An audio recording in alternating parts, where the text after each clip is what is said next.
They've got to see this type of gameplay, which is currently dominating all of the TI meta. The strongest kind of strat, and they have to make sure every move they make is, you know, disciplined and executed to the highest level, because they will get punished. All right, it seems like the pressure is on Team Spirit for game 1 of this of 3. Let's find out how it's going to play out together with OD Pixel.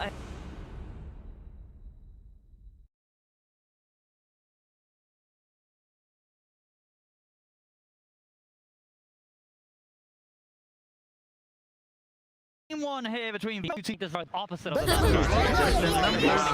What's up? So, and they have the heroes to do it, right? You have the Elder Titans that should be really, really strong. Weaver and Titan Spears that are matching up against each other. Normally. Well, let's see. Let's find out already. VP ready to rock and roll here with a smoke straight off the bat.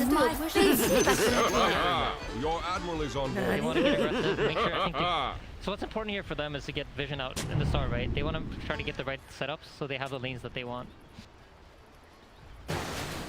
And what sort of specific matchups are you trying to avoid here, do you think? I think they want to try to avoid getting like any sort of weird lanes from Team Spirit. They have the Monkey King that they could match up 1 versus 1 against the Underlord and try to get an edge that way. And I think they want to make sure that, you know, everything's going to be normal, everything's going to be standard, and they're getting the vision they want in the start. Well, we'll come up there. We'll spot the posture up here. Not quite able to start a play there. Save holding back on the stun, just in case Spirit did have much more waiting around the corner. Yeah, you have the Titan Hunter Weaver, which I think is their answer to this Elder Titan. We saw Enchantress come out earlier. This is like a different approach where you're going to try to kill him when he runs at you and stuff. So Mirror thinking about trying for the bounty ring to steal, but I'm going to go for it there. And a little bit of a poke here on Poshka. They're trying to set up some damage, but there doesn't really look like anything's going to come out of it. Monkey King's close by to cover him. And then we'll get the information on how the lane's going to start. It's Zora on that carry. Monkey King being backed up by the Bane here. No surprises in that front. And then this mid lane matchup, GPK on the Kunkka. This, you know, Kunkka versus Invoker. Should be good for GPK right early on. Yeah, I think generally speaking against Kunkka, you want to hero that's like outputting harassment. And Invoker doesn't really quite fit that bill. He's more of a passive hero that tries to like output the lane, but I guess GPK have very good farm. I see, so VP indeed deciding to start things with Nightfall, farming on the top lane with the backup of Kingslayer, constantly running at Spirit to get that space that the Medusa needs. Yeah, this is ET, right? They were trying to dodge the ET for Tidehunter, and just by putting their heroes top here and do this initial smoke move, they forced Team Spirit to react to them, and then move the Tidehunter up top. And there's already set up here with 3 to try to punish them. He's going to be a bit of trouble here. Gets the stun, and that'll be the setup. First blood for VP. As the musical lanes may have occurred, but VP, they'll still get that first blood to start things off. I think in any sort of Eastern European matchup, the laning phase is always going to be really, really important. And this is why this initial smoke move came out. And you see VP rotating up their heroes towards top. They don't want to let that Monkey King just dominate the Underlord in a situation. Absolutely. And as you say, it's just something that we haven't really seen as much in sort of previous tournaments, that sort of willingness to move as early as these two teams are. I think that's a reflection of the fact that they know each other so well, right? These two teams have gone up against each other a bunch during the DPC. They probably scrimmed each other a ton before this event too. CS-wise, the courier here being sniped. Mid lane. It's kind of playing out like expected, right? GPK is just managing to out-sustain the Invokers now and sit there and farm creeps. And now he finally has a bottle, so, you know, he's gonna be good. I think that's like really the only tough part of the lane. If you're able to maybe shut him out before the bottle, but from this point onward, it should be smooth sailing for the Kunkka. Absolutely, yeah. Pressure really mounting here for Toronto Tokyo early on. As you said, GPK with the levels, he'll be able to clear up the lane and the small camp. Hasn't been blocked this game, so lots of potential golden XP for GPK to clean up quite early this game. Yeah, and DM is managing just fine bottom against the Monkey King for now. Like, you see the Monkey King is starting to... Once he gets lane control, it gets a little bit trickier for the Underlord to lane. But Save is here to pull back the lane and just make sure that Underlord... The lane is constantly swinging back and forth, so Underlord can use his fire to secure CS. 14 for 5, 13 for 4, the 2 cores. Well, VP off to a slightly hotter start here right now. Save. Well, get taken out by Mirror. I'm going to push back the line, and lane where you are going to constantly see these two supports try and go at one another. DM, of course, will be much safer as the Underlord. Harder to go on. Yeah, I expect to see the Lion TP mid here and refill the Kunkka's bottle. This is something that I think VP do a lot. Actually, he didn't. It's okay. So they've deemed GPK's fine without it. He does still have that bounty rune to go pick up, so... Yeah, that's true. I guess, yeah, he's just having such a good time. He said he doesn't need that sort of extra refill. Yeah, seems like they're really valuing DM's game, right? He doesn't even want to go mid to refill the bottle. They really want to get that back down there and make sure the Monkey can pressure. That makes sense. At the moment, DM, the one that's just a slightly bit more behind than the rest. Bounty. Yeah, he's also been put in the toughest matchup, right? You got the Monkey King, you have the minus armor from the Weaver, so it's a tough lane to play in. And you notice they're just constantly shoving the wave out to be able to pull these hard camps on the small camp. But Mira's really on top of it. He's going to run over to block the small camp, and then DM's in perfect position to pull the hard camp. Really, really smart play by them.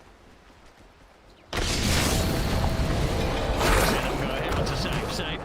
We'll be able to hold back Mira, but it's alright. Jumping in with a bomb. Pretty Metal getting the kill done. That's a huge kill. He doesn't have his teleport ready yet, so that's 20 seconds of DM being alone in the bottom lane. But because he did this pulling thing so well, you notice that DM's to be under his own tower, and he's going to get all the farm anyway. So great play from Team Spirit, but VP were set up for it, so it doesn't really hurt them too much. I mean, and what's sort of the game plan for Save in the early game? Because it seems like this bottom lane is... It's sort of guaranteed death. It's very hard for him to stay alive as a Lion against these two. Yeah, I think what he's aiming to do is just make sure that DM gets some sort of farm out of the lane. We see No-Tail from OG do this a lot, where like, he will die a couple of times, but once you take a glance over at the CS, you notice that the Underlord he's doing fine. He's managing, even though he's 1v2, because a lot of resources are being burnt in zoning out the position 5, or 4 in this case, in save. Straight back over here towards the bottom mid lane. Lead continues here for GPK.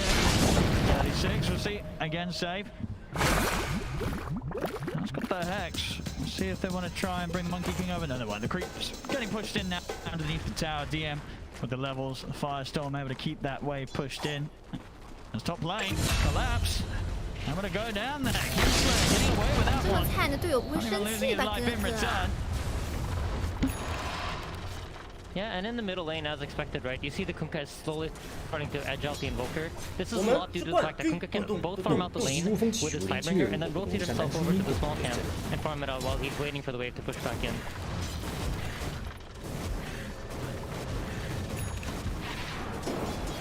Coming in as he goes for these 2 minutes. Who's going to be looking to make the move first? Kunkka 6, you could expect some sort of support rotation over. It's pretty hard for the Invoker to pair up with any of his 2 supports to really get kills here, but with the right rune, you know, double damage, they might have some sort of threat, but without it, I think it's almost impossible. So expect me to be first move towards mid. They try and go on to Nightfall. Good cover here from Kingsley. Stomp out onto the 2 of them. We'll look to force them back off away from Medusa. Safely bottom lane, not going to be the same story for Yatora though. This time round, Save and DM will manage to kill him off underneath his own tower. Yeah, and this is huge for them. You pick this Monkey King to zone out the Underlord, right? You want to make sure you shut him down, but 你这么 they're 看着队 managing 友 to 不会 find 生 this 气 kill. 吧， I think 哥 this is a 哥 lot due to the fact of how Save played the lane. They've managed to pull XP into the Underlord, and once he gets level 5, they have the damage to take out the Monkey King.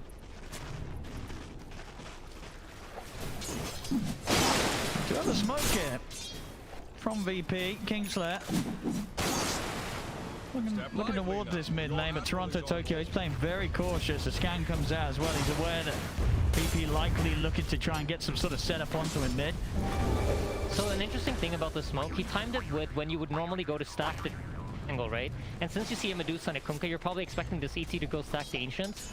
So it was a really smart play from ET coming out, but even smarter by Toronto Tokyo, who read that move. Get the setup onto Mira, and with a stun and an axe, all over with a stick charge in Mira. Actually is going to live through that attempt there from VP. GPK not quite in range to follow up to that setup. And Mira will manage to get away. And you see they get this ward out behind them as a consequence. I think VP spotted it out though, as they have a ward right next to it. They should have seen the Weaver place it.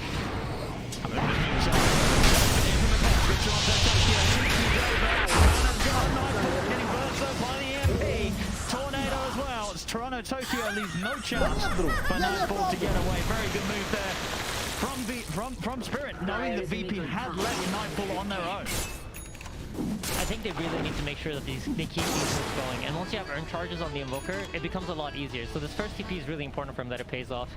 I think if the game continues going stale, you see VP's cores are just getting more CS for every minute the faster flying, and their heroes farm faster, so it's on Team Spirit now to really try to enable the Invoker as we move into the mid game and get some moves going. Thanks.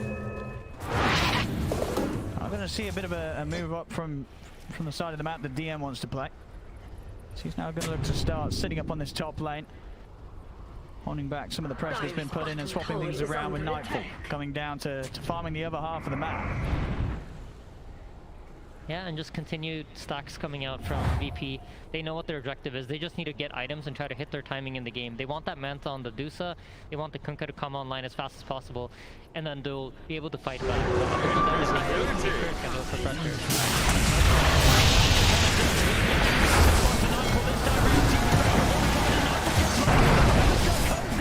They take out the Medusa once again. Toronto Tokyo will die for this. From Mira and Yusura. They able to make it out of here. Mira, they've been found, caught out by the X-Mark. They'll drag him back. Vision's out, they take him down. But Oscar, he's come over, but he can't do anything to help. But he's only going to Toro, he was tempted to commit the save, but obviously keep his life intact there as he will back off. But a kill attempt, this onto Nightfall, but this time around, a very dangerous place to make the move. VP easily able to respond and taking 3 heroes down in return. Yeah, and one of the advantages of having a greedy carry like Medusa is this hero can farm fast, right? So even though you're punishing it,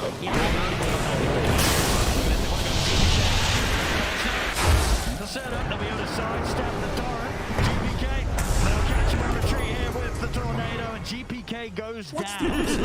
Massive kill. He was trying to come in and evade and try to take some stacks while he thought the enemy heroes were dead, but Team Spirit really fast on the response there. They know where to move their heroes. During all of this, you see Collapse just sitting in the top lane, and we've talked about Collapse a lot on the panel. This guy kind of likes to play like a carry.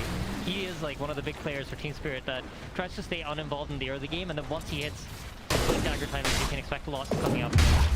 And do you think that sort of, is it, and again, greediness from him is going to be to pay off this game? How necessary, you know, is it that he joins the rest of the team? Can these other 4 heroes make enough moves to allow him to sort of AFK in that top situation? I think that's their game plan, right? They want to try to set up Collapse to be some sort of win condition for him. And I think so far the way the game's been playing out, it's feeding into that, right? Collapse is not really playing as a disruptor. There's nothing that's stopping him from allowing him to get Ravage off. The Kraken Shell will always purge out these stuns they see from VP's side. The burst damage is fairly limited. They might be able to combine some Elder Titan with Lion at some point, but it's a hard ask. So I think it's a good idea that they got going.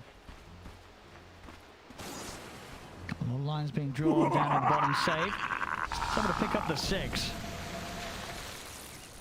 Mira, just trying to keep eyes on him. Also, that's GPK around him. Mira, find a bit of trouble here, unless Toronto Tokyo can do something. Into the boat. No detection out though at the moment. And off to the side, but the angle is there. Tidebringer.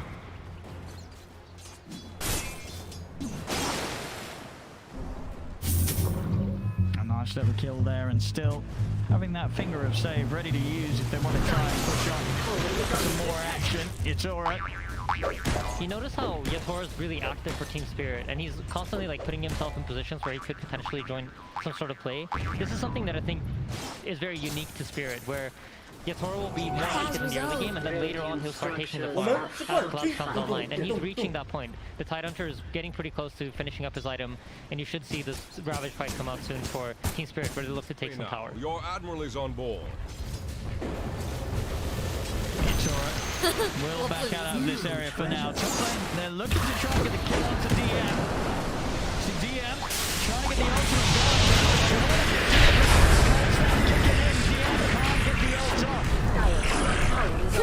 Just as I expected. Moving all these heroes top, they brought 4 heroes top. Let's see what VP can do on the response. For them, it looks like they're going to try to invade into the triangle, secure some sort of vision, or check the stack situation. And during all of this, you see Medusa's just slowly farming away at the Ancients in the triangle. So space created from the end. That certainly is, and now we'll see the rest. The other 3 members of VP look to continue to grow that space. Kingslayer, GPK, and save. Off with the smoke, but As it is, Spirit Lively now. Your admiral very is much on grouped board. up. Not going to be caught off here, and we'll see with Spirit strength and the farm that Collapse has. It's a little careful and you know, difficult for VP to make moves into Spirit's 5-man lineup as Collapse. He'll always be there ready to pop that Ravage and potentially turn things around with a good combo from Toronto. So one of the counterplays to, you know, a lot of TPs being used here is that the VP knows that Spirit are now stuck wherever they show on the map, wherever the heroes are showing. They know that they can play on the opposite end of the map. So at this point they realize, you know, a lot of heroes lost, we can move in, pressure out this mid tower, and set up for some sort of weak reaction where you know there won't be 5 heroes.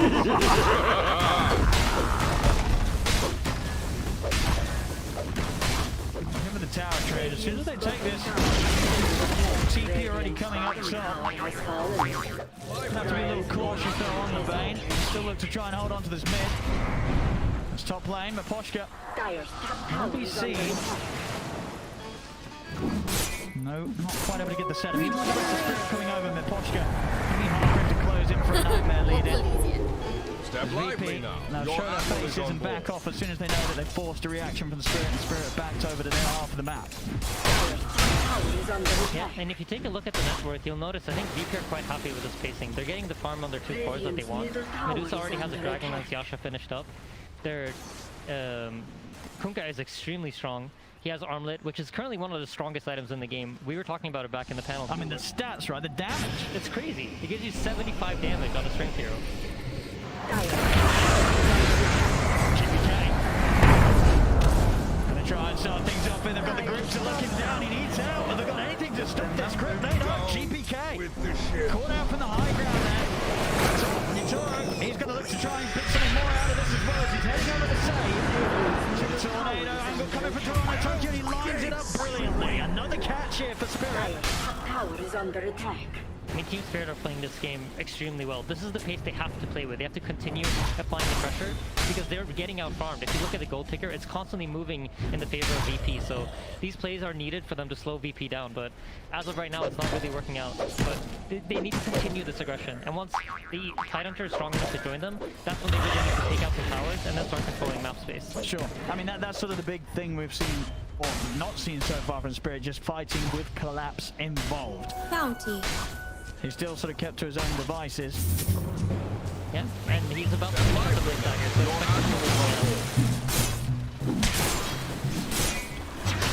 Yeah, the time is certainly ticking. Nightfall and GPK getting serious farm so far this game. Spirit, 我不理解。 what sort of setup will they be able to get here with Blink Dagger? Ready to rock and roll. Yeah, VP are doing a good job of only showing their cores on the lanes while they have Medusa farming a stacked up triangle and the camps that are safe. You only really ever see the Medusa walk up to creeps if there's a hero nearby to keep him safe. And in this case, that's safe. They're attempting a kill on Collapse mid. Set up.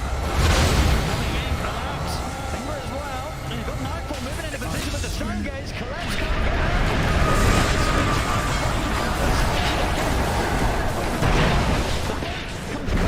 GPK, he's still alive. He's able to hold it, juggling himself back. Yeah, he's getting away. Step lively He now. walks Your out of admiral the is on board. fight. They can't kill the Kunkka. And VP, they managed to move themselves on top of Toronto Tokyo. He tried to run, but the damage, not going to quite be done here. Toronto Tokyo also surviving somehow. Finally, GPK goes down in the river. Yutoro will manage to wrap around and get on top of the Kunkka. Yeah, he sniped him with a stun there at the end, but oh my god, those armor combos, crazy. We're going to see them continue to try and fight him. They turn towards Mirror, but now the chase from Yutoro comes out.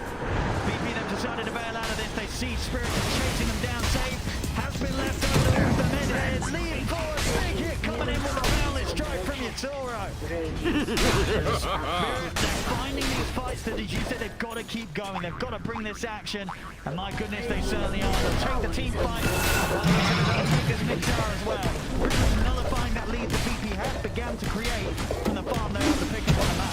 And the best part of all of this is they didn't have to use the Ravage. The Ravage is still up, so expect to see Team Spirit to group up and go for another move here. They still are stronger than VP. The Stone Gaze is going to be back, but they're missing the Finger of Admiral is on Death. board. And the other Titan ulti is still down for another 20 seconds. Oscar, he's got grip. TPs are going to have to come in here, surely, for VP and Spirit.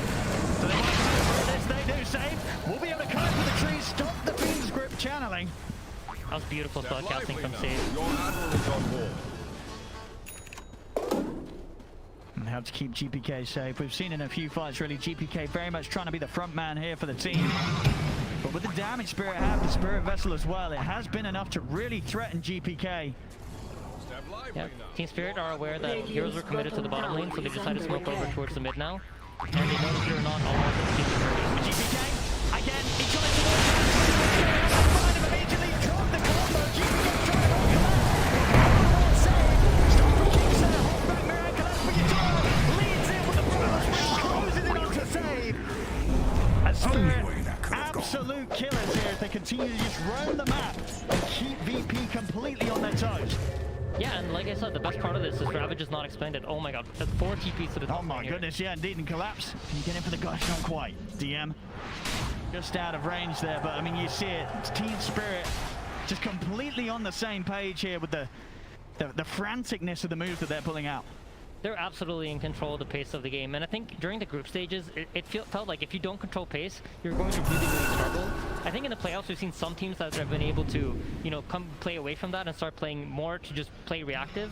But in this series, between the two of these Eastern European giants, I feel like whoever has pace control is going to be determining the pace of the game, and that's going to allow you to get more farm. So, yeah, it feels like Spirit are really doing everything they need to do to stay ahead here. Getting over and taking a bit of this triangle as well away from VP. VP playing a bit more cautious now. Tower is under attack. Not seeing GPK being the one to lead sort of the movements now. What you cannot see. That's so hard for them to kill the Tidehunter. So wherever the Tidehunter shows up, they kind of have to play away from. So Tidehunter goes top, you see VP go over to the bottom side of the map. Radiant's top tower has fallen. See over towards the mid. TP's coming in as Raposa's into the center. Take them outside over the mid, but he makes it just in time. Gets the both of them out of there this time round. Nobody will fall to Spirit, at least not yet. Spirit, they are chasing on. Again, just feeling so confident when they're fighting around their time. Very on top of him. They found him over the trees. That was the perfect blink dagger for them. If they had finished off the blink dagger, TP's mid. And snipes off the Monkey King. I'll see if they can get anything more here. VP whilst Shatoro is down. They're certainly going to look for it. Smoke up straight away from VP. Now it's their turn to hit back with the action. It seems like Nightfall decided to skip the Manta, and he's going to go straight for that Eye of Skadi. It feels like he needs the stats to survive. Step lively now. Your admiral is on Running board. out of time a little bit here on the Monkey King respawn. 10 seconds or so. Still going to make two quick save. In the opening, straight in. Get the setup. There's going to be Toronto Tokyo going down. Mirror. The bug's out. And they've got the grip on GPK. TP's coming in. Spirit. They may have lost their mid. But they will be able to get the draw to VP in return. This is all great space though. You see Nightfall's just farming the jungle, up top lane DM's just pushing out the waves. I think even though it's a mid for mid trade, VP's coming out on top because they have both their cores farming out the side lanes and they're closing in on items. So, great delays from VP. They're managing to keep this game even. So coming out alone on this map, proving to be rather scary with Jitora and Mirror as actively hunting as they are.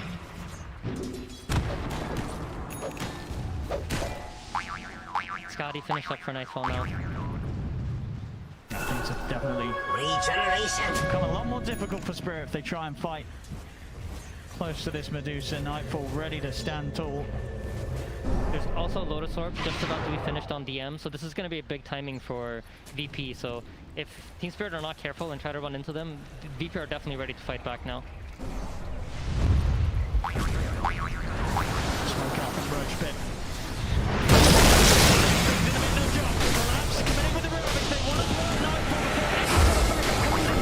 Stargaze is used, but they'll quickly avert their eyes, and they'll be ready to turn back in and slam down the Medusa as Nightfall goes down. With them out of the game for 15 seconds, the space is going to be there for Spirit. 看是有一身气概。 Nightfall maybe feeling a little too confident with the Skadi complete pushing out quite far from the rest of his team in that mid lane. No hesitation there from Collapse to start off the action with the Ravage. Yeah, this is great to see. I think you gotta be on your toes. I think a lot of teams probably wouldn't have made that jump, assuming that.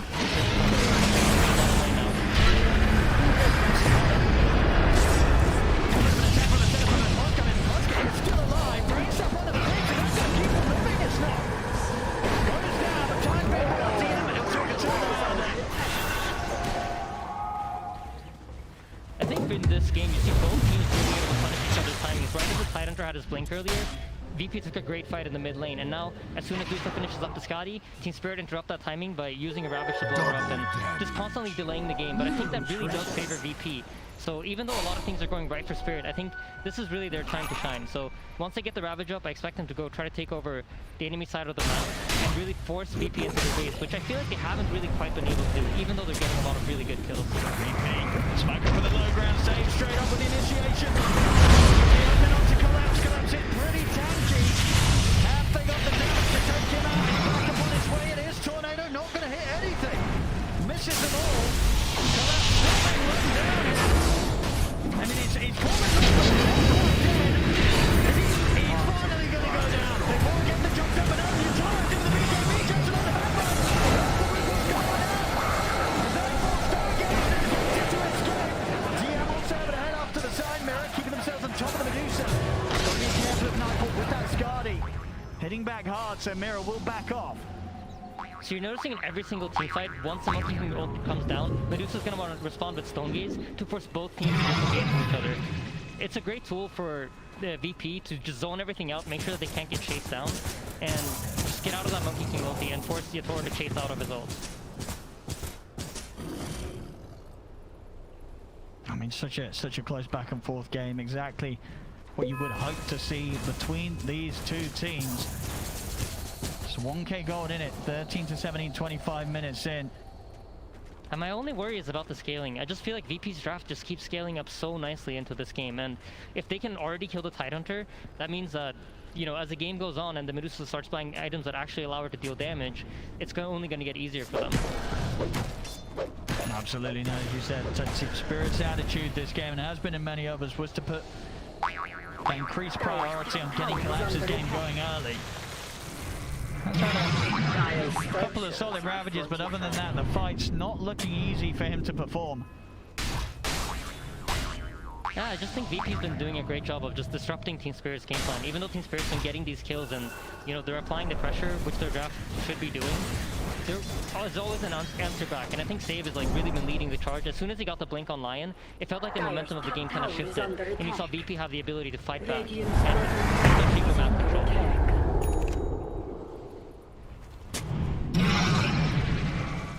Dire's top tower is under attack. Radiant's bottom tower is under attack. Spirit.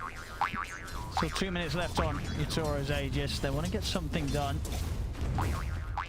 Dire's The top VP, tower is as under strong as attack. they are, they're right up by Spirit's tier 2 tower. So Radiant's quite middle tower is the under walk attack. Spirit's going to have to take if they want to run into them. This is great discipline coming out from VP. Their vision is in the top area of the map, so they're only willing to fight here. So they're just basically setting up their heroes top, and they're saying, you know what, even though you're damaging two of our towers, we're going to take out your top tower faster, and this is where we are willing to fight you. So you need to come back to us. They understand that these two towers that they have at the bottom lane aren't that valuable for them as it is to fight under their own vision. So they're just going to happily give it up while they keep farming it and reaching their timings on their heroes. Radiant's middle tower is under attack.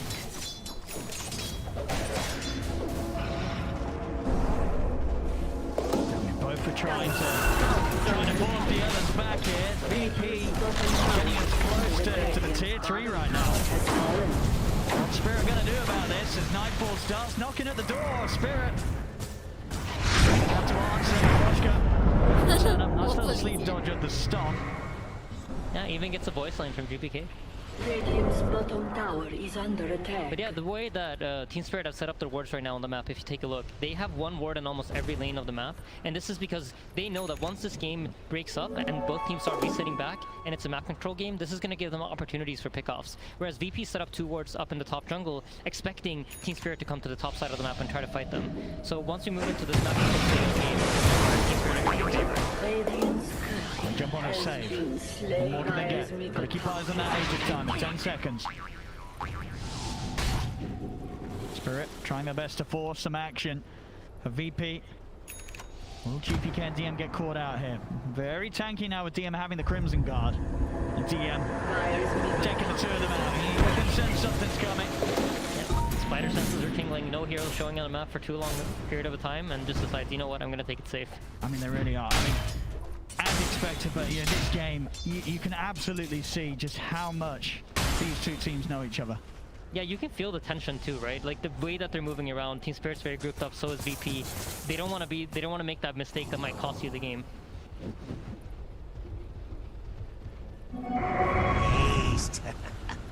VP noticed that the Invoker is alone as the Monkey King shows top, and I think this might be their cue to try to make a move once Davis caught up with his teammates. Boschka. Sure that he's got the grab there from the low ground. VP, Step lively whether now. they're being Your spotted, and admiral with is the on board. information that the vision's up to the top half of the triangle, they smoke up from the bottom half of the triangle. Meaning it's much less likely that Spirit would have eyes there as well. Yeah, they're trying to attempt the wraparound, but the tier 1 middle lane tower is still up, so this might be a difficult grab to have. It's so low though, it only has 50 HP, and this 50 HP just might make the difference. And you see VP back off, recognizing that, you know what, we can't make this move. Now Spirit instead. Trying to fight into VP, but they have a ward up, so this could be a difficult fight for them, if they're not ready. And you notice just the standoff between both teams. This is respect coming out for them, understanding that, you know, if we fight into the enemy team's vision, it's going to be difficult. And Poshka's pinging out these, like, I think they have a ward here on the minimap, and they're really, really careful about not fighting into the enemy team's vision.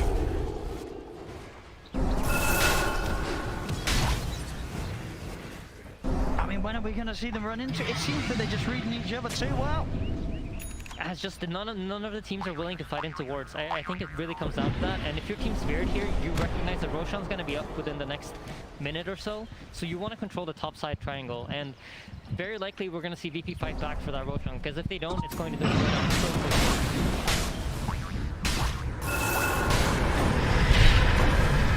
Looking down bottom again, but DM is out before anything happens here. Spirit might get the chance to just take this tier 2 tower. Toronto. So look for Kingslayer here. We'll come up with the BKB. See how much further they can chase. Oh, that was a great read there.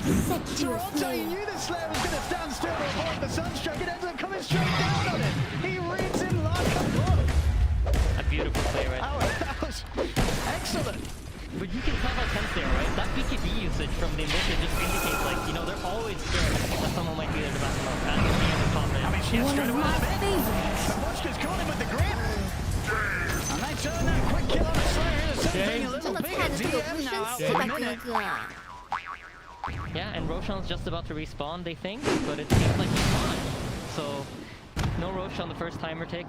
They're just going to continue to sweep the map here, I think. When they have the dominant, they have the numbers advantage, this is the time for them to just make sure that they keep applying to keep VP in their base. They're finally getting that setup that they were looking for in the earlier portion of the game. And it's reflected in Monkey King's farm. He's caught up to Nightfall, which is huge for them. They need this Monkey King to be able to stand his ground.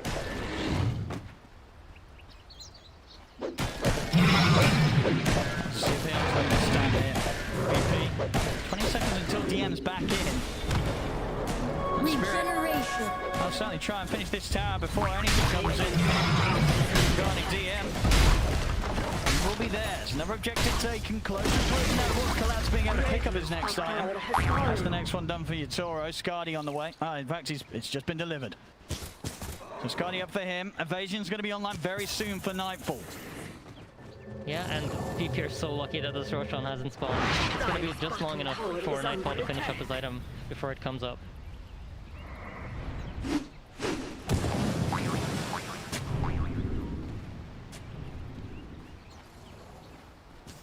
both teams just so patient this game. And it really has. It's just kept so close. Normally we see some sort of a lead up and then swing around, but it's been a few thousand gold in it for the last 30 minutes or so. I just think both teams are doing exactly what they're supposed to for their drops to play out, and getting into this late game, I thought that, you know, for sure VP is going to have an edge, but I think with how the game's been panning out, you know, it feels really even. Either side could really do it. I mean, it's just that, you know, this whole game, Yatoro is the Monkey King. He's been keeping right up with Nightfall to do Now it's the bit they got of it so far. I think it's already really been playing out his line for the entirety of the tournament. Very impressive carry. Monkey King here this game. VP, they want to do something about Spirit getting this Roche out, but the Wukong's command is down. Yatoro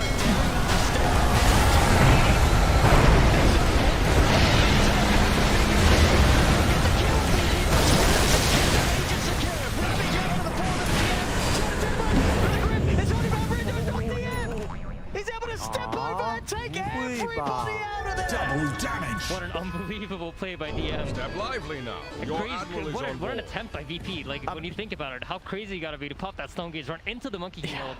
They did get the Roshan kills. They got the kill. Gold, so yeah, they got something out of it. And they're straight back out. Yeah. They know that the Aegis is on Yatoro.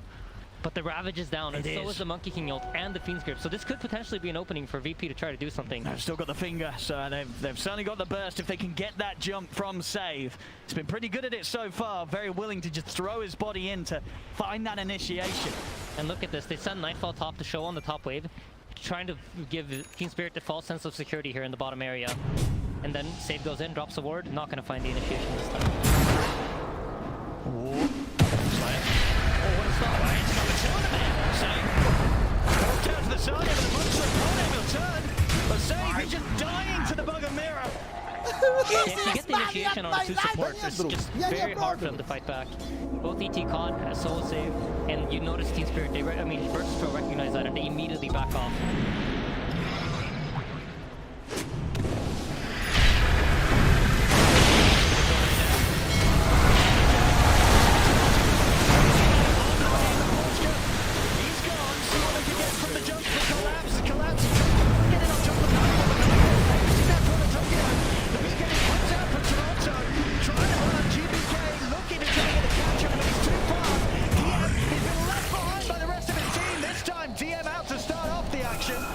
So the buyback from the Postgres, he's already heading immediately.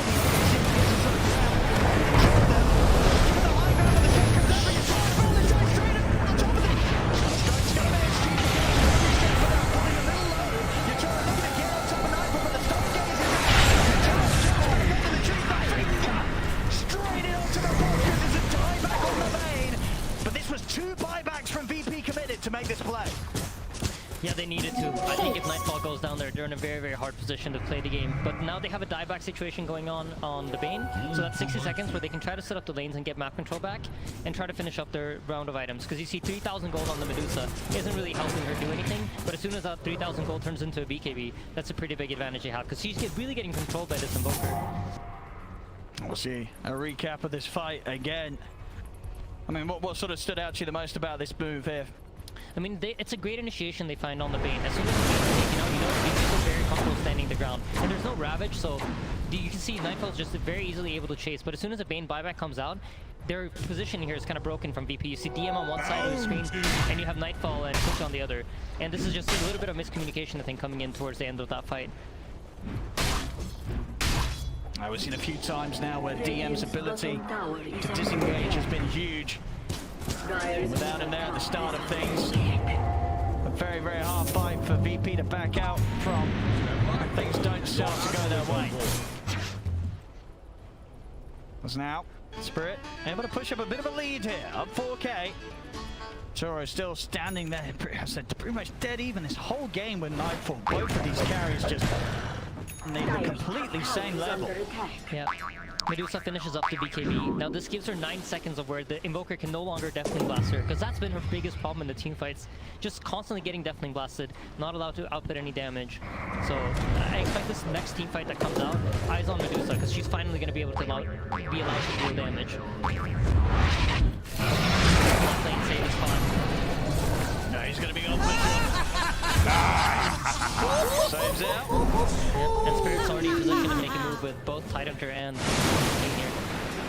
Smoked up, gonna jump on the Kingslayer. This time off the mark with the Boundless. Bit of a rare miss there from Yatoro. Compared to some of the fantastic stuff he's hit so far. Yeah, absolutely. Yeah, Agate Scepter also finished up on the Tidehunter, so anyone that's caught the Monkey King with Gush on top of them, that's gonna be real tough. Oh my goodness, the physical damage coming out from those two. I mean, even just sort of a Gush at the Boundless.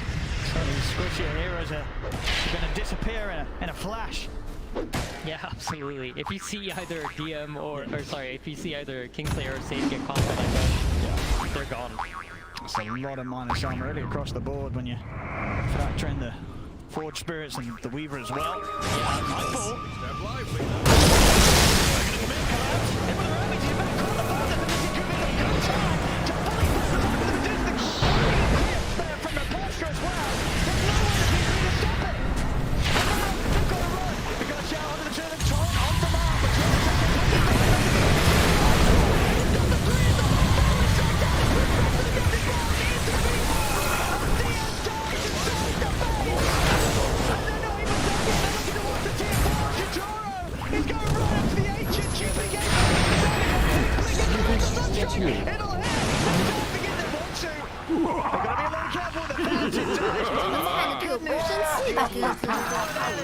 Just charged in with, and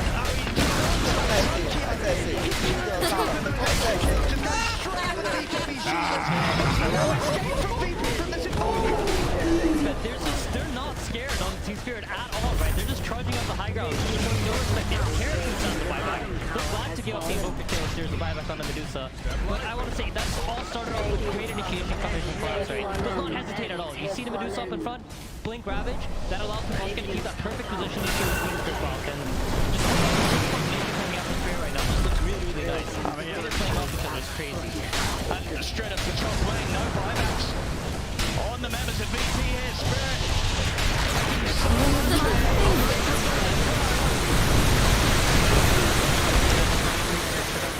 And maybe even more. See Spirits, they want to stick around for further fights, so they chill out for a bit. Very happy, of course, they are with what they've achieved. No need to push it. As this game has just got completely in their direction right now. 93% on the win probability, 16k lead. Mega's Step out. lively now. I Your mean, VP, they admiral do is on have board. the Deucer and the Kunkka. You know, these are cores that aren't too bad at pushing back the Megas, but no doubt about it, a tough position for VP to play from. Yeah, the Mega Creeps, the real advantage that it's giving VP right now is, Team Spirit right now, is just that it's going to keep VP in their base and allow Team Spirit to kind of decide what do we want to do with this. The Mega Creeps themselves aren't going to actually apply that much pressure outside of just making sure that VP can't really move out on the map and make any moves that they want. They're just going to wait for Roche. It could spawn in about 30 seconds. So from now on, just expect Spirit to try to farm out, play together, play grouped up. You don't want to give anything away for free. Maybe even potentially try to set up on these lanes as the CVP heroes pushing out of their base.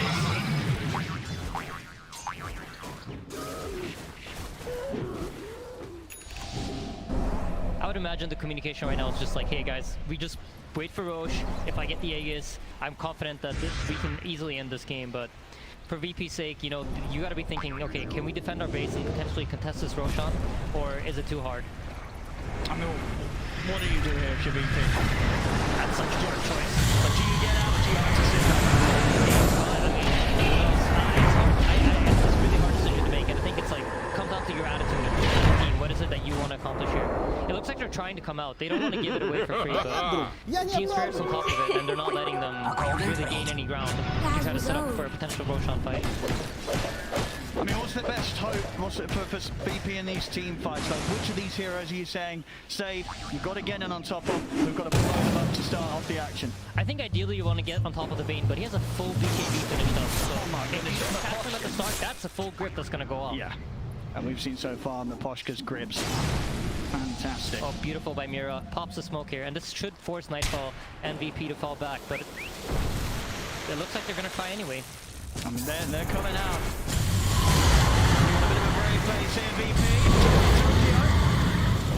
Just going to give them a bit of a tickle to start the action.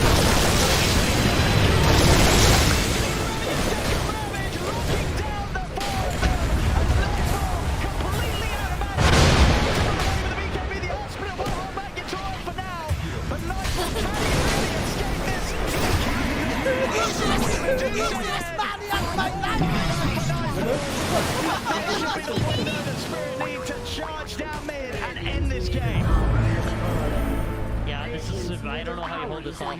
VP thinking they're like, you know what, this is probably the best fight that we have. So they decide to move out of their base. They feel like the Aegis is too much to hold. And it just doesn't work out for them. I think for teams VP to have a good fight at this point, they really need initiation. And showing 2 heroes on the middle lane like that, I'm just not sure that's going to give it to them. And we see actually a Spirit that they're going to hold up from pushing down the mid. Obviously we here, we can see Deuce's dead for a minute. It is on the monetary side of things, so maybe assuming that the buyback was there and not wanting to make the mistake of pushing into a potential buyback from Nightfall. So they'll hold back for now, and VP, they will get the breathing room to keep this game going. Yeah, I mean, they probably assumed that the way the VP came out of base, right? You don't really do that play unless you have buyback. It's crazy otherwise, but, you know, VP are simultaneously not showing any respect to Team Spirit either, right? They're looking for the opportunity. We can be committed in for a quick one. Let's go into Toronto. Tokyo is already in the base. 20 seconds and Nightfall's back in action. With the buyback from Kingsland. Да нет, друг, я не оправдан. Save. Да нет, друг, я не оправдан. Damage that he can in the form of mana drain. Yeah, Rose's about to spawn in about 5 seconds. I expect some player of Team Spirit's gonna go check it out, and once they get that Aegis, it should be a pretty easy high ground push where you just drop the Monkey King ult to cover your heroes, and then you fight on top of the Monkey ult, and you have 2 refreshers, I believe? No, it's an Agnum Scepter. Still very good though. I expect the Monkey King to be spotted. Case, of course, of VP. Sitting back in the base there. Not a lot they can do to stop Spirit from getting this. A lot of money being built in. Spirit, Toronto, Tokyo just walking around with a straight 5k in the back. Dude, he's eyeing up an overwhelming blink on Invoker. I mean, we've seen it, the way he jumps in. You combine that sort of jump with the Shiva's Guard, the Ice Wall. When the BKBs are dead, you're not moving anywhere. Yeah, absolutely, and there's no instant disable, right? When he pops his BKB, he's safe. There's only that stone gaze that will slowly take him into a stone, but the way he's been playing it, he's gonna have all the time in the world to reset back after he blinks in. So really nice power control coming out of this Invoker, which is great against what VP has to defend with. So. Yeah. We have a fantastic game, Toronto. We have a day round on GPK. They just lost that one kill, right? They're recognizing that we need to kill something on initiation, so Dagon GPK on Kunkka. I did not think I'd see that on the TI main stage. Nightfall held it. Divine Ranger progress looking 2600. Right now he's going to need a fair bit more time, and I don't know if that's going to be given to him. It's the smoke up here for Spirit. The refresh in a second. Nightfall is gone.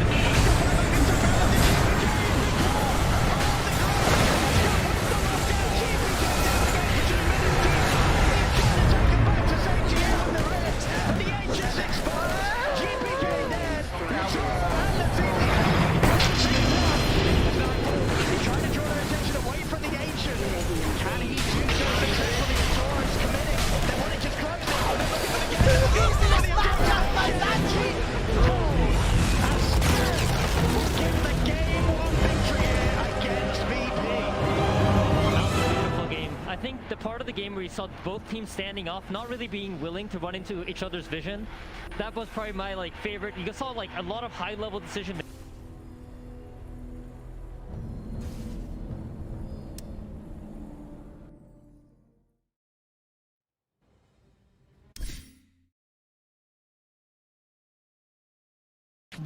Worrying about the threat of the Medusa here from Nightfall, but they knew. I mean, Yatoro 16-2 and 11.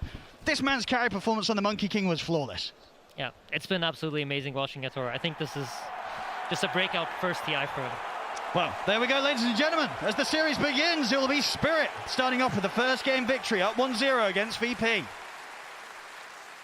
Thank you very much, Odie Pixel and Insania. Yeah, what a crazy start to this first game of the best of 3. We were expecting these two teams going head-to-head and basically having a brawl from start to finish, and I'm very glad that that was on point as well. I want to start with breaking this game down by talking about the fact that we said after the draft, Team Spirit is the one that has to bring the aggression. They are the ones that, based on draft alone, should be the ones setting that tempo. Lizard, that is exactly what they did. With what style did they do it as well? I was impressed. Toronto, Tokyo, and Yatoro on their two heroes on Walker and Monkey King were able to dismantle the enemy team throughout this game. It did look a little bit scary at the beginning. You are playing versus a Medusa. You don't know what's up, what's coming for you, even with the MP. But the coordination that these high mobility heroes allowed them to have in team fights and just separate GPK on one side, Medusa on the other, and just pick them off one by one. I loved it. Oh, it was the beautiful balance, right? You know, minute 16, you see VP with the armlet toggles. Big fan of armlet, by the way. There, wait, there. Big fan of armlet, by the way. Anyway, so it's really close where you're having this one fight where VP goes aggressive, and then from that point, it's in this kind of perfect balance of who has cooldowns. If they don't, they're then smoking in, trying to make the plays. And I think the biggest undoing for VP in this game was, I think it was around like 23 minutes, when Medusa died mid lane, you give the Aegis to Spirit, and that gave him that confidence of, we know how to play this game now. We know how to run at them. We don't have to really respect timings. We can just be in their face and just kind of ping pong around the map, kite them out. And I don't think I saw Medusa at any point stand still and A-click properly in these fights. Like, it was, yeah, very, very good from Spirit. Yeah, she wasn't allowed to stand still and fight, Tsunami. No, but VP didn't take it sitting down. Half the time she was disarmed because of Deafening Blast, and then once she finally got the BKB, you saw VP trying to take advantage of the gaps between Tidehunter Ravages, or they would even fight into Yatoro's Aegis half the time because they were like, it's okay, I think we have the capabilities necessary to win a fight, but I have never seen so many return trips in a Dark Rift before. That dude was just going from the airport back and forth. He doesn't go around the city. He just has one destination in mind, and it was the fountain for like 80% of his Dark Rifts. I must say, some of those were very on point. Yeah, I the do like seeing Underlord being utilized in the proper fashion, even if the only stop is the fountain. The proper fashion, I think, is using it offensively and defensively. That's fair. You wish you kind of maybe done some in, but again, I think it boils down to Spirit, and I think their ability to just decide when they want to go Roshan, it's what's gotten to this kind of position of top 6, right? Yeah, yes. whenever this is top They're 4. already guaranteed top 6. They already got 1.4 million. We're fighting for top 4 right now. That's an extra 1 million, by the way. That's a lot of money. But it's just, like their ability just to go to Roshan with confidence. Like, even if spells are up on the enemy team, they're like, okay, cool, sure, fight us here, please. We want you to come to us. And they just go there, they mark their territory, and it has carried them through multiple games now. It has carried them. I mean, we saw that the stats. I mean, we know it was already crazy that they got the Monkey King as the last pick because this hero has been so dominant the entire tournament, Lizard. Yeah, that's and they just got it. I was looking through the carries, and you mentioned Arc Warden, and it seemed great. I loved the Arc Warden pick. But Monkey King has been the most contested hero of the tournament for the majority of it, for a reason. At least the most contested carry as well. And once they got it, it felt like GPK, he just had way too much work. Like, you're playing this Kunkka with an offlane Underlord. Yeah, you can buy an Atos, but it's not that instant cash that you need on your side. And because of that, this team that consisted of Monkey King, of Weaver, and of Invoker just constantly being in Ghost Walk, moving at 500 movement speed around you. You couldn't catch them. And why wasn't Medusa able to hit anyone? Because the moment they find a place, a position that's good for them to fight, Monkey King jumps on top of her and uses Wukong's command. Then you have to disengage. Yep. I also want to highlight GPK's Kunkka because he is a very good Kunkka player. Let me put that first and foremost. He is a really good Kunkka player. One of his signature heroes definitely started out. But that is something that Team Spirit was also respecting in the sense that he was often the hero that was targeted first. Yep. And I normally, whenever I feel like there are multiple Invis heroes, in this case the Weaver and the Invoker, then I'm like, oh great, I have so much Sentry Ward efficiency then. One Sentry Ward covers both these things. But the problem is, for GPK, he was trying to initiate fights as Kunkka, because the Tidehunter, he was just the watermelon that we know him to be. You can't initiate on him. You have to go for the backlines. They're a million of miles back and invisible half the time. GPK was really the only thing that Spirit had to be concerned about. Yeah, and then you jump in, and at some point the boats help, and then GPK lives. But at some point that just didn't happen anymore. I loved this Team Spirit versus Virtus Pro. We talked about the history between these two teams earlier, T. And we know that Virtus.pro has been the winner of this series more times than not. 29-1, Shiva. 29-1. 29-1. Now it's 30-1 now. Or no, sorry, 29-2 now. No, That's no. Well, It's series. Oh, series. I thought you said the game count. No. Spirit, okay. if Spirit win this next game, not trying to jinx it, they will go 29-2 against Virtus.pro in organization history. That is mental. Let that be a lesson. No one beats Team Spirit 28 times in a row. 29 times in a row.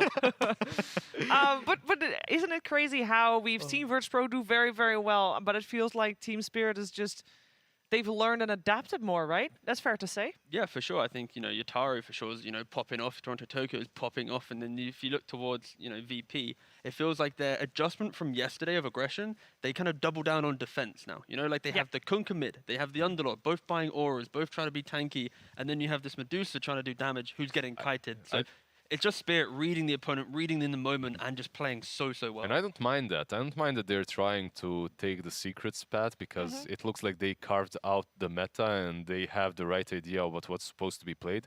At the same time, if you're doing that, you have to really reconsider the carry-to-carry matchups and if you actually have the ultimate win condition.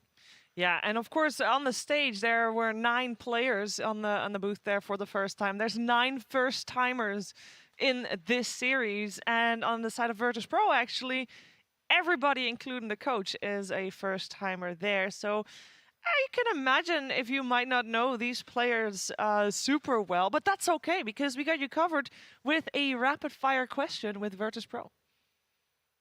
Можешь ли ты, пожалуйста, мне зачитать последнее текстовое сообщение, которое ты написал своему тиммейту какому-то?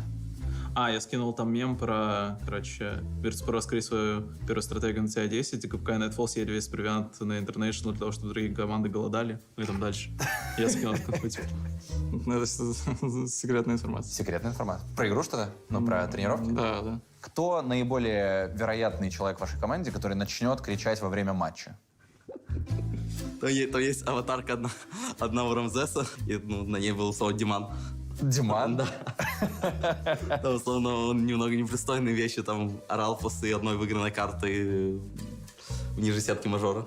Поэтому пускай будет он. Кто наиболее вероятно начнет первым кричать во время матча? Егор. Он сказал, кстати, что ты. Последний фильм, который ты посмотрел? Дюна. Мы ходили всей командой в кинотеатр. Понравилось? Нет. Вообще никому не за что? Только Даня вроде за что. Последняя вещь, которую ты купил себе? $5, чтобы купить с комментаторами вот там Фрад. Чью купил? Алсера. Спасибо. Шучу, не Алсера. Кто худший руммейт? Вот кто, с кем тяжелее всего жить приходится? Так, это довольно сложный вопрос. Сейчас все очень молодцы. И никаких нет? Нет, все идеальны. Все идеальны? Без шуток. Кто будет выражаться не самым лучшим образом в своем тиммейте? Очевидно, только купец. Справедливо. Самый тяжеленький, наверное, Егор будет. Егор. Почему? Такой, требовательный во многих моментах. Кстати, интересно, до тебя все отвечали, что все офигенные руммейты. Ты нарушил эту традицию, да. Смотрите это видео, ребят. Well, don't worry. They weren't able to watch this video. They got other things on their minds because they are ready to step back into their booths for playing game number 2 of this best-of-3 series here for elimination or for moving on. That sounds way better. The best-of-3 series for 4th or top 4 at this International 10. And we know Virtus.pro can deal with being a game down and recover. So I'm not too worried, but I am curious to hear from you guys, like on the Dota side of things, Tsunami, what would you like to see them change?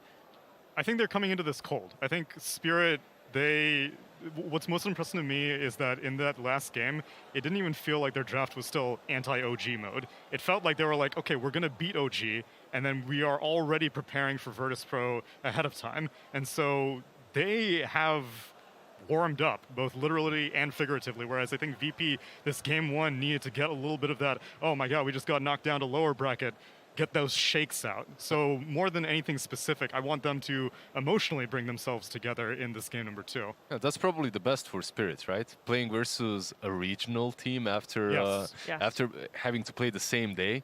It's How much so research you gotta exactly. do? You already don't did really it. have to do the You did research. 3 months worth of research. You have these guys on your friend list. You can scroll through what they've just played, prepare for it, Yeah. ban out a couple of those. Meanwhile, at the same time, I think it's maybe mentally difficult for Virtus.pro to adapt to the fact, oh my god, these guys just won versus OG.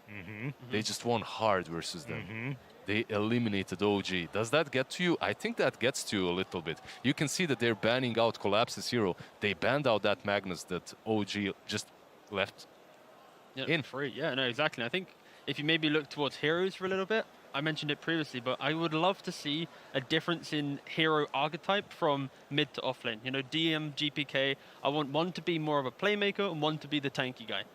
I think, you know, fundamentally in all drafts, you need to have that one kind of lad that you push out into the front, that tanky unit that you have to get through. But having two in the same lineup with a carry that also is getting kited, that is a bit of a difficulty. So I'd love to see either probably GPK shift away from that and get into more of a backline jumping style of hero to kind of punish the amount of kite that a team can really draft. You know, yesterday we were on the panel for PSG LGD versus Virtus.pro, and you said, I really hope we're not going to see any spirits in the mid lane. But basically what you're saying now That's is, true. I want to see spirits on the mid lane. Yeah. Okay, well, the thing is, right? Just because you don't like it doesn't mean it's good, all right? And I think right now, VP, they could go out of this tournament, Shiva. So I have to at least lean towards something that could help them, you know, get to a game 3. I think everyone wants to see a game 3. So this one time I will forget that I dislike watching spirits because they are rather good.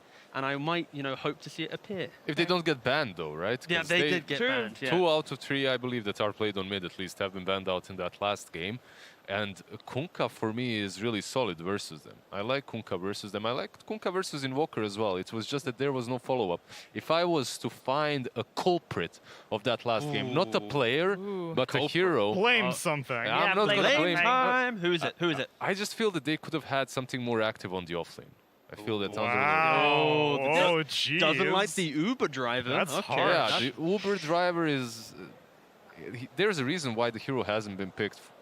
Wait, whoa, quite whoa, a whoa, bit. whoa, whoa. It has been picked by Virtus.pro. They've not lost overall, a single game with it. Overall, Yeah, it they hasn't have been picked a lot, now. and They you have left now. Monkey King Same for in the Medusa. pool. The yeah. main thing I think Lizard's trying to say here is the Underlord before the success we found was against Terrorblades, against push lineups, against very clean concepts That's where true. Underlord has value. In this kind of blind pick phase where it was pick Underlord into the abyss, in which Spirit, they don't really have this innate pushing lineup with some summons or some, you know, auras. Thank you very much. No worries, my man. I've got you. But you get me. I mean, we're saying the same thing. Tanky boy, get out of I here. can come up with some culprits also. No first phase Medusa. Don't want it. Oh, All right, yeah. I am ready for a game 2 between these two teams. Let's get into the nitty-gritty. Let's get into the draft of game 2. Team Spirit versus Virtus.pro. Game 2. Game 1 delivered, guys. Game 1, we were told it's going to be an Eastern European brawl. They're going to bring the fire. It's going to be back and forth, and it was super exciting. It was also a Game 1 of a best-of-3 elimination, and I always think that Game 2, the team that has the most pressure on them, the team that has potential of getting eliminated in this game, normally plays a little bit more safe, a little bit more reserved. Conservative? Sure. Spirit cannot get comfortable in this position, right? I think that's the main thing we're trying to say here. Like, if Spirit want to be able to close this out 2-0 and finally beat Virtus.pro as an organization since, you know, 2015, they're going to need to treat this game as if it's, you know, back to game 1. And I think that's a lot of teams struggle, especially in competition. You're able to beat these teams in best of 1s, right? Or even like best of 2s, but the ability to continue converting your concepts and your confidence, knowing that, wait, we're 1 game away. That's when these better teams, more experienced teams will beat you. But again, both these teams, experience-wise, they're the young guns, you know? Can they be defeated? They just won versus OG. Yeah. They shaved their head. They easy game in all chat. They did, and they didn't just 2-0 OG, right? Because before that, they already 2-0'd Fnatic. Like they're reaping havoc in this lower bracket after getting knocked down by IG. So I think they want a rematch. They might get that chance if they continue on this track. And of course, it's important for them to, you know, beat Virtus.pro, their fellow Eastern Europeans team. But I also want to point out again that whichever one of these two teams wins has got like some of that glory or potential coming out from former Na'Vi. The last time there was an Eastern European team in the top at a TI was TI 3, where Na'Vi came second. And ever since, it's only been top 6. It's been always Virtus Pro, And and it's they've always always been Virtus Pro. top 6, exactly. And Virtus Pro after TI9 in shambles. Everything was up in the air, who's going to play where and stuff. And now there is one team needed that will rise out of the dust. How incredible is it that it wasn't only Virtus Pro that was in shambles? The whole region, looked like a mess. And from all that chaos is given birth to these two magnificent teams, these young stars. Love to see it. Like, that is actually incredible. We have a draft. We should also will we see Night Stalker from Spirit? This is all I'm interested about right now. Okay. You think about IO pairing so far. Spirit has put on a masterclass with IO Mars, and they've also run IO Night Stalker before. But the idea of a strong offlane that enables the IO for forward aggression is what I love to see. Not like kind of these farming heroes. I want to see into the enemy jungle, take away some of this farm, take away this kind of map control, and make VP have to react. You like Night Stalker, I like Slardar if you're looking for a pairing like that. I don't really know if it's as much of Collapse's dynamic. I think whenever they ran that IO Mars... Night Stalker is definitely more in his avenue. Right. I would agree with Jika as well there, yeah. The IO Mars, so there are carry pairings. I feel like the IO would leave Collapse a lot earlier than most of these off-lane IO pairings. Like an IO Slardar, I feel, stick around for much longer. This one with Collapse, he's just like, I don't need you anymore. I'm going to take it from here. So something like a Toro Luna or whatever really works with an IO could be good here for Team Spirit. They don't have to draft it instantly. Maybe they will. They go with the Tidehunter. Why not? Boy. There he is. It's the boy that was left in the pool. He is not the greatest combination with IO. Yeah. So maybe they won't even be laning together. Yeah, that's the main thing here, right? Like, you'd assume in this scenario that it's going to be Tide being paired with maybe some ranged forward position or, support where I then plays elsewhere. But also, the Spirit, they've been very, not creative, but they've been very annoying with their IO pairing. So maybe this is just like the super unkillable Tide in the off lane. He's just going to be farming, skipping towers, really just taking over that jungle. And it's like a new form of Tide Hunter. I wouldn't be surprised if they were to bring that out. A hero that Secret would pick versus the other Titan would be Enchantress. Now, is it the best pairing with an IO as position 4 and 5? Probably not. But versus Elder Titan is decent. Miposhka has played that hero throughout his career. So maybe it will. This will be the 8th Tide Hunter that Team Spirit play at the International 10. All games wins. 100% win rate. Wait, 100% win rate. 100% Very win rate. good. Like the way that they play, even look at that previous game, kind of the mannerisms that they had, it was always Collapse parking himself up front, baiting out so many spells. And when VP even went on the aggressive and they caught him in their own jungle, it took like 20, 25 seconds to even kill him. Like, it is very much, I think, a Collapse specialty alongside, his Mars and before. And of course, Tide is very much a tournament favorite right now.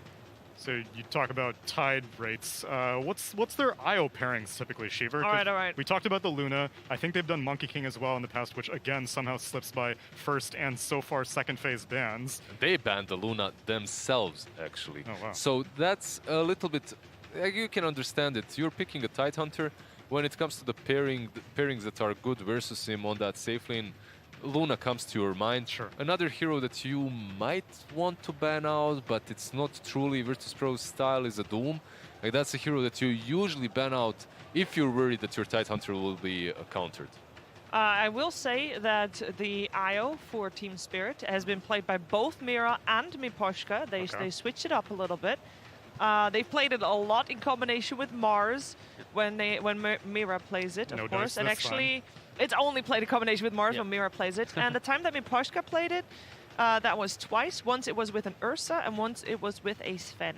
Yeah, so it was the carry pairings that I'm particularly interested in. I'm glad that they don't play Gyro, because that fell off the face of the cliff in the group Now stage. that's had that's pretty bad. 13% win rate? Yeah, it was abysmal. But the key reason why you don't see, I think, carries thriving with the IO pairing right now is because, like, look at VP's heroes, for example, right? This casual Bane into IO, you have an IO, so you're not going to have this innate save other than maybe relocate, but your rest of your team should be able to stun him up. So this value of grip, when you're trying to push this one core into the middle of the fight, this casual fight Bane, he's going to throw a grip on that hero, lock him down, and as long as you cancel the relocate, naturally you're not having additional saves, right, in your lineup.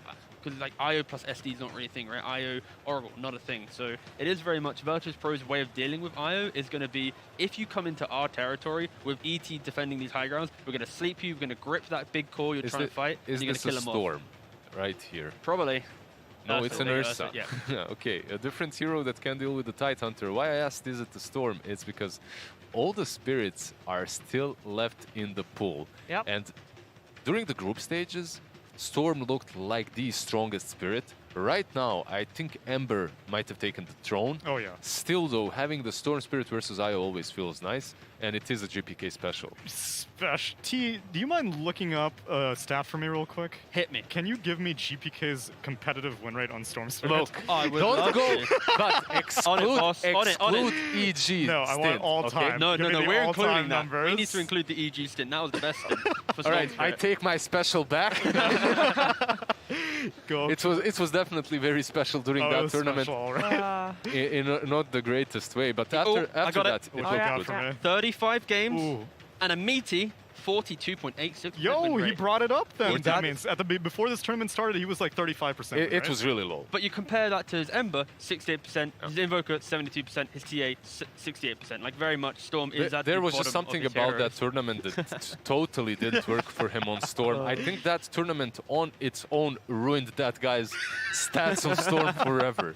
You see his Team Spirit, they pick up the Shaman, so most likely this IO is going to be playing in that safe lane with the carry, and then it's going to be a Tide Shaman pairing. I wouldn't be surprised if they pick up the generic Toronto Tokyo hero here to give that best IO pairing available at the very end, unless they already have something in mind. And you're already setting yourself up for any of the spirits on the side of Virtus Pro. If you remember Singapore Major, if you remember after that the Annie Major, if there's a spirit, you pick up that Shadow Shaman to hex him, shackle him, and to control him. This is the hero that probably brings the most control after Lion in the game. And previously, we were mentioning the idea of like IO plus carry and how it's not been that great in regards to, say, the Gyrocopter kind of fell off a little bit. I love the idea of picking a mid laner that you can play with, right? So he'll play the side lane, enable the carry. As soon as that laning phase collapses, he's going to jump into the Leshrac kind of situation, play behind the Tide and the Shaman, and it's going to be this kind of annoying four playing with a hard carry. Like, I wouldn't be surprised if Spirit just fully all in on some like late game hero, because this 4 combo that they have, if they have an item each, very active. This is actually going to be the first Leshrac that Team Spirit will play at the International 10. That is it's a Viper. Well, massive to pull out. The Viper coming out for Virtus Pro. That's not a spirit. That What is not that, a Tsunami? spirit. I don't know. I'm wondering if it's their offlaner, actually. So I'm wondering if this is gonna be picked mainly because they want to break for Tidehunter, because otherwise I see minimal incentives for this. Yeah, he is a little bit tankier versus magic damage, so you see a core Leshrac, you come out, you're like, okay, fine. I've got corrosive skin on Viper, life's good. Maybe I'll be able to tank a bit more than most offlaners. You might have been concerned about something like a Spectre, but I don't think so. I think this is just going to... It feels like the mid... Oh, of course, they can flex it to the very end. Again, you know, Virtus Pro, they will have the ultimate last pick in this draft. But I feel like this is just the casual mid-Viper that's going to be able to lane into the Leshrac, has equal amount of wave clear. You're not going to care about the Leshrac at all.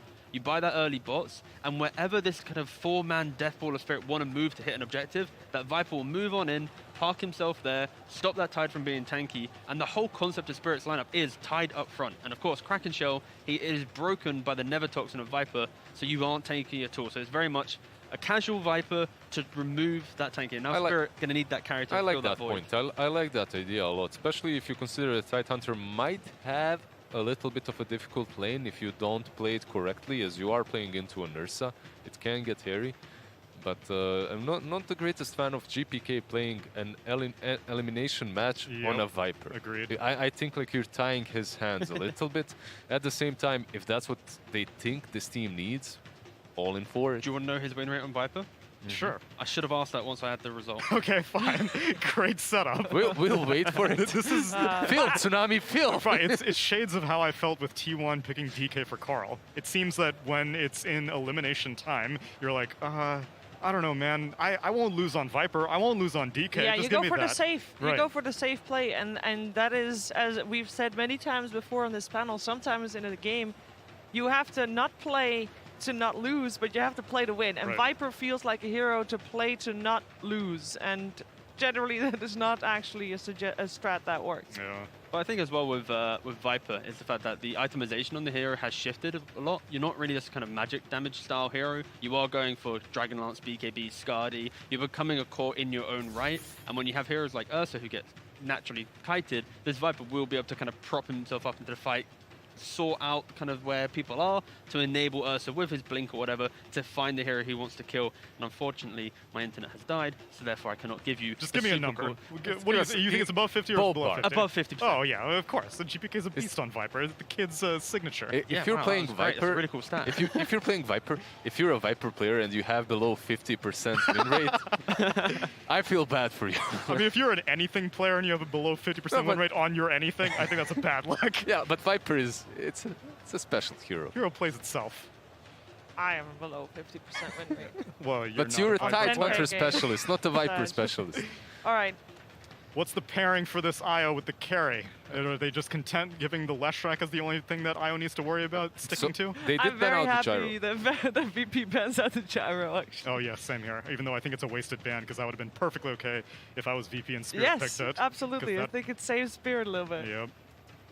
I'm also I got hoping it. that this Viper will be on the offlane. There goes Terrorblade. 68% Shiva, sorry. 68% This win was- rate on Viper for GPK. That's, yep, there it is. Very cool. That's sorry, I just had to get that out there for no That's reason. okay. And there's a Terrorblade, yeah. So the idea, what we mentioned earlier, about the fact of this Tidehunter Lesh, the IO playing with Lesh, you want to unlock that space on the map for a quarter farm behind you. Terrorblade will thrive in this, and it does put VP in that awkward position of when can we actually win the game. They pick up a Pangolier, again, very, very good at dealing with these early kind of tower objective hitting lineups because you just have the Rolling Thunder. You will be that cushion for the Viper to get the spells off behind you.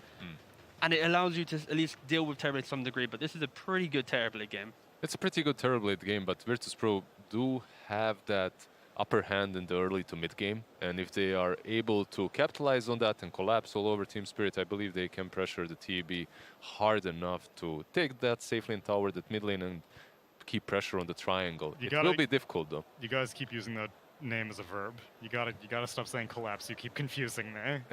He's going to collapse. And they are going to collapse. This is a terrifying push lineup. You've got Metamorphosis Terrorblade. You've got the Shaman Serpent Wards. You've got Diabolic Edict on Leshrac. This is fast, and I don't know if VP are going to be able to draw them off their So you actually like Team Spirit's aggression? I like Spirit's aggression. I'm gonna go the opposite way. Okay. Let's get some some change it. I'm going VP, I think, a little bit. I think they've got just enough in the tank to deal with the early fight, and I don't think there'll be enough room for TB to farm if VP are decisive with kill a hero, invade the jungle. If they kind of hit these rhythms, I think they should be in an okay spot. All right, so basically all we want is for VP to be the one to set the tempo this game if they want to come out ahead. But they've got a good setup for them. Last game I said that GPK has a huge burden. I believe it's Toronto Tokyo this time around to carry it out. All right, well, we are gonna witness it. It should be an exciting series, exciting game rather, regardless of who will take it. But we will find out who will take it together with ODPixel and Insania. Thank you very much, Shiva. Yes, ladies and gentlemen, game 2 coming up now between VP and Spirit. I'm ODPixel with my main man, Insania. Insania, what are you excited to see? I'm seeing a Viper. Not a hero we get to see a lot, but it is one of GPK's hottest back in the day. This was a hero you would never let the man have. No, absolutely. And I think this is their idea to deal with the Tidehunter. I think if they probably felt like the Tidehunter was problematic for a certain part of the game, and they couldn't fight into him, and now they're trying to solve it with the Viper. But I feel like generally when you do this, you want to have some sort of stun to keep him inside of the Nether Toxin. And when I look at their draft, I don't really see a lot of it. There's a Stomp from ET, there's a roll through from Pango, and then there's Fiend's Grip from Bane. So I think that's going to be a challenge for them, at least in the early game. And sort of overall, looking at the carries, you feel Terrorblade, good game for it? I mean, it's a great game for TV. The only fear for him really is that Elder Titan. But I saw this earlier actually in the tournament where VP played his Bane against ET, and it was Save playing it that time as well. And he kept finding it. He kept being able to click that Fiend's Grip on top of the TB. And that was also against the Tidehunter, I want to say. So it's a pretty similar situation. So I think VP probably think this Bane is quite strong into this specific matchup, even though I would imagine TB has the edge. Oh, he's definitely seen some fantastic Bane plays. I mean, Save in himself has had some excellent games, turning fights around and starting them off. You know, one of the more aggressive supports it seemed here on the main stage. He's always ready to just jump headfirst into 5. We're going to see quite a clash here, but it looks like it. At least the attempts of both teams. It's really eyeing each other up around this fight, around the early vision control on this mid. Now they're back off here for the bounty rune. Headfirst into 5. We're going to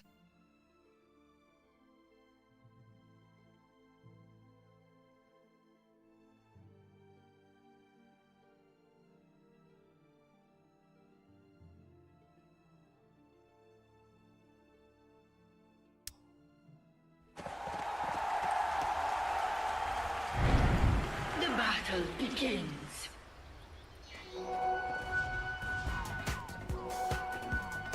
And how well does the Eye and the Terrorblade deal with that pressure?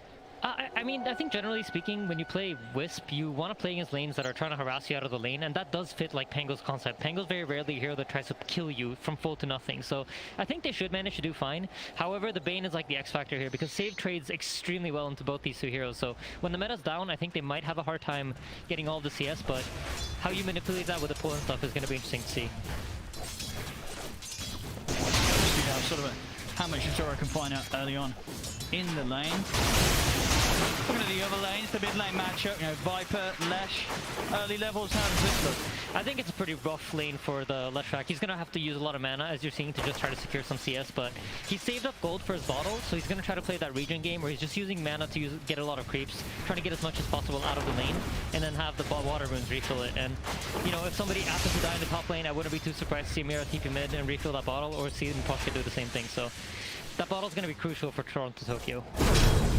I mean, are we going to get someone dying first or in that top lane? Is that where you sort of see the most brawling in this early laning stage? I mean, here in the top lane, you have Elder Titan and Ursa. This is more of like a kill setup, so I think once they hit level 3, that's a pretty big power spike for the Elder Titan. I'm sure Fog has talked a ton about this hero. Oh, he loves it. But level 3, that's really when you start trucking in damage, and then Ursa's online too, right? You have both the slow, you have the Fury Swipe, so a lot of tools to get kills up here once the levels come online.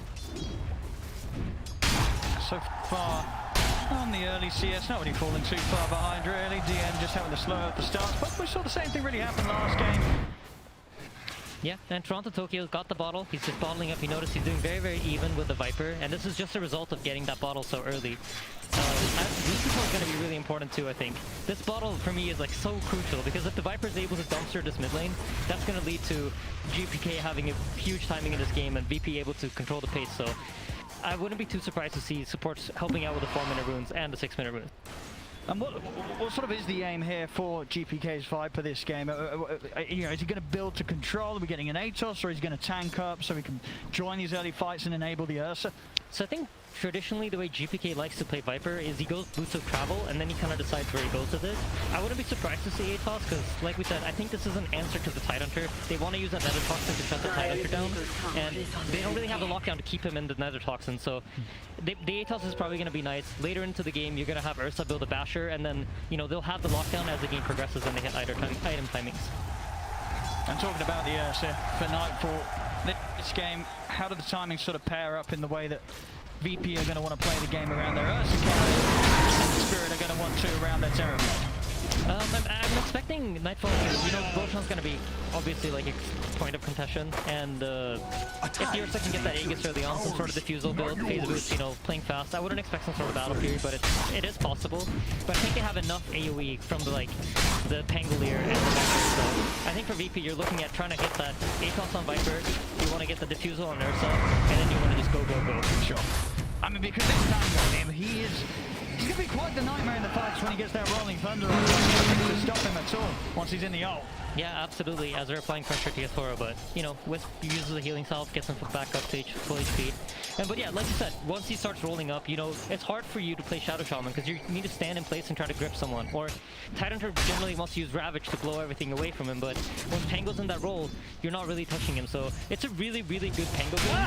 He doesn't need to be afraid of Leshrac. All he really needs to make sure that he does is get on top of the Terrorblade. We're going to see straight on TP for Toronto Tokyo. We'll reset back in the base. Yeah, absolutely necessary there with the setup. Was made by Save. And this is what we were talking about, right? The rune control. It's really important to make sure that this Leshrac can abuse the bottle to just keep getting creep kills. Because right now he's sitting at 23. He's doing great, right? Yeah, even with a Viper. Not an easy lane, but Toronto Tokyo trading farm quite nicely. Yeah. Dire's top tower is under attack. Up top, you see, so one of the interesting things about running Tidehunter against ET is you lose the minus armor from the Gush and the Slow, which allows you to fight back when you run through with the Spirit. And you can look at Mira's skill build as well. He has 2 points leveled up in his leadership. They're looking to just fight the other Titan when he runs in, so it's a tough lane for ET, but the nice thing about it is that you take a lot of attention, and that allows Nightfall to get a lot of creeps. So even though you don't have a great lane as ET nowadays, you almost always will take enough attention to let your carry get a lot of farm. That's certainly been the case here. Only a few CS right now between the farm and Nightfall, and of course Toro there on the opposite side of things down the bottom. So it certainly seems that, you know, having the presence of the IO has been enough for Toro to be able to survive through most of the aggression. We're going to see a bit of an attempt onto Yatoro down here, but quickly with the turn. Turn things around, safe will pop the fairy fire. Are they going to have quite enough to take down the Vayne? Then what? The Vayne is able to get out of reach onto Terrorblade. Dim a little short there on the swashbuckle. That's going to cost his life. Managed to sort of stay close rather than go the full distance on the swashbuckle, and Yatoro, from the point in that direction, he's immediately able to punish that. Yeah, great play from VP. I mean, sorry, from Team Spirit there. And the bottle just came out on the courier for Pango there, but smart enough, drops it off onto Save. So Save now has an empty bottle that'll get refilled from Pango. So all in all, they still get both heroes back to full HP. They were so low that they would probably have to go back to base otherwise. So it doesn't hurt too bad, but of course you never want to give a first blood away terribly. One thing that so definitely stands out to me this game when you look at both drafts is, you know, VP, whilst they've got the killers and the fighters, they don't really have the tower push right. They're going to have to get a lot of blood spill to actually get the room to push down objective. Meanwhile on Spirit, they will lose collapse top, but when Spirit group on, towers will just crumble to this Leshrac and Terrorblade, right? Yeah, absolutely. And generally speaking, when you play really long cooldown drafts, you will see teams want to have tower damage because they're going to get caught here by the hated Viper. Finding a way out. And a lot of damage for GPK. There's no way out. Trying to run away from this, but Boschko as well will also die. Tries to get the courier on the way out, but he won't have enough damage to do so. A very hard-hitting move there from GPK down on the bottom lane. Yeah, and this is just the importance of rune control, right? Because the left back got zoned out of the lane early on, he's no longer able to contest these runes, and he's forced to play in the jungle. And when you play in the jungle, you're low on mana, so you can't fight runes. And that gets him a kill on TV, but Toki has finished off Arcane Boots, and he's eyeing up his own move here in the top lane now. TP up from Imposter as well. Get the quick refill here on the bottle and see what they can do about this tower. See if VP are going to put any effort into trying to hold this off. So this is one of the times when you really want to have tower push in your team. You can rotate the Ursa down to the bottom lane or some sort of hero down to the bottom lane and apply tower damage. But VP just straight up can't. So this is something that they will suffer to in the game. If they don't feel strong enough to fight back, Team Spirit can easily just run over towers. Structures are fortified. Radiant's bottom tower They're getting a is seal one under for sure. attack. Nice turn up here from VP. They're focusing elsewhere. Save trying to keep Yatoro on edge as he comes deep into the jungle. He's being so obnoxious. He's just forcing Yatoro to run away. He just wishes he could sit here and farm for free, but he's killing off those illusions. This is something I think a lot of people don't do enough of. And this forces Mirror to come down bottom. They should. Oh, a pretty good shot against Save here. He'll try and turn with the Nightmare. Instantly able to take it off with the illusion there, Yatoro. There's a couple more hits. He'll find them. So Save finally put to an end. Well, CTM to go over the Rolling Thunder, but Team Spirit, they're already back underneath the tower, and nothing is going to be found with this Panda. Yeah, the ward here on the high ground, just allowing them to see the Pango rotate over, and he's easily able to dodge it out. Yeah, it seems like GPK decided to go a different route. No Atos, he's going treads into Dragonlance, so looking more at trying to deal some damage in these team fights.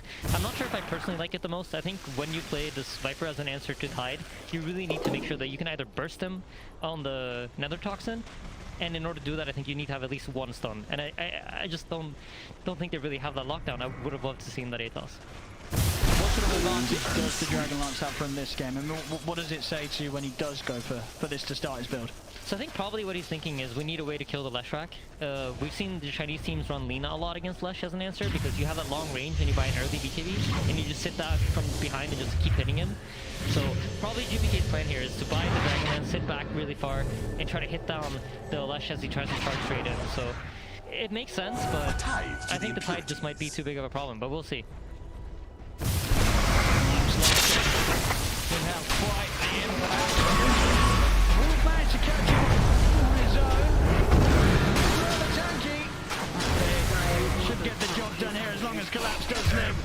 He does still end up eventually going down. Yeah, and Team Spirit immediately on the response, right? Toronto Tokyo runs up the mid lane, pressures that tower. As soon as VP makes a move, he's been in the right place to apply tower damage, and this is really good for them because they keep forcing the VP heroes around. And have a quick round to save. Yeah, the 3-man of Team Spirit are doing a great job. The 2 supports together with Toronto Tokyo just running around applying pressure. And if he gets a rune here, that should lead into a play. Luckily, GPK gets it, so now this puts the pressure on the Tide again. He's probably pretty scared. They know that there's a bottom rune spawn since Toronto Tokyo didn't get a top. And we'll see if they might try to fight back with the Ravage here. Depending on if Collapse leaves the lane or if he stays here, that should be a pretty clear indicator to whether Team Spirit wants to fight or not. And how strong of a timing is it going to be this game for Nightfall with the Diffusal? Is it as simple as Diffusal's picked up, he can join the fights, or is he going to have to stay on and farm for the BKB before he really gets stuck in with the team? I think most likely it's caught down. You see, they can't stun him on top of the number. Yeah, he's straight out of the nether box, and now he's been a challenge. The response to going for the first time, the Tokyo bit for it. But now this is actually too much. And Spirit, they try and take this fight. But there's going to be one number 2 going down. The only thing Maybe just overestimating their capability to get kills with the damage of the Leshrac. Team just getting destroyed on the front of the action. I think they need the Ravage to go off, right? Once the Ravage goes off, you're going to see the Leshrac drop a stun, and then GPK can't pump damage into him. If they are able to have GPK stand back and deal damage, then any hero out of Tide is just going to melt to him. So for that reason, Dragonlance does actually make a lot of sense to me now when I see it play out. So up until the Blink Dagger on Tide, if he decides to go for it, it should be a pretty smart item choice actually by GPK. And we're definitely seeing this game in comparison to the first one. They seem a little more active in terms of just making sure that the Collapse, he's just not getting the space that he did in game 1, right? This is going to be a much slower beginning for a Tide that had such a long time to ramp his game up in the first match of the series. Yeah, absolutely. And I really do think like Collapse comes in at a really clutch timing for their team. Up until the time that he gets his blink, you rarely see Team Spirit kind of group up. And in game 1, you had Yethora playing a more active hero as he's caught here in the top lane. Yeah, it's got us under if he gets down, but there's nothing to stop the grip here. Mirror Nightfall, he's already out through the tree line. He's going to be fine. The 10 for save should get the Bane. But of course, the bigger loss being there. Jika taking down VP at the same time. Applying pressure on the mid. Toronto Tokyo not able to find the lead in. Yeah, just good. I think this is something VP does really well here. They learned, the last game we had kind of roles reversed, where it was Team Spirit applying the pressure to VP, and now VP is in the commanding position of, we need to make the moves, we need to be the ones taking space. And we mentioned the heroes don't really have tower damage. DM's right on top of the mid tower. As soon as a play happens somewhere else on the map, he's in the tower space, making sure that he forces reactions and just gets that chip damage. That is really important for them. Mirror. He's got the grab, the opening TPs are coming in to try and grab Nightfall. First Nightfall in time. Nightfall's got no up for 20 seconds. And no chance to survive. Great setup by Mirror. They're going to relocate back out. You see, the positioning that VP has on the map right now, there's one core on every lane. They're just trying to farm up as much as possible and control map space. And this forces a lot of the Team Spirit heroes into the triangle here. So they don't really have anywhere to farm. Even though they have heroes that farm faster than the VP heroes, if the game stays static like this, VP is going to be heavily out farming them just because there simply aren't enough camps. And Team Spirit recognized that and decided to smoke up right away.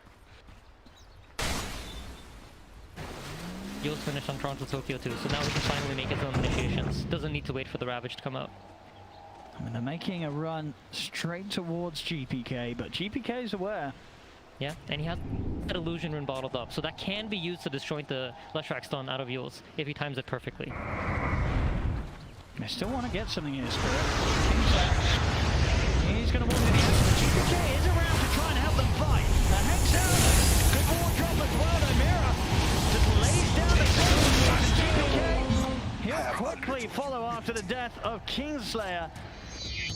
I mean, I guess they felt that they could get a kill once the Elder Tower was being focused. I mean, it seemed a little bit of wishful thinking there from GPK on trying to turn that around.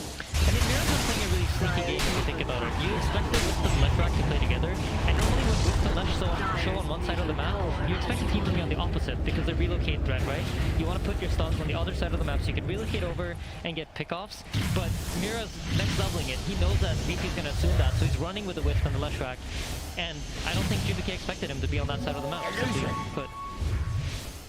Absolutely. So it seems DM ready to go with the blink. Good setup. They good aim there. Catching the first stairs. The secret. The further back.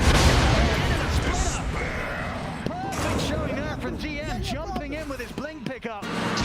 time it was Spirit that weren't prepared for the move to VP. Mirror as well. Also slowed down. DM leads the way, and they couldn't have set it up any better. And Nightfall picking up every single one of those kills. They're definitely going to be eyeing up road. There is Ravage ready for Team Spirit, so they might try to set up the defense in time. I think they're here and the bump straight away, but that's going to go like moving. Yeah, it's moving really quick. Just the timing. VP playing for. See Nightfall getting the blink first before the BKB after the defusal. First after that. Those last 3 kills, of course, and now here we go. Aegis ready to roll. Level 12 as well. VP, we could definitely see them step things up and get even more aggressive now with this timing that they hit. Yeah, Pangolier roll up in 20 seconds. This is going to be their cue to try to set up a fight. I think probably going to eye up the middle lane tower. Some sort of smoke wraparound is most likely what's going to happen next. As you see, this is something I think is really interesting, because normally we don't really think of Bane as a hero that farms, right? But VP have done this multiple times where they set him up to farm. Stun slightly off the mark. But yeah, they will farm up this Bane. They recognize how strong of an item this Aghanim Scepter is for the Bane. And I was talking to AOI about it as well. Like, we don't really think there's any Ags that changes the hero as fundamentally as the Bane Ags does. It's just impossible to stop that Fiend's Grip when he has the 2 illusions up. That makes it very hard to play into. Consider the stuns they do have, they're ready. I mean, maybe if they get a good Ravage. Sleep in the top lane. Just burning the left track's mana. Mid lane. And the pack collapse, trying to get a bit of peace here. We'll be able to force over the Tarun to try and get him to try. Looking back Nightfall with the X collapse. He's looking to turn with the guys. They're bringing in the backup.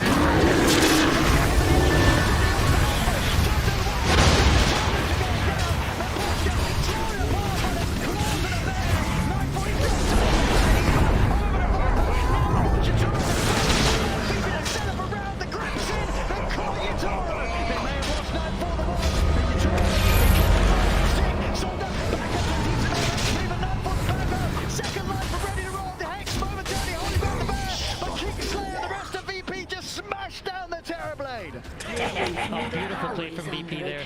During all this, the reason that relocate comes so late is because the Leshrac slept. They can't relocate in the slept Leshrac, so just beautiful map coordination there from VP and communication. You know, Save runs up top, sleeps the Leshrac, they take a fight in the middle lane.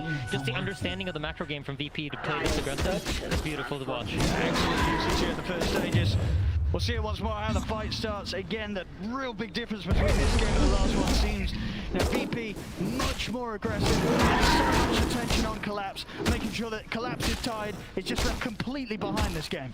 Yeah, and this was a beautiful usage of the Yules. When I saw this, I was like, oh my god, the Viper might actually go down, but he's able to stand his ground and deal just enough damage for Nightfall to clean up the fight. And he's taking so much attention on GPK that, you know, Nightfall just runs around freely and does whatever he wants. We see it towards the end. Nice little attacks, I mean, but again, sort of just a Bane play from Save. Jika to stick around and fight that little bit longer than he can deal with. Yeah, it's just a great team fight coming out from VP, and they're continuing to apply pressure here in the bottom lane though. Team Spirit have smoked up with Mira and Ithora, and they're looking for some sort of pick off, but it doesn't really look like it's gonna happen. Nightfall sniffs it out. The next big timing coming up is probably the Ursa BKB. That's when you'll see VP probably try to group up and keep applying the pressure. But a very similar story to last game, right? If VP ever takes their foot off the gas, then the scaling of Team Spirit is going to be amazing. And once they start finishing up these items that allow them to survive, like the BKB on the left track, and they have Valley of Nithora, they get a lot harder. They did the backup Nightfall. Team Spirit did try and set up here. Onto the Ursa. Shifty's never roll his way back out to safety as he is on his own. Yeah. The swashbuckle off, stun still hits, and in fact, they're taking them out of there. They don't want to stick around. They know that the rest of VP's making their way over. Top though. Can they catch GPK? He's got the BKB and a TP at the ready. He'll pop it. Not taking any chances here, GPK. He knows that they're all coming over. And VP then make it away. Yeah, Save's in trouble. Mira's gonna catch him here. There's just so much going on the map. There's like a very intelligent macro gaming thing. Nightfall able to clean him up. Stay together. Again, just picking up what's all? Lose together, win together. Spirit were going for them last game. They've really just stepped up the tempo. Now they're sort of looked at the first game, said, all right, this is how you want to play. We can do that too. Yeah, I think their big difference, like in the T1 V2 series, it's not two teams that work. They would rather the other team come to that.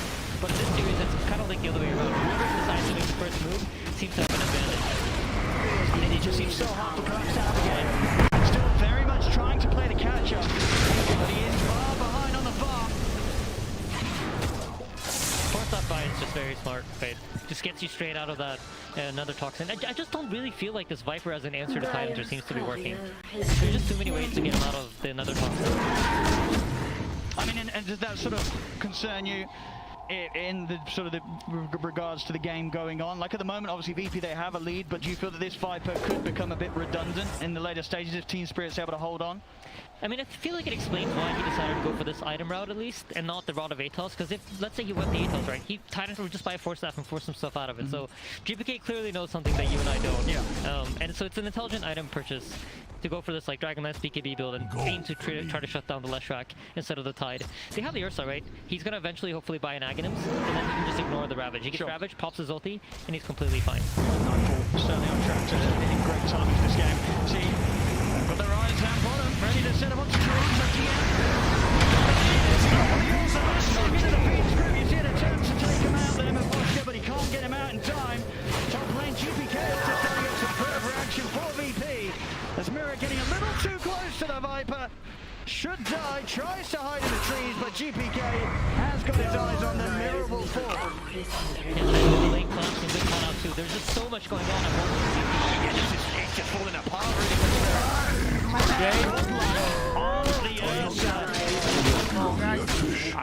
And they may only be 5k down, but as I say, it's just a complete mirror of the state of the game we had in the last one, about 22 minutes in. This time round, VP just ruling the map, and Spirit getting very little chances to really climb their course back into this.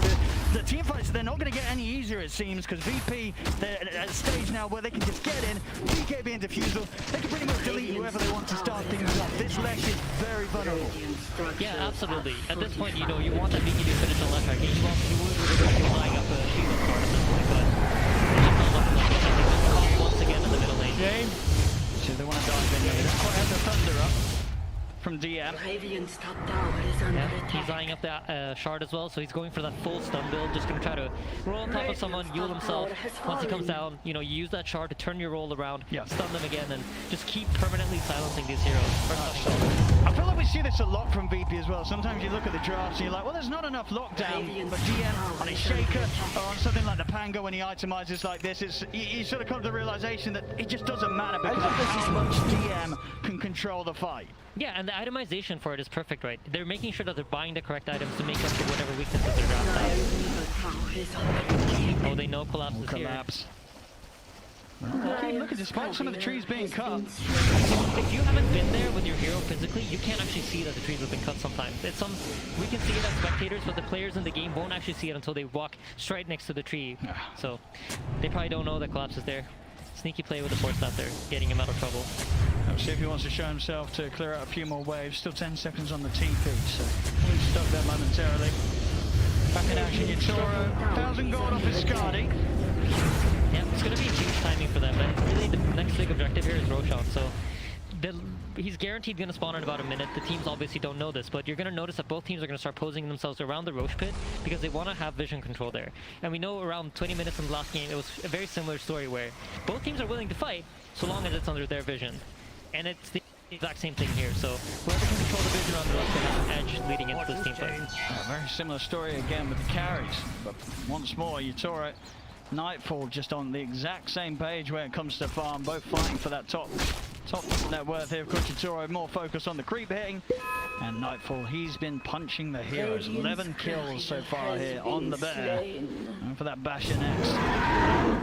Yeah, Sam is buying for stuff, and I believe so is Kingslayer, so they're recognizing that, you know what, they might need to kite out these cooldowns. Once the meta is popped, we'll have 2 Force Staffs to pull their heroes back and just wait out these cooldowns if they need to. And the same thing for the Leshrac BKB. If they don't feel like they can fight into it, they have the tools to decide, you know what, this fight's not good, we're gonna pull out, they've committed meta, and then refight again in about 60 seconds. Still there. No doubt about it. Matter of seconds and Nightfall will be able to finish this one, and they're coming out with the smoke from the bottom half of the map, but it's going to be in so unless they find a real pick to start the fight off with, Spirit aren't going to have the best of times fighting into VP. They need the Panga though, and they're going to see him here. If that targets them, if they can actually so slippery though. With the shard, the blink, the Yules, the thunder, there's just so much to play his way out of that. They have to get some sort of instant catch. It's really all on Mirror. Yeah. If he's not able to find the opening, he's going to get out every single time. And just speaking about that opening, you see Mira is only 250 gold off of a Blink Dagger, and that will allow him to make that first jump, which is going to be really important for both teams here. Absolutely, until that's there, they're not going to be able to start off the fights with this Pango dying. Yeah, GPK is also closing up on finishing Skadi. This will make it very hard for the Leshrac to just keep running in, right? You're going to get slowed down by the Viper during your BKB, and then once your BKB is out, you're absolutely not moving. Yeah, and he's going to be a beast. Really itemizing up to be the second carry, really, for the team. You know, you're going to have an Ursa in your face, you'll have this Viper off in the distance, just spewing the poison and toxins all over you. It's not a fun fight for whoever starts off on the front from Spirit. Yeah, absolutely not. I wouldn't be a frontliner playing against these heroes. I mean, what is the game plan for Spirit now? They must be realizing that they're, every minute they are losing more and more control off the map to VP. Where do you look for the comeback from here for Spirit? I think it's a similar story to last game where you need to fight on vision so that you can find the correct targets. The whole purpose of fighting on wards is so you can see the backliners of Virtus Pro and you can catch them before they get their spells off. If they're able to initiate on Viper and he can't BKB and he goes down, that's a huge catch for them. Same thing with the Pangolier, even the Bane, ET, like all these heroes, pretty much anyone except for Ursa is a good initiation for Team Spirit if they can find it. So just look for the wards, look at the minimap wards, and that's the areas that the teams want to fight in. For VP, you have the top area, and for Team Spirit, you have the bottom area where they want to fight. And this is something Spirit does a lot. I've noticed they do this in a lot of their games, where when they're behind, they'll take over the enemy triangle and ward up the entrances. And then if the enemy team approaches, they're willing to take that fight. Radiant's middle tower is under attack. Still a good few minutes on the Aegis VP. Yeah, they're looking to hunt now. So now the way that you want to approach this game as VP is you want to try to move around the map and force Team Spirit to TP away from it, set up vision on lanes, or set up vision on camps where you know the heroes are isolated when they're farming. And then once you have forced the heroes into their base, then you can start forcing them into a team fight. And you see here, Mira's going to TP out, and now VP feel like they have gained control of the bottom side of the map, and immediately they're going to move over the heroes to top. Nightfall TPs into the tier 2 top tower, and now he's going to be on the hunt.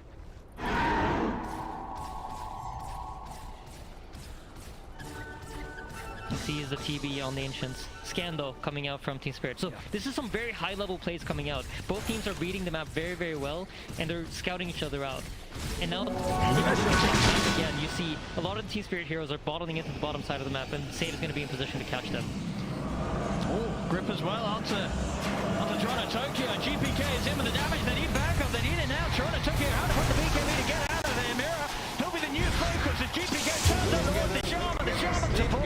Stay together, stay together. The Spirit, they've got to run. Nightfall just charging it. Spirit being forced back up to the high ground of their base. That's just really intelligent macro gameplay from VP. How they move their individual pieces around the map to force the Team Spirit heroes into their base and then find a favorable fight. Now you're going to expect to see them just constantly chasing after them. They get the bottom tower, they know that there are no heroes from Team Spirit bottom, so now expect them to start moving towards the top side. Radiant's middle tower is under attack. See what they can catch. See Spirit hunting, +1, normally Toronto Tokyo. Just trying to play their best out on the other side of the map, pushing those waves out. Yeah, you notice, VP, they're not leaving Team Spirit's side. No. They're just making sure that Team Spirit cannot get out of their base. They understand that maybe some heroes farming their side of the jungle, as you can see with the pings, but they're making sure that the important one, Terrorblade, he's stuck. He's not getting out. Nightfall just jumping up to the high ground here. 20 seconds on that Aegis. Just went for the play to see if he could get something done before it expires. Won't be the case. Spirit playing extremely cautious right now. Yeah, and we see a really intelligent ward placed deep in the VP jungle on the top side from Laposhka. So they're able to farm on Trans Tokyo at him while they're being contained. This is really smart plays coming out from Team Spirit. They're doing everything they can while they're behind. They managed to sort of slow the bleeding here. Get things done. The power of the Aya, allowing Toronto Tokyo to play and farm in such positions. Yeah, absolutely. And, you know, they're always ready to team fight in. You have that relocate to bring you back if needed. And they're getting good vision out. This is a really, really smart play from Team Spirit. And I think VP recognized it, and that's why you saw all their heroes move into the top side of the jungle to try to take control back. And they find that ward. It's a huge D-ward by Kingslayer. Gold and sweet. And it's just low beams, you know, they're waiting for that right fight. They know that they can't be impatient and just run into the enemy team in a bad fashion where they will throw the fight away. Making sure that, you know, they're fighting in areas where the enemy team will not have wards. Dire's middle tower is under attack. To the mid here, both teams Tower is under attack. opposite side of the lane. When will step up. Fighting under the tier 2. It's probably going to be too much of an ordeal here though for Spirit. And there are pings about smoke wraparounds, and here we go. VP smokes up. Okay, they're gonna try. So now here's the question: which angle is Team Spirit not covering? Where are they gonna find it?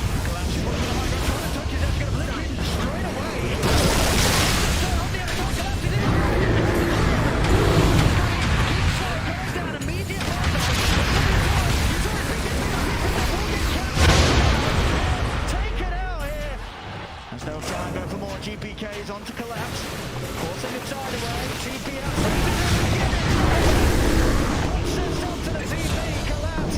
Trying to hide in the scene. Oh, he's actually going to be able to make it over the blink. Still trying to chase it, VP. The trees over the Spirit out. Kingslayer will spot him out. GPK takes him down. Toronto Tokyo also taken out by Nightfall. Great read on the map, recognizing that he's there. Ravage has been used. Virtus Pro's draft basically doesn't have any cooldowns, right? So once DM is back alive, they're most likely going to look to continue the hunt and make sure that you don't allow Team Spirit to farm. Because as long as Team Spirit are farming with these illusions and stuff, it's just staying at 8,000 gold. It's a battle of who can take over map control. And that's what these fights are really all about. It's not about the kills, it's about who gets map control in the end. Solid start with a Ravage, but Yutoro, he just couldn't get the damage out to start things off. Yeah, they really need the Terrorblade to be outputting damage, and the Leshrac had blinked in and just immediately been forced to reset out, so there was really no good follow-up on the Ravage, but they get that fight with Terrorblade on top of the Ursa, or Leshrac on top of him, it's going to look very, very different. But what an amazing blink out from Collapse, right? Unfortunately, he gets found out in the end, but still a really cool play.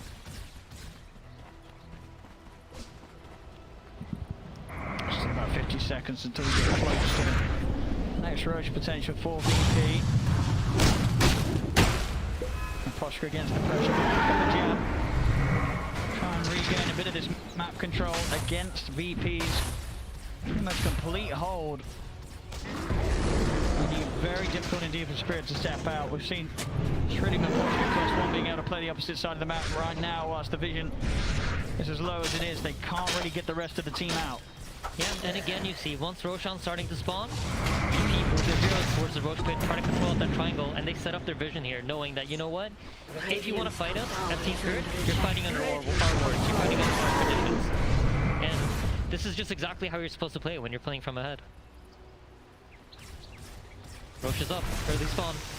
A DD route as well outside of the pit. It's going to be a quick one. Spirit though, they're smoked up, they're looking to take the fight. Carol's Mena's up, Ravage is back up. And initiation's everything here. They've got to get it so quick, but this DD is falling so fast. Spirit, no, starting up with money save. Not a bad way to begin the action. Bane gets it. He's got Binions up into the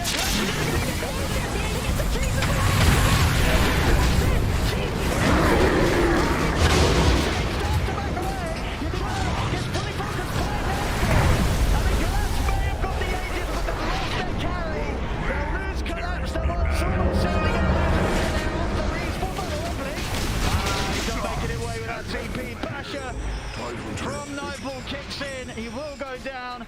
Cheese is still there, but he gets it. He takes the Aegis. Who got the Aghanims out of that? I believe the Ursa got the Ag. He did. He did get the Ags, yes. But yeah, just she's 还 still 在 in the C， pit. 还在 C， 弟弟都要炸了， I feel like it wouldn't be a TI with a game without a game where there's been something left inside there, and this time it's the cheese once again. Yeah, it has a tendency to be the cheese. It does. Cheese is the item that people leave behind the most. But a great opportunity now for VP to go high ground. There's no absolutely. Ravage, and there's no meta. And could you ask for a more timely bash than the one that Nightfall got?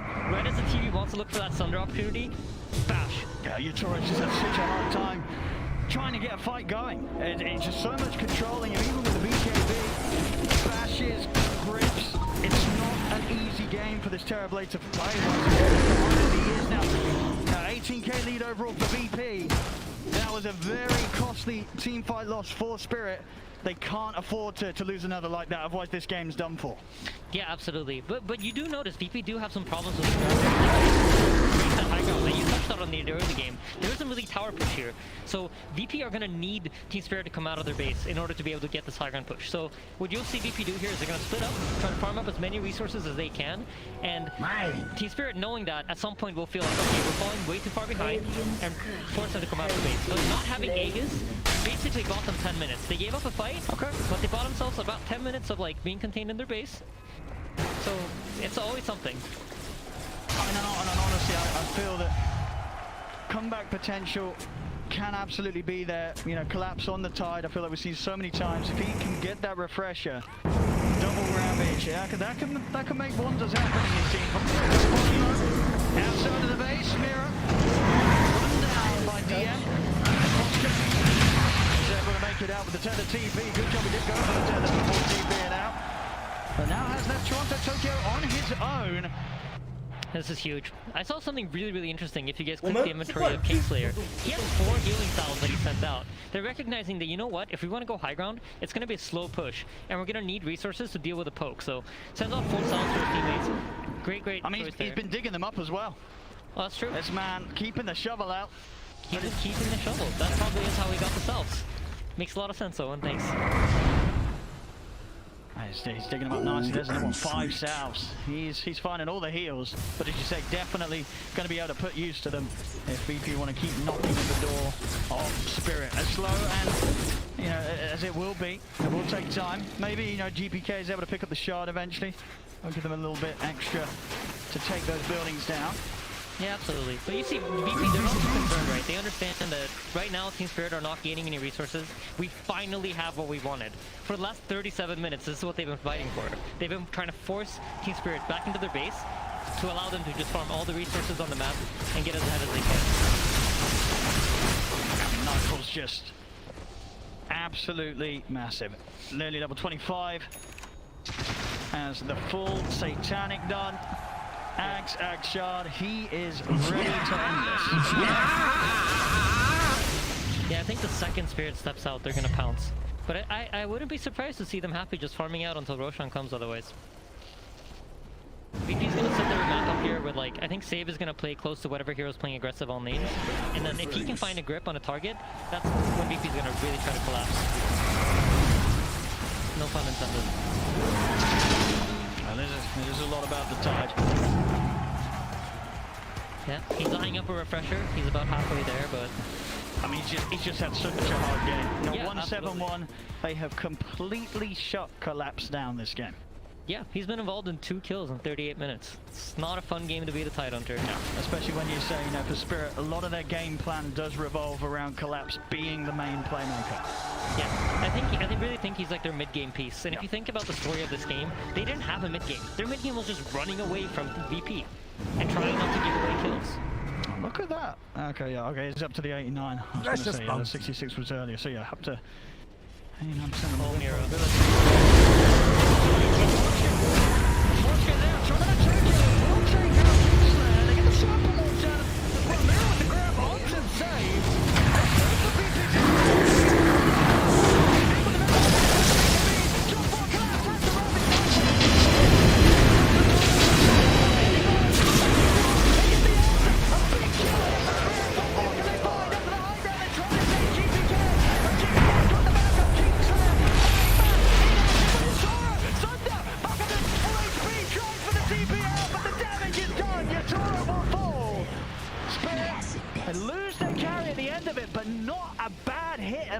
switch into VP there as a fair bit of damage is done.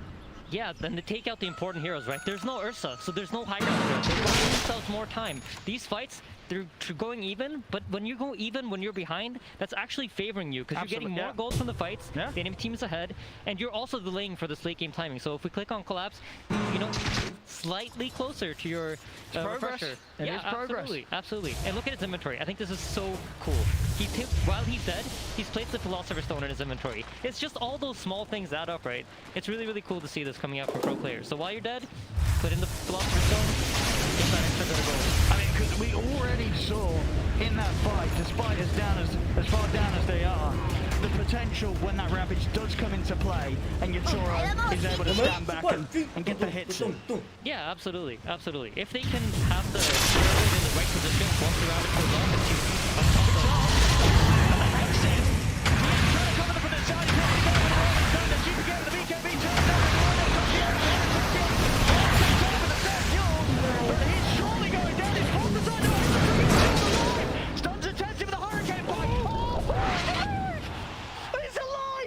what a save! They get him out! Toronto Tokyo will survive for now! Mirror goes down! Nah, what's all? Live to see another day here, thanks to Mepashka! What a crazy save, man.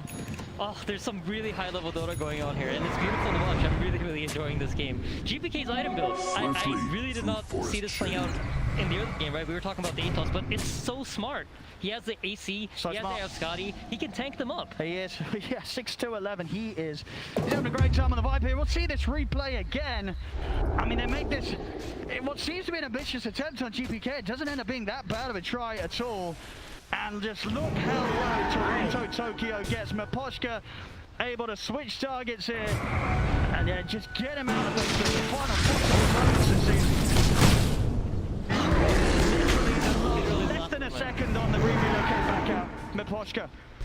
What a move. There's so many crazy high-level plays going on, man. Every spellcaster, from the Hex on the Viper, you know, the Penguin sitting behind the Viper in case he gets caught. It's just both teams are playing so well. It's a very enjoyable game to watch. And now we have tier 4 items coming out. Oh, Timeless Relic. That's a tasty one.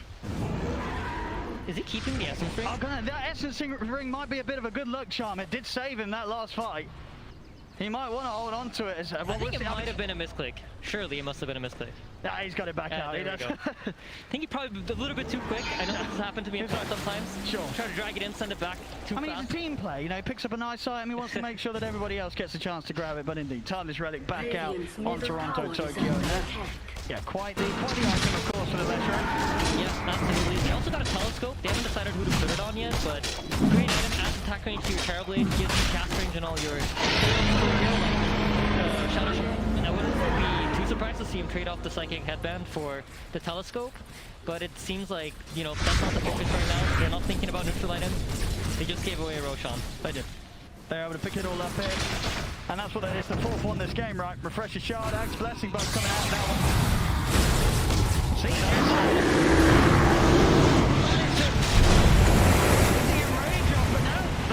Yatoro wants to try and find it. The BKB shortly coming to an end to Toronto Tokyo though. He's got to start running the pocket. He's ready to take him out again. We'll bail him out as they manage to back off there from VP trying to run him down. Of course, off that return to the pit as well, they do now have the 2 chiefs on VP. DM's got his Kingslayer as well. That could be huge for Kingslayer. When you're playing Elder Titan this late into the game, your biggest problem is getting on top of the Terrorblade for long enough for your natural to deal the damage that he can, right? If they can combine, as it looks, I hear sleep. That's just some illusions. Yeah, if they can get that natural order on top of the Terrorblade and then have the Ursa hit during that period of time, that's like if Cheese gives them 2 seconds, that's enough. That's all they will need for the natural order to deal its damage.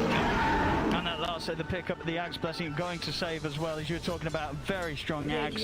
So this is going to be an excellent addition to VP's team fight here, especially with the way that Save has already been able to make those big ults happen. And yeah, Yatoro's life getting harder. He's got to keep himself completely away from this Bane, otherwise Save will be looking there.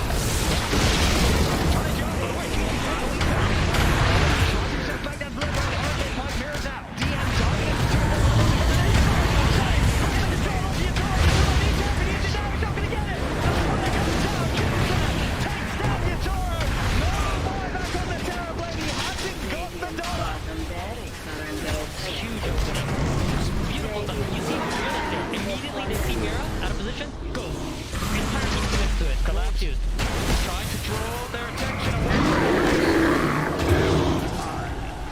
have a buyback, so they're just trying to buy time for the Terrorblade to spawn. I don't think it's going to be enough. So much for that GPK. GPK just running around 7,500 in the bank. Yeah, I think they recognize it, you know, the way the time throw is playing, that's just not normal. If you have buyback on TB, that's not the kind of play you're going to make. And VP can read that off of the movement. They recognize it, throw back. What can they do without that Terrorblade? 30 seconds.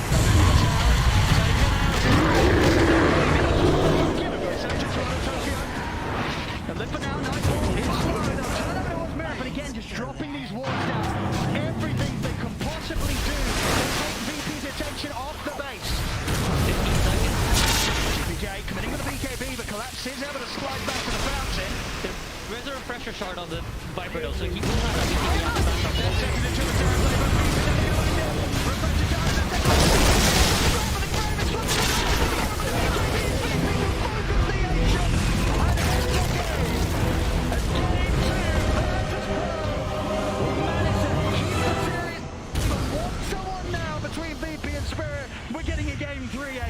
And this was just a masterclass from VP, how to play from ahead. What do you do when you have the right heroes that can kill the enemy team? And yeah, it was perfect.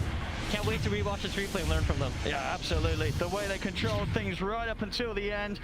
Great to see as well on the main stage. We're excited at the start of the game. You know, GPK back on his Viper and top form indeed. 6-2-14, Nightfall as well. 19-2-6, keeping up completely this game with Yatoro's Terrorblade. Yatoro could never farm himself an advantage, and it really just seemed we see VP hit back harder, if anything, than Spirit did in game 1. I just hope in game 3 we're going to get a clap.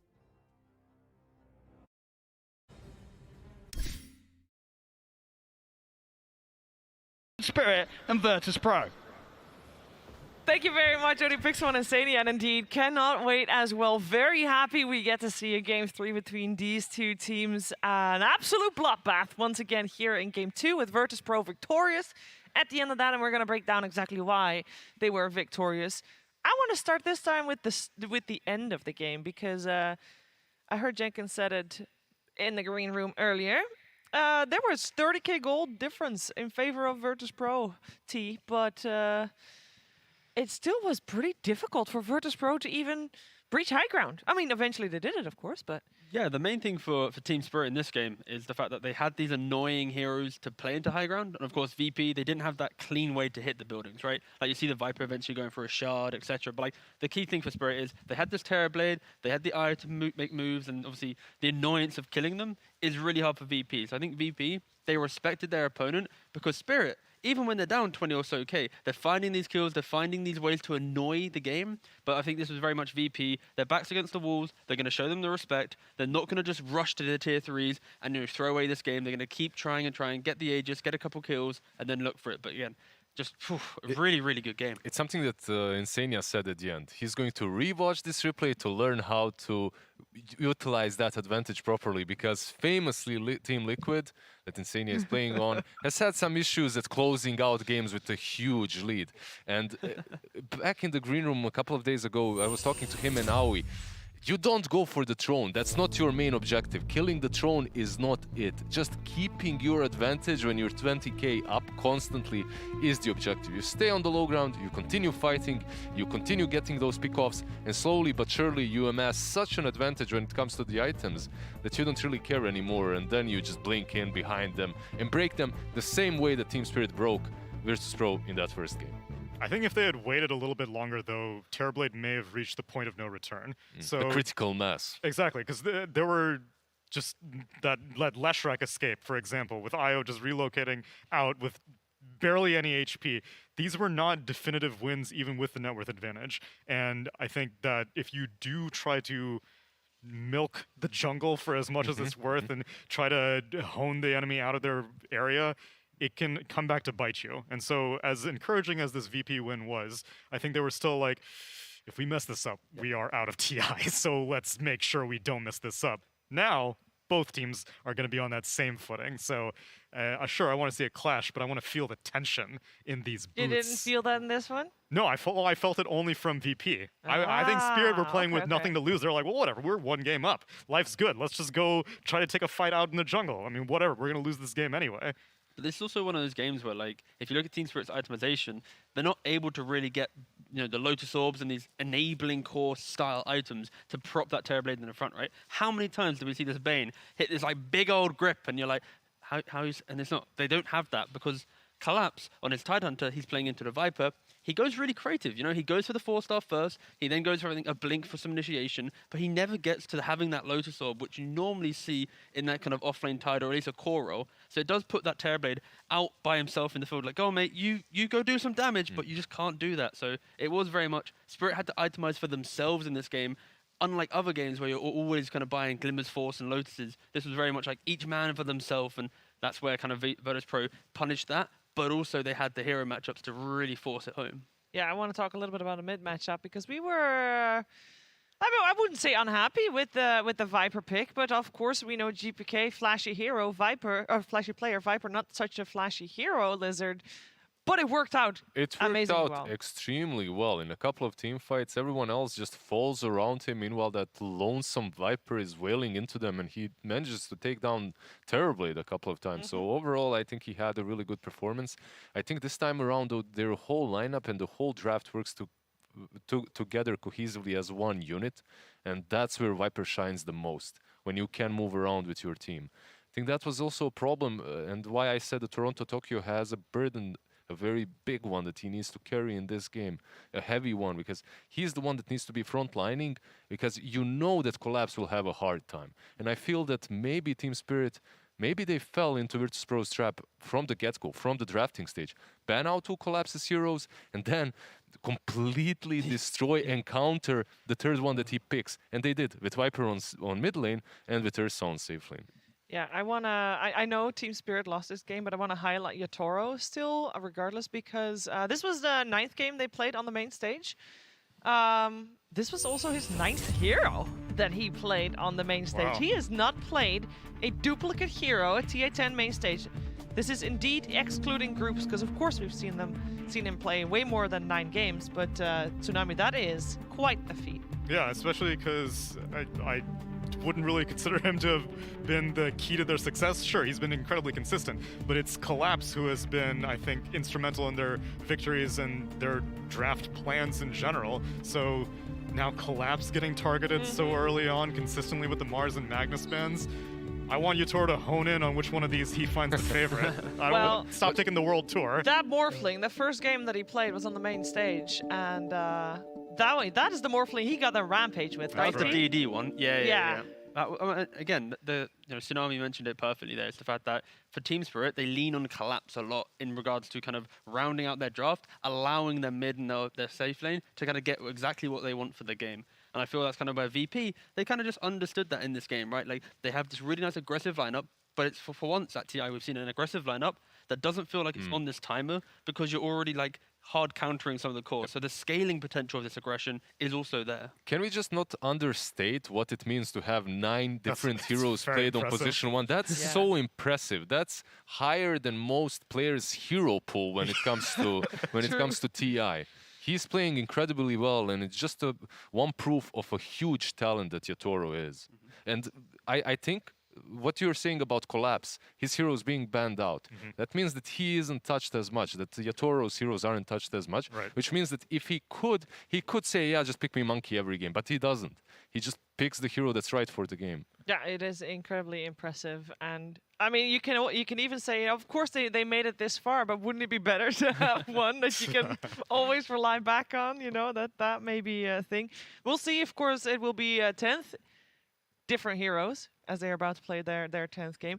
On the side of Team Spirit, also, of course, Yatoro, this is his first international. We have 4 players on the side of Team Spirit of who it is their first international. And just to get you a little bit more familiar with the players playing on the squad, we had a rapid fire with them earlier. Хорошо. Давай проверим, насколько хорошо ты помнишь историю International. Да. Да. Это серьезное интервью. Ага. Назови, пожалуйста, все города, в которых проводился International. Шанхай, Сиэтл, Бухарест. А город не вспомнишь? Или ты вообще не помнишь? Не, я тогда еще, под стол ходил и учился только говорить в это время. Давай поговорим немного о твоих тиммейтах. Кто самый смешной игрок в вашей команде? Я. Ну, Илюха у нас главный клоун, это всем ясно, думаю. Он, знаешь, есть такой старый, типа, мой чувство юмора, а он берет кринжем. А кто самый суеверный игрок в вашей команде? Перед каждой официалкой я мою руки. С чистого листа. Это не связано с этим. Я просто мою, потому что мне так более удобно. Хорошо, кто самый заимпрувившийся игрок в вашей команде за последний год? Ну, вообще, я бы сказал, Мира. Ятора. Он хотя бы сейчас не дохнет просто так. Как раньше. Ну, мне кажется, Мирослав. Рост его как игрока видно, типа, каждый месяц. Ну, я просто был за сезон давай. Я был знаком с Илюхой еще год назад, там мы с ним общались до Team Spirit. И я скажу, что это он, скорее всего. У него было очень сильно, он как-то очень сильно вырос и очень быстро за короткий срок. Интересно. Он, кстати, сказал, что ты. Так что... Про себя просто, мне кажется, не захотел говорить. Он парень еще скромный. Кто лучше всех справляется с интервьюшками, с медичкой, там, кого всегда вытаскивают отдуваться? Илюха, да. Илюха самый такой открытый и такой легкий на подъем человек. Ну, как штатный, как говорится. Да, штатный клоун должен работать, я считаю, по своей профессии. You can just tell that this team is in good spirits all the time. That's no pun intended, by the way. No, it actually wasn't. It actually wasn't. I wanna also tell you, of course, this team was at the Ana Major. That was the only LAN they attended in this DPC season. And every team had their own talent handler, team handler in this case. And I can tell you that for Team Spirit, all the handlers agreed, nicest team. Like, you're not like... They were very courteous, always on time to all of their appointments. They cleaned up after themselves in like the booths and their practice rooms and everything. Yeah, lucky go happy. Very much so, and I think they were running Naruto. Not personally my favorite, but not doing it now. Not doing it now. They're also walking on at the same time. Every time I want to reiterate how incredibly impressive I find both of these teams. By the way, I'm so happy to see them here, both guaranteed top 6. Winner of this next game will gain an extra $1 million and guaranteed top 4. It's actually crazy that I say that, but it makes me happy. It fills me with joy. Both of these teams, fresh players, Lizard, they deserve the success. Yeah, you just have to feel happy for them. One of them, obviously, one of these teams will definitely go out after the series, but in me, there's a little bit of competitive fire tingling, a little bit of envy, a little bit of jealousy, a little bit of happiness, everything. Yeah. It's just a huge mix of emotions, but I'm sincerely very happy for them to be here, specifically because they started in the competitive scene so recently. Yeah, and for me, it's the idea that for Team Spirit, they've, against IG in the upper bracket, they won game 1, but then they fell short game 2 and 3. You compare that to VP. VP lost game 1, but they bounced back with 2 and 3. So we're seeing very mirroring scenarios here where it's kind of forming here, right? Like VP has the experience of losing the first game and winning. Spirit has the experience. Are you saying VP is going to win this because... what I'm saying is right now from, track record, Spirit has been up in the series but then lost it, and VP's been down in the series but then won it. So it's looking right now in game 3 that VP is in the lead because they understand how to approach this moment. But I want Team Spirit to be able to, show what they can do. Because, of course, I think VP in that second game, it feels like they have Spirit's number in regards to how to approach the draft, all right? Both teams are very strong, very good, but Spirit really need to kind of think again with a little curveball coming into this third game, because if they do the exact same thing again, VP will look like the stronger team in this third game, potentially. Well, it all starts with the draft. What do we want to see change there, Lizard? Is there anything in particular that is easy to address from that game too? Maybe go back into the Weaver plus Tide opening without Yayo. I feel like they look just a tiny little bit stronger with the minus armor combinations. It also activates Yatoro a little bit.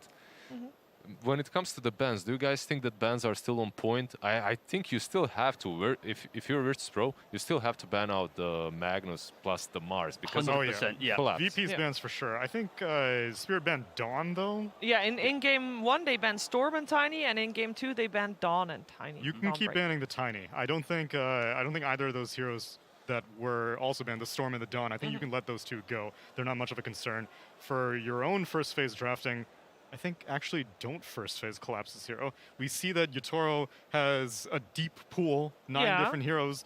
First phase it. You don't clearly. Why? No, why? Because he's clearly capable enough, and he has not taken advantage of the last. We pick have 2 camps here. the way One that I is thought.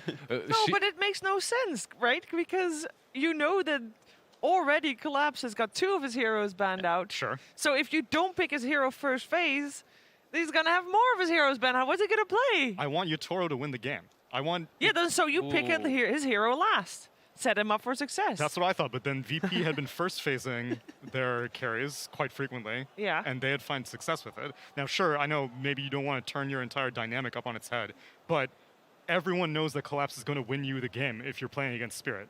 That's the player. All right, most all right. So we're help us trying out, to help us figure out. out whether to ban out. No. Sorry, I just this is the big brain thing. Ready? We talked to Mars and Maga banned. How about VP? They have the counter Mars strat prepared, the Mag strat. There's no countering that they guy. send it through, you know? How about that, huh? They ban out Io, they ban out a Mag, they give away the Mars. No. You still ban out Mag, but maybe you let the Mars through and you just pick up a Vengeful Spirit. Jokes aside, though, that is something that they could do in a game 3, and some experienced teams might try and do that, right? The idea that they give the opponent one of their best heroes because they have smiling a fan. big time, by the way, This just is the in best case. theory crafting Why not? that There's a I've been a drop. part of so far. I can. You have to So just give good. it a go. My glasses are all fogged up. I know, right? It's really hard to see. All right, listen, so what do you want to see change then? I think the opening is fine. I agree with Tsunami when it comes to the Dawnbreaker, maybe letting that hero go through, go back to some different ban for the first stage. But I still think that Collapse's hero needs to be first phased. He has a deep pool, though. I think he doesn't have Okay, as deep you know, and as guys, impactful. we can argue back and forth. Yep. Yeah. And maybe the teams did that too. Let's find out what they're going to do in this Game 3 draft. Oh, here we go. Team Spirit versus Virtus Pro. Game 3. I hope that this Game 3 is going to be straight fire, and the draft will already hopefully teach us something about that. We are also joined by an extra member of our broadcast. Jenkins, how you doing over there? Hello. Hello. I've been here the whole time. Yes. Yes, you have. We know. Silently. We know. Welcome. Judging. Great, Phil. Thank you. That wasn't filling. That was a legit discussion. What are you talking about? That seemed very legitimate. I like the part where Lizard took his glasses off. That was my favorite part. All right, what do you want to see? Do you want to see Collapse's hero first phased? Or do you want to see Yatoro's hero first phased on the side of Team Spirit? I feel like they just need more stuns. Okay. The game was hard last time. There wasn't much of an opportunity to come back. They were just kind of running away. And I think a lot of the time that falls on Collapse to be that guy. And so when he's on a hero like Tidehunter and the game is falling far behind, it can look a lot like that. If they can get some Lion, Sand King, that sort of stuff, low cooldown stuns, I should say. Because the long cooldown stuns are really abusable when you are playing against a run-at-you lineup, especially. Look at that. They're forcing Virtus Pro now to think about banning out the Magnus or banning out the Tiny. Because they let the Tiny go through. And this is the mind game. This is the adjustment that our panel failed to obviously notice. So they ban the Mag, therefore Spirit will be potentially first picking this Tiny. But like the concept of it is, right, it's like Spirit forces VP's hand, they get their own thing, but now VP, this is not a moment in the draft, like, oh crazy, they're going to first pick a Tiny. We're not prepared for this. They should be ready. The problem is Tiny has been already dissected, and I feel teams have learned how to play against it. Right, Jenkins? We've seen some Wyverns, some Omni Knights. Yeah, even. I think Tiny's been dissected. You know, a hero that I think hasn't been dissected is Monkey King, which is available. Also and available. okay, These or two they'll just pick teams. Tiny. Let's go Tiny, yeah. In the first game of this series, we saw Monkey King Ignored until the the end. very last pick. It was last picked. The last pick in the game was Monkey King. It also Shockingly. was their first Monkey King game at TI, at least. Of course, they've played it before, but maybe Yatoro it was a can little play everything. Exactly. Maybe it was a little bit of surprise, like the TI prep when you focused on TI, just looking at the games they're currently playing. When it's not there, you know, when it's absent, suddenly it appears, So right? There's a bunch of players that I talk to that don't even consider Tiny to be completely broken. Okay, we can deal with it, and then you try and draft something against it, and it doesn't work. Okay, we can't deal with it. Percentage-based damage. Right. I think the Necro has actually been the most impressive answer to me, because I thought that Necro would be near irrelevant at this TI. You have Interwyvern that does something similar as well, and the ultimate is nice. We saw Underlord also. We saw some Death Prophet, but it didn't find as much success. It was like a pop And quiz. Life Stealer too. Phoenix is a good another answer. one. I mean, I feel like these other answers like Necro, Death Prophet, these are like generally considered to be not that great of heroes. You just don't see them if they're not against Tiny. Whereas something like Phoenix is fine aside from Tiny. You know, you'll see this picked with the Mars, like some hero that can set up for the egg. So I do like this a lot, like having a support that makes the hero finally killable. Spirit here, like in history of DPC, they normally just snap pick a Morana when they see the Phoenix, right? The classic, you leap in, you kill the egg. Maybe they're a little bit hesitant here because they want to lock in that collapse area. If you look at their drafts, right, it normally is collapse in the first phase, allowing for a later pick for the cause.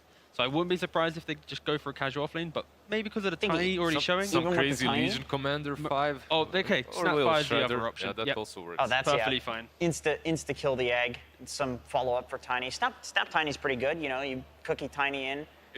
If this was OG, which it Yeah, isn't, well, Legion impossible. 5, Legion 5 versus Phoenix and Bane sounds very tasty. But yeah, Snapfire is also very good. The thing with Snapfire that I really enjoy so far at TI is the value of ultimate at objectives that you don't really want to defend, but you can defend through just yeeting out that Mortimer's Kisses, right? Like the creep wave comes in, bam, that's gone. Couple heroes now half HP. You don't really have the resources to then hit the tower. So a single Snapfire, if in the correct position, can really punish any kind of 3 or 4 man move to an objective if, of course, you connect on the Mortimer's Kisses correctly. Kind of a cool pick with Tiny, too, because you put the minus armor on towers, and Tiny's like already a great hero for taking down towers. Probably the fastest hero in Dota currently for killing towers. For killing anything. Yeah, that's true, actually. Yeah, It's disgusting, yes. Yeah, it's pretty nasty. You mentioned that you wanted them to pick a Collapse hero. Is there any reason why you... So Collapse played Tiny, I think once, at least during the group stage. Primarily, it's been a Toronto-Tokyo hero. Would you prefer an offlane Tiny, or would you prefer a mid Tiny? I think they lost that game. They did, yeah. This is, Tiny. I think, just throw it into the carry. Like, you could see some type of mid scenario, but I think we've just seen how carry Tiny, if with the correct enablers, is so strong. But so now with the Snapfire, this is kind of just, in our minds, just going to be the carry, the Tiny, you get your normal items, you get the Shard, the BKB, the Silver Edge, you throw up, you get the Aegis and you just rock up into the enemy face and just take their objectives, right? Like it's a very simple style of Dota. So the Tiny that you're talking about, Tsunami, probably was somewhere in the group stages, am I correct? Yeah, I think it was, yeah. The hero wasn't necessarily as discovered back then as he is right now. And Okay, yeah. most teams understand that if you don't put this hero on position 1, if you don't put Tiny as that Silver Edge carry, it just doesn't feel right. It's I not as want to potent. quickly mention Snapfire because yes, it's good against the ultimate of the Phoenix, but Team Spirit, even though they've had great success throughout TI10, just in general, this will be their 7th game. They've got 6 games so far with it. It's 2-4. And that seems a little rough. And it doesn't have a good win rate in this tournament either. It's a 38% win rate despite being picked so much. It had a pretty solid win rate at the beginning of this tournament because it was being played in a combination with Tidehunter. And that lane is pretty potent. You have a lot of minus armor, then you can combo that with some TA on mid lane, Venge and whatnot. But on its own, Snapfire doesn't seem as the most broken position for it. And Tide already banned as well, so what other offlaners would you like to see a Snapfire with? I think the Night Stalker that we had mentioned earlier would be good. They could go all in on minus armor, pick up a Slardar. But the egg, the sun, it burns. That's right. There's still Earthshaker. That's kind of the go-to. It's like a weird one because literally like just before this tournament, the Earthshaker offlane was completely unheard of, and then all of a sudden it's the offlaner. But then some teams completely ignore it as well. They're like, no, that's not legit. But that would be the one because you can like cookie the Earthshaker in. You know, some stun set up for the Snapfire abilities, the Snapfire ultimate. Have we mentioned Tusk yet? The collapse offlane Tusk? Not yet. Put that in with a Snapfire, just go all out skirmish. I'd like to see some One Punch Man. That yeah, you go dope. One Punch Man. Like, of course, Phoenix probably not the best because you can egg, but then you have the Snapfire already. But I could see that being an option. If VP fully lean into 5 offlane bans, Collapse might go, all right, lads, let's just have a bit of fun. Let's go for it. Curveball, they are banning out 5 offlane heroes. We've seen earlier this tournament the Tiny for Collapse. Yeah. I know it didn't win, but it's still on the table. This is what I was hoping for even before the thing started. At least now that you are blowing some flex potential on Spirit rather than saying this is going to be Collapse's hero. Now it's, I mean, all 3 cores of Spirit have played Tiny before. So now if they go hard in the paint on banning out offlaners on VP, You have to be He's laughing. giggling. He's like, oh my god, they're banning out all my heroes and I So already when this got mine. happens, as a player, you feel so Oh my God, proud. you're You so feel proud. so Yeah. good. It's one of the best things to have all your heroes banned out against I you. feel like they're just forcing him to pick Earthshaker now. Like, I don't see what else you can pick as an offlane right now. They broke it. It's the Shadow Demon last. And then they go, okay, they go for a Luna, okay. That actually makes sense. So they banned out the Shadow Demon to protect the Luna. Also, the Legion Commander that was mentioned earlier as a 5, in its real role is a position 3, so they ban her out as well, as it enables Tiny, plus it counters Bane a bit. So. And if you think about Collapse's hero pool, right? Luna is one of the best heroes at dealing with these tankier style of offlanes, enabling the ranged forward to be kind of the big damage dealer. Like, you know, Tide, Mars, Mag, Nightstalker, etc., even though most are banned, any of the other melee heroes left for Collapse, which he loves to play, aren't going to be too comfortable at winning the lane against a Luna, right? Man, they're running low on time. Yeah. Yeah, very low Ooh, on a time. Doom. Okay. Oh, double insta-pick. Doom Lina. Damn, this looks like a T1 draft. yeah, I know, right? But that's only because of the Doom.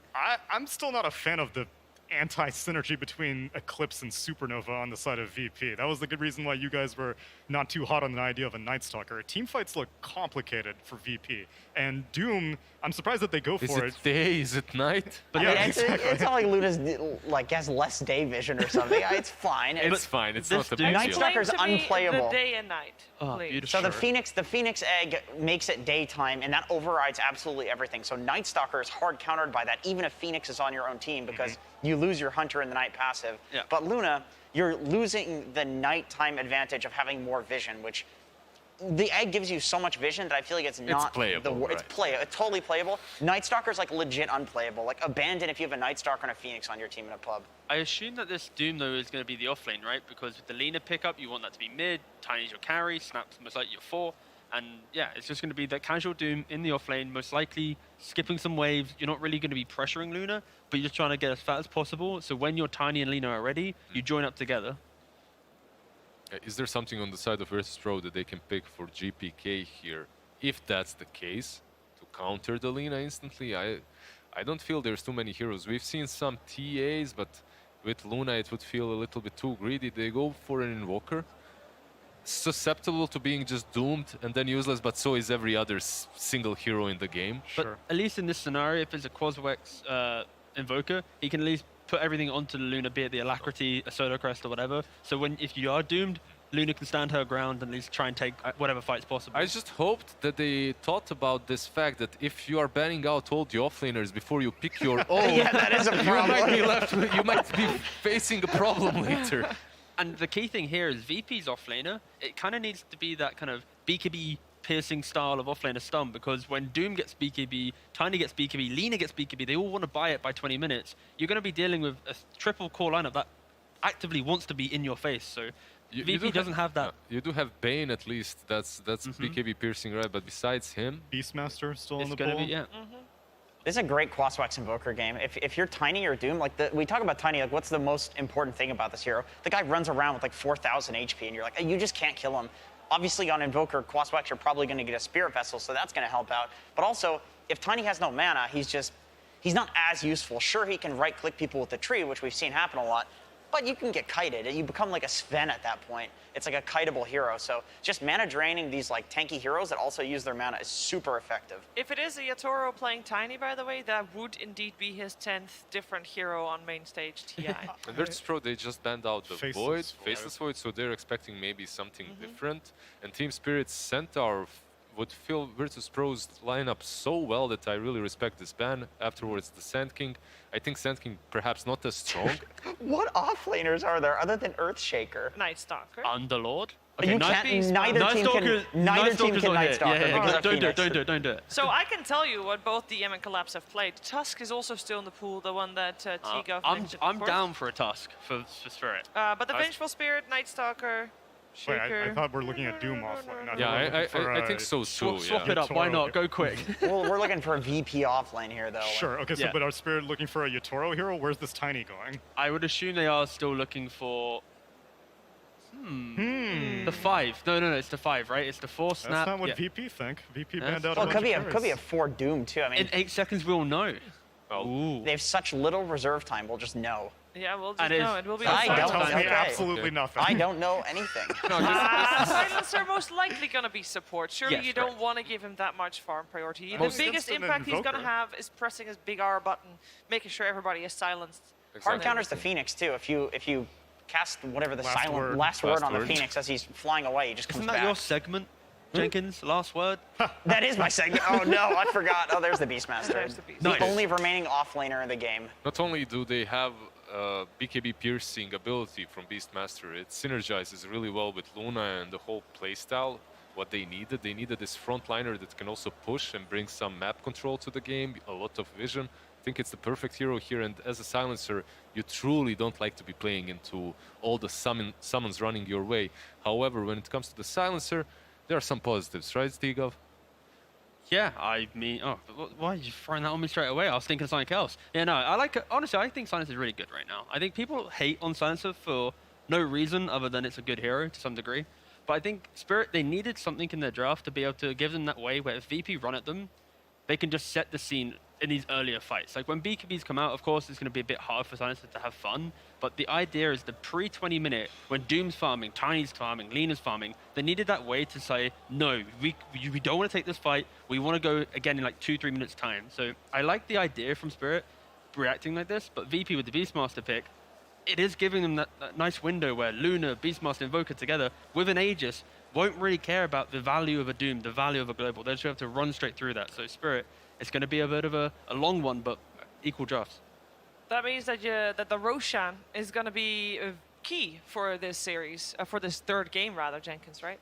I'm actually getting Vici T1 Game 2 vibes from this draft from VP, where I think there are so many ways for them to win the game between the Beastmaster summons, empowering the Luna with the Invoker Alacrity. They've got the Phoenix Sunray versus the Tiny. I really think this is a tough game for Team Spirit to win. Like, they can definitely go super late and then win, or they can snowball, but VP has a lot more opportunities to win the game just because they have more like cheese heroes, more options. Yeah, I feel Virtus Pro, they have a lot of synergy.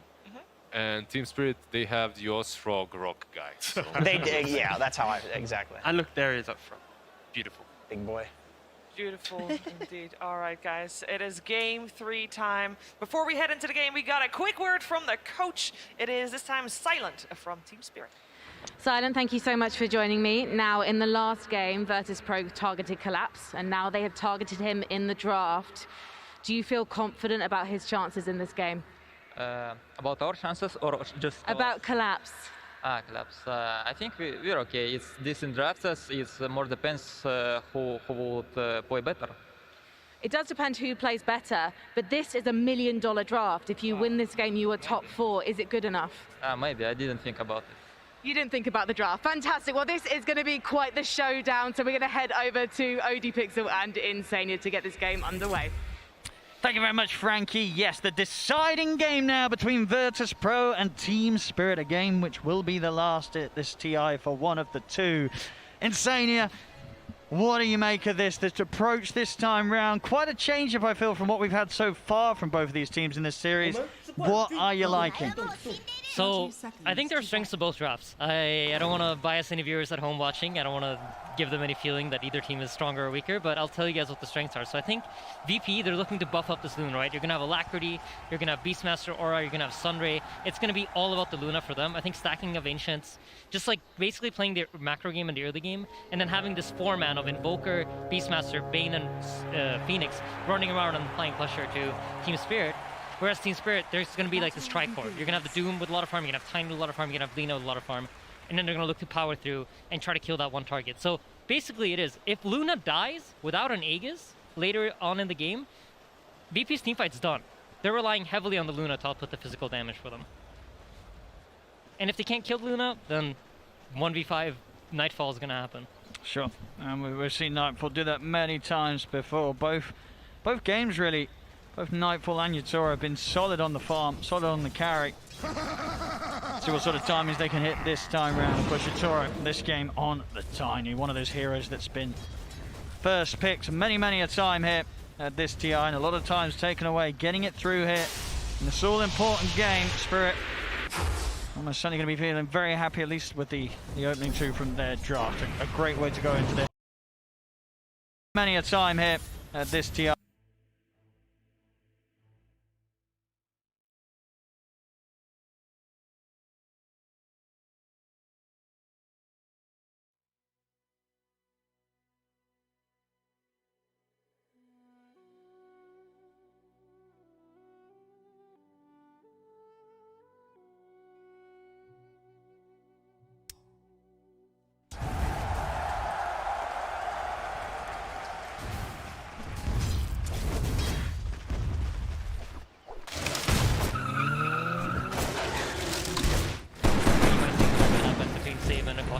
Trying to get some trades going, and this is really where I see kills are potentially happening. If you're out of position and getting slowed by the wars, it's a big kill.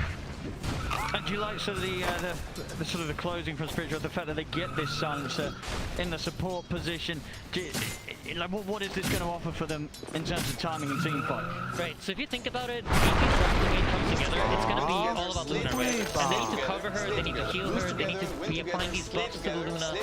And if they're able to just stop any sort of counter initiation, stop these buffs from coming out, stopping these heals from coming out, and they're able to burst them during that global silence period, that might just be enough for them to win the game. So it makes sense, I understand what they're thinking, but you know, theoretical Dota doesn't always play out that way when you're on the main stage of TI, so it'll be interesting to see if they can get that execution right and find the fights where they're allowed to use their spells that way, as he's in a little bit of trouble here in the bottom lane. She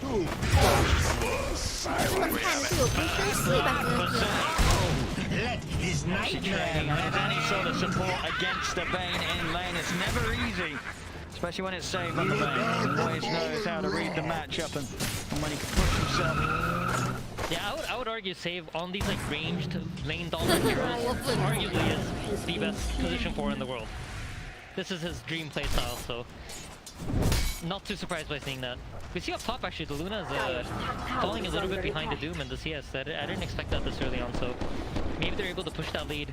As Kingslayer. Kingslayer is going to be forced right back here by Mira, so plenty of room for Collapse to pick up the farm. Nightfall being forced to CS here underneath the tower. I think at this level, you know, that should not be too much of a problem. He has a level 2 Luna, Lucent Beam as well. I think he missed one of them. There we go, he's got this one. Easy. Easy peasy. Yeah, and I mean, the timing up here in the top lane is really the level 3. That's when the level 3 on the Phoenix, that's when they have the damage to potentially threaten to kill on Mira. I wouldn't really expect Collapse to have too much trouble going through this lane with the start that he's at. He's already up at 20 CS. And here we go, initiating on Nightfall. Yep, straight in they go. Won't be able to stay on top of it. But the damage being done out. Yeah. How much region they have between the two of them? They don't actually have any. Just the stick charges on Nightfall. One Verifier on Kingslayer. Pressure definitely getting to them. Sorry. The worst part is the boots just got livered Nightfall, so it's not a good turn to get any region. Definitely in a bit of a fragile position now, VP. These two being as low as they are. Yeah, I think the top lane is doing above expectation, and you know, we've been talking about Collapse a lot, and this is the reason why. He has the skill to Collapse lanes like this. They got him. They get the cookie connection. Nightfall will turn, but the range is there from Mira. Gets taken out. I mean, the Team Spirit were going to go for that, sitting as low as they were up here. I mean, VP's just lack of regen getting completely punished. Yeah, absolutely. And just great find from Team Spirit. I didn't really expect this top lane to have this much action going on. I expected that more to be happening in the bottom lane, but yeah, top lane going very well for Spirit. 26 CS on the Doom, but you see at the bottom lane, DM's matching that. And these are both like very scary heroes to have a great early game on. A very even CS elsewhere. I mean, mid lane. Actually, mid lane, we are starting to see Lina being able to clean up the ways effectively the GPK and farm that small camp. That really is the advantage that she has here.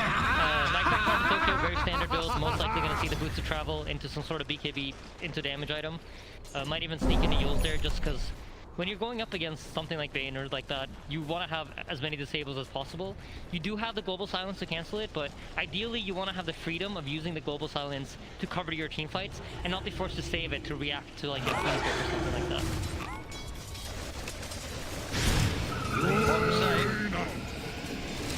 It's going to start setting up on some Aposhka, but TM not quite. Now, it's going to be T-Spirit able to turn back in. Toss underneath the tower, save. Got the Fairy Fire, and he's taking down. Hit 2 now, can't quite get him for another Brain Sap. A little too close there, and Yutaro ready to punish it with the toss. Oh, perfect gameplay there from T-Spirit. And looking at the laning phase now that's shaping up, I think most things aren't going quite as expected, but both the Luna and the Doom are actually quite low on the net worth compared to the opposite end. So, seems like both heroes are suffering. I think that favors Team Spirit, right? Because if you think about VP's draft, they need this Luna to be fast. She's going to be the one outputting the damage. And Collapse has the recovery tool in his Devour, so things going pretty well for them up here top. But the Beastmaster definitely is a problem. Helm of Dominator just finished up on him. And with the Beastmaster and the Luna, yeah, who's going to be grouping up sooner this game, would you say, when you look at these two drafts? I think VP's draft is probably going to be the one that groups up faster.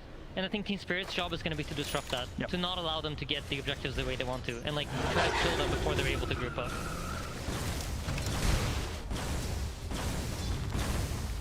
Do see in the mid lane, Toronto Tokyo did take the walk back to base to refuel. So if he heads anywhere other than the mid, when he gets back out on the map, nice, he's just going to return it, keep on farming. Yeah, and GPK is TP top. They want to make sure Luna is able to start farming as effectively as she can. Spirit are keeping completely away from this. Hiding in the trees by the tier 1 GPK, which had to spend his time sweeping back to mid, where Save have a bit of a setup onto Toronto Tokyo. GPK trying to come in and outpower. Save might be in trouble. That's got another Laguna to commit with, and Save tries his best to hide around the tree line. Toronto Tokyo does still find him. He's in a lot of trouble for this though. Cold snap the EMP into the stun from DM's center. That's a really nice play from Save there, completely baiting him out. And then, you know, it was so close to him juking it out. If he gets that juke, survives, what an amazing play. But really nice response there. You see, this first earn charge for Invoker is really important. And that's sometimes the hard part of playing Invoker. When you're stuck in your lane, you're unable to get it. You saw him TP top, not find a kill, but then rotates back mid and saves. Sets up the opportunity for him to get that. So now he has that earn. If he wants to make a move, it's much, much easier. Tower is under attack. It's alright. Oh, able to find Kingslayer. Now with the curses upon him, it's going to be quite a bit of damage taking in, but GPK is there to try and help out. Curses still down Kingslayer. It's alright, burst out. DM closing the gap, in with the roar. And let the ball look down if necessary, but the right clicks alone, that'll do it. Yatoro trying to run, but completely surrounded by GPK, DM, and his Centaur. Yeah, pretty fundamental interaction there as DM took over the Centaur that was already EMP'd by his own Invoker, so he couldn't even use the stun. Listen, top lane. Mirror does end up going down, and we see a quick move once more. GPK making sure to get involved in all of this early action, keep those charges up. Yeah, GPK just in the right place at the right time, and when he's not, he makes sure he has the TP ready to get over there. He's having a very, very good start. You would expect around 9 minutes for the Lina to be the one that's ahead. Yeah, he can move under the tower, kills up at Moshka. The TP over to punish him for this. So they're actually able to do so. The kiss is coming out, but DM is just going to go straight for the TP away, and there is nothing to stop that man. VPR set up here. We have a level 5 on Phoenix with the Invoker, but their judgment here is that we don't have enough damage to kill the Tiny. So they're really You're right, even with the opening, it's not enough to burn through your sword straight away. Your sword is actually looking to turn back in. Him with the cookie over towards GPK. Oh, he misinvoked. He invoked the full snap, so he doesn't have invis for another 2 seconds. Can they chase him down? They've got the toss. They're back up now, but the curse is already in place. Sensing ready to drop as well as GPK moves on. He this invoked, he definitely wanted the gold swap, but he got the cold snap instead, so unable to make the there. Radiant's middle tower is under attack. But yeah, you see the Luna now heading back into the jungle, starting to farm up these stacks and recovering his early game. And this is going to be really the key thing for VP, I think. How much pressure can they apply without the heroes? They have Phoenix back now, they have War, Catapult way bottom. Beastmaster's gameplay, it sometimes becomes pretty predictable because you're mostly going to look to push around the Catapult timings, because that's when you get that bonus tower damage, and that is what I expect them to go for here. Most likely going to see the Phoenix rotate bottom, try to use that Catapult to apply pressure to the tower. And Spirit looks like they want to fight. They're setting up. So at the 600 Poshka, so global, we'll be ready to break through the combo that VP will want to play with. Supernova, of course, up for them on their side. So VP here, they're noticing that Nightfall's not getting pressured in the top lane, and this means that there are no heroes there, right? Nightfall's able to farm top, he's not getting pressured. That means DM's about to get ganked, and what do you see DM do? Fall back straight to his triangle, wait for support to come by, and now they're going to make the attempted push with all their heroes in position. Great plays from VP, they're reading the map so well right now.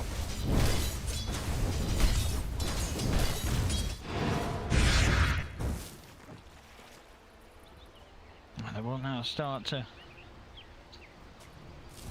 push a little bit on this bottom lane. Yeah. Trying to Tokyo, bots are the ready, we'll be able to try and engagement. It looks like Spirit smearing the pressure here up top. Yep, Spirit recognizing, you know what, we have the better scaling. We don't need to force any fight if we don't have to. Collapse has that Midas queued up. He actually already has a finish, and he has a BKB queued up, which he already has one piece for, so he's incredibly farmed. And it's only going to start ticking in faster. He doesn't even have Devour maxed out yet, and he's already on top of the net worth graph. Radiant's bottom tower It's going to be a is real under problem for VP. attack. 2k lead. Middle tower is under attack. Passiveness will definitely show itself in the farm here for Spirit. VP not quite able to find a catch there with the swing around. Split themselves back up. Pressure will remain on the bottom from DM. Also moving towards the one side of the map, recognizing that DM's not under any pressure. Spirit's not looking to fight this, so moving their Phoenix back top, keeping him close by the Invoker, so they always have the damage to fight back if somebody gets caught.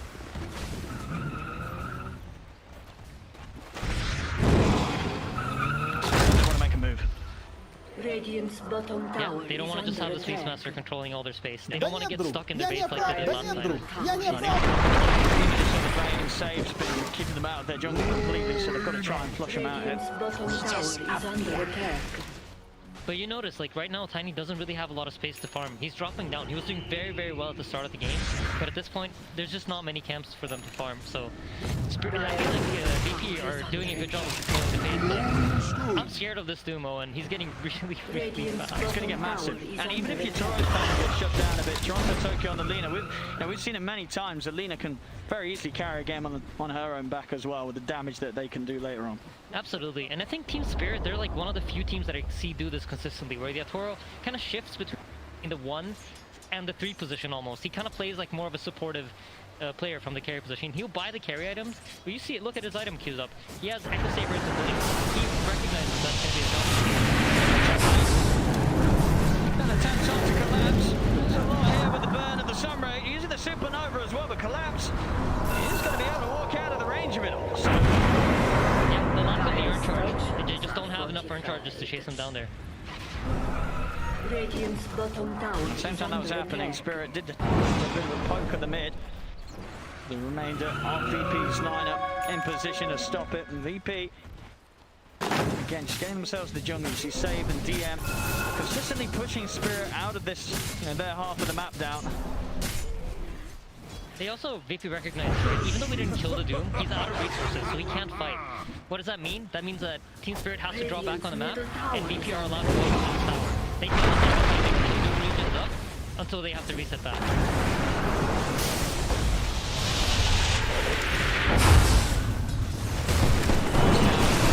Nothing coming down. They will get the deny at least, but inevitable pressure from VP in their push. DM And his summons. This, it's building up. Yep. And if they can get these objectives, they will keep the gap pretty small between the farm of both the teams. I mean, I think Team Spirit right now, they're just trying to greed up for their BKBs. As soon as they get the BKBs, that's going to be their timing to fight. But VP are controlling so much more map space, the way the map looks right now. And if you look at the Luna, she's just catching up. She started at the bottom of the cores, now she's in second place and almost caught up to the Doom. So I feel like if you're Spirit, you're not too happy with his pace, but maybe you have to accept it until BKBs come out. That Doom's caught once more.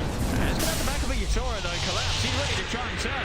BK into the trees to dodge collapse, trying to get the now the other comes in from the Luna as Nightfall turns up to the fight. Not enough beams to burst through Collapse's Doom though. Both teams able to step back. An Eclipse and a Doom gone to waste for each respective side. Yeah, expect the smoke here from VP, right? There's no Doom, they're weak. This is going to be their time to pounce, and immediately they smoke up. They have no cooldowns. They have this Quaspex Invoker that's constantly able to pounce and run around. And even the mana situation on Team Spirit is something that we need to keep close track of, because if they burn the mana, the hero is no longer a hero, right? It goes for almost every single hero that they have on their team. 9 minutes, 17 seconds. There were so many up, they didn't even use the rule. Yeah, great kill. They just want to buy space for Nightfall. And he's closing in on that BKB. Just, I feel like every minute that ticks by, oh no, Oh, that was rather a greedy attempt at a TP. They'll hide in the trees, but they found him more money for the Luna. Yeah, this Luna's getting scary fat, and I think once we see the Luna ready to start team fighting, expect that Roshan attempt. This Roshan's going to be so important, because if you think about Team Spirit's heroes, Tiny has basically a spell combo the way he's itemizing, right? Going for the blink, not really going to be the big auto attacker that we're used to seeing during this tournament. Lina as well relies on her ultimate, relies on her BKB to fight. Same thing goes for Doom. Aegis is going to be huge. GPK has been a huge nuisance there, forcing Yatora back each and every time with that EMP. It really does feel like the GPK show. He's everywhere, right? He is. He's right in their faces. Oh, Fiend's Grip coming out. On the silencer. The Phoenix. The trade is found here. Yep. Laguna Blade used. So is Fiend's Grip. But yeah, for Spirits, it's just try to get this blink on Yatoro, try to finish up the BKB. You have it on Lina now, you have it on Doom, and then once they get that blink on Yatoro, that should hopefully be their cue to try to find a fight for themselves.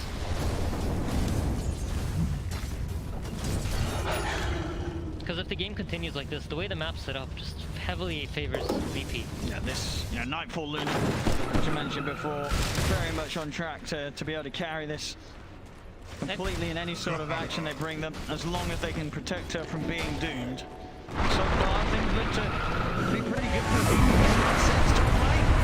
Yatora trying to push out the wave.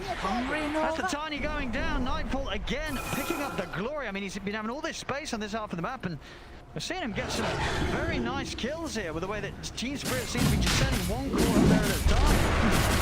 That's just abusing the night vision from the Luna blessing, right? Luna can see you when you can't see her, so she's able to scout that out as she comes towards that castle farm. And, this is the perfect kill for them. If Tiny doesn't get blinked, it gives them opportunities to keep farming and keep fighting and keep deciding what's going to happen in this game. And now they have that Aegis. Game firmly in control for Versus Pro, I'd say. Hit the timing there, Stay together. Safe. Forcing some TPs in here around the mid. And we'll be there to ensure that nothing else follows up from VP. Yeah, I'm sure Yatora right now is saying, don't fight, I just want my blink. I just need this 400 gold. And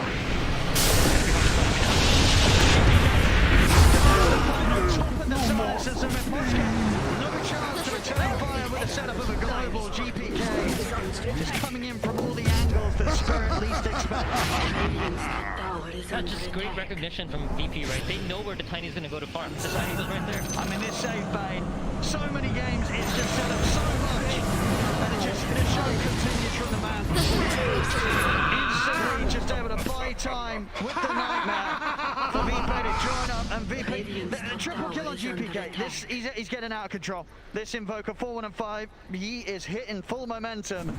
And it is, as you say, complete control of the map. Spirit, they've got to get a grip somehow.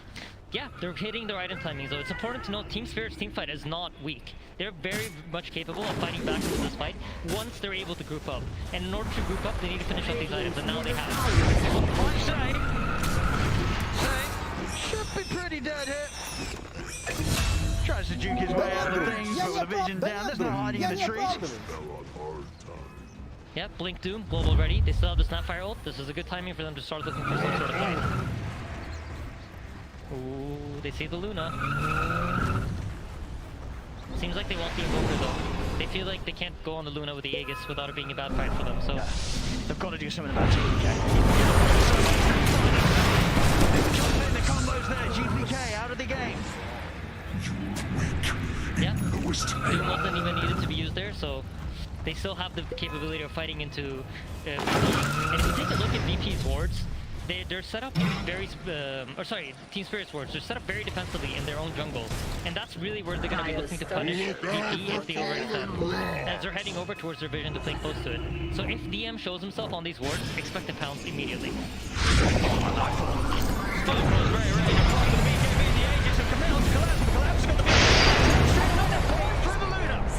It's the first life of Nightfall gone. Yeah, 2 BKBs burnt though, so they recognize that they can no longer fight this, and they immediately reset back without any casualties. So VP now have an opening during the BKB downtime to try to find some sort of fight. If they can do it, this was an Aegis well spent.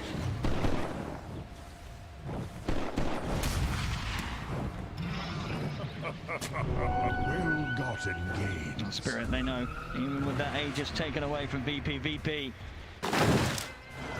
very much ready to brawl. And try to see if we can get the Nightfall over the Aegis. Toss him over the BKB down. She's just coming in for the side. VP still hiding it onto Yatoro with the corpse now. Yatoro is in trouble. Comes down. Set up into the room. Mirror as well. Spirit, they try and take a fight. I mean, I guess they just completely underestimated VP's potential to turn if Nightfall gets his BKB off.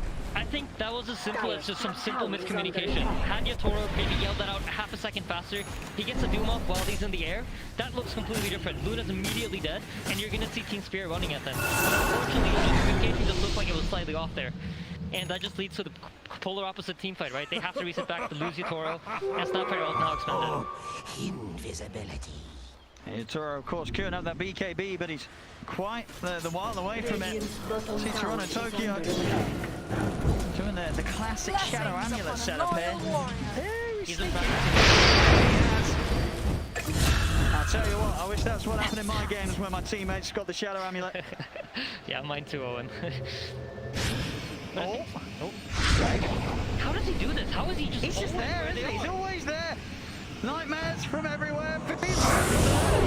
Global will be used, but the time's been brought in. Nightfall's going to be charging over towards Toronto, Tokyo. This is an opening, though. I mean, the rest of Spirit are looking to get in. We'll be looking for that wraparound, and it all ends up working out for Spirit. They read and they get into the mind of GPK this time. Yeah, just beautiful understanding of the game, right? They understand we use global, that's going to give VP the cue to group up and look for some fight. And they decide to smoke to their Lina and find out who's hitting Invoker. Really high level thinking here from Team Spirit. Something important to note, as this game does continue on into the late game, you traditionally see your Lunas buying items like Satanic, right? In order to survive the team fights. She won't really have that luxury in this game. He should be expected to get doomed in almost every single fight. So it's going to be hard for VP, I think, after a certain point in this game, to keep scaling up, to keep relying on the Luna to offer all their damage. So for VP, it's going to be about hitting the Scotty timing on Luna and then looking to try to zone them into their base again, grab the second Aegis, and then apply the high ground pressure. You see the Luna also skipped the shard. This is because he's planning on getting the next Roche. There's no Luna shard. He wants that from Roshan for free.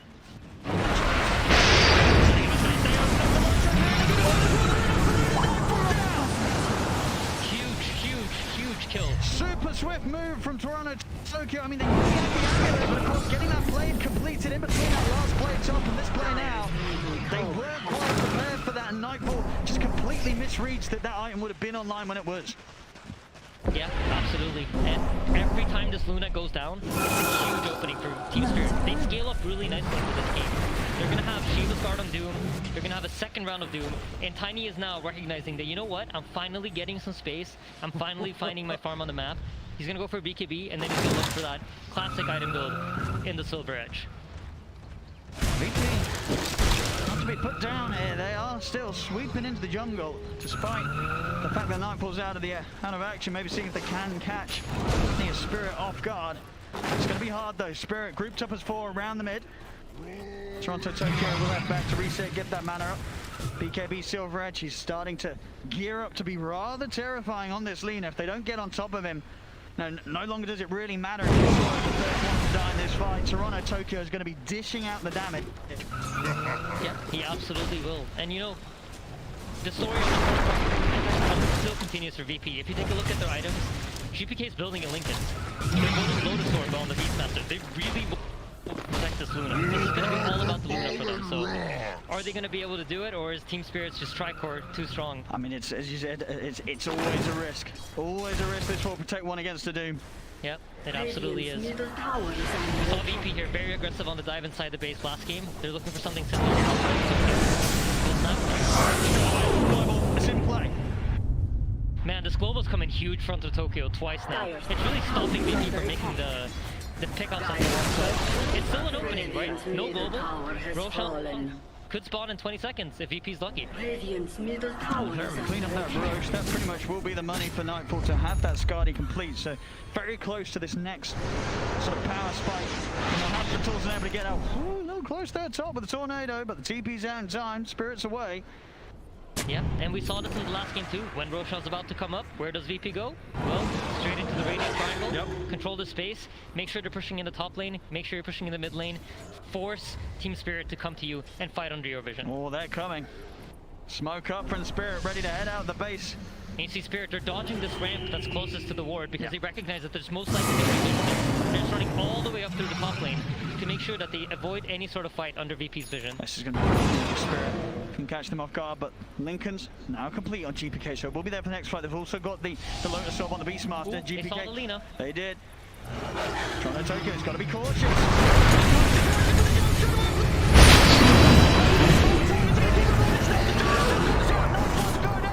Turn with the roll. Ultimate's Lina. Toronto Tokyo Supernova stun in the face as well.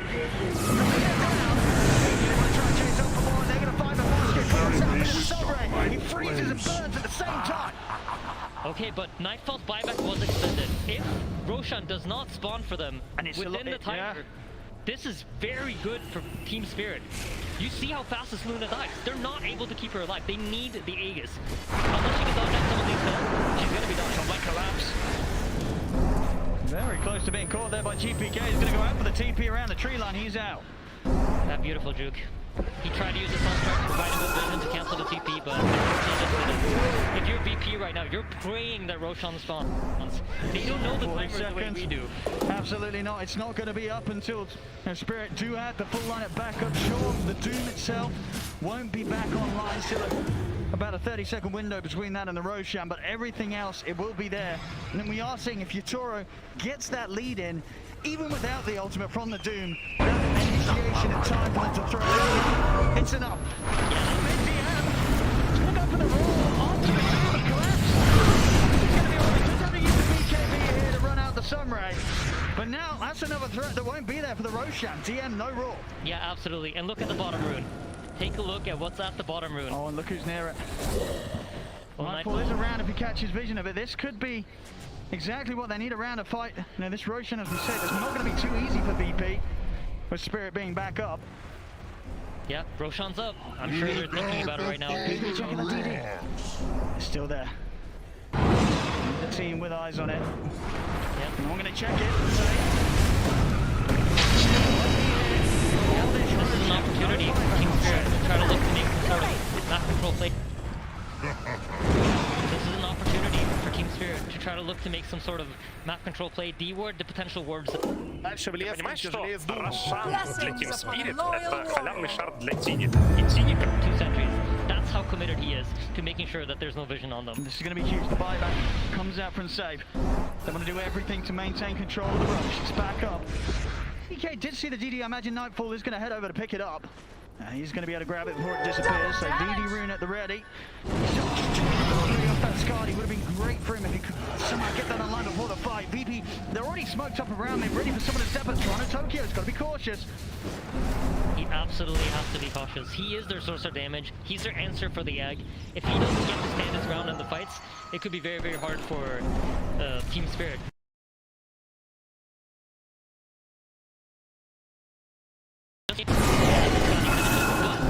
This DD was most likely not going to get used for anything. It's going to run out soon.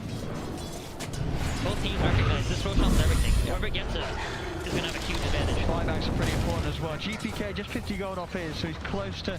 Yeah, he's going to have it. So there will be buybacks across the board, really.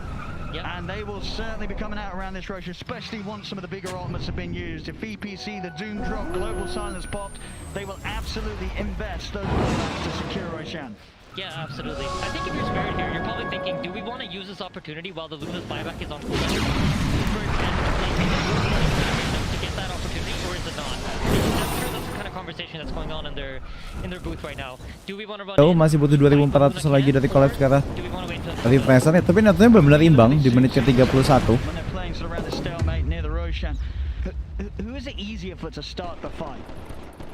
I don't actually think it's easier for either team. You have the Hawk and VP to smoke behind, but you know, you expect there to be some sort of sentry, and if they spot the Hawk coming into their triangle, you know what's coming next. That's a smoked up VP behind it. So both teams understanding that it's very, very hard to move into each other. But I just have to imagine you're thinking about it if you're Team Spirit. It'd just be so juicy. You know, the Luna has no buyback, and you know she has no buyback.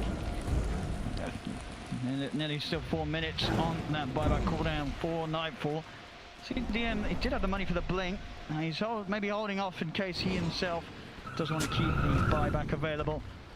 We can get back over to that outpost and offer services. He's the one that gets initiated upon. VP, they're going to start things off here in the pit.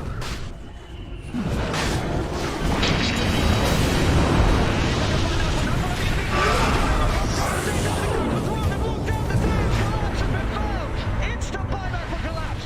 DM ticking down low to the curse.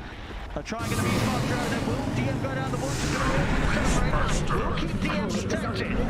So the Doom having to expend the fire. Straight into it! The Doom is down! Dropped onto the Luna, the Luna's was there, so having to deal with the Doom himself, but he's probably jumped on collapse. He doesn't mind taking his own Doom. And that's Nightfall down for 100 seconds. GPK did buy back. But a bit of a very risky way for GPK to try and approach that fight. You know, you've got to be almost certain that Team Spirit had the sentry down. They actually did sentry the reward first, so just great positioning by Pusha, running in as fast as possible, dropping the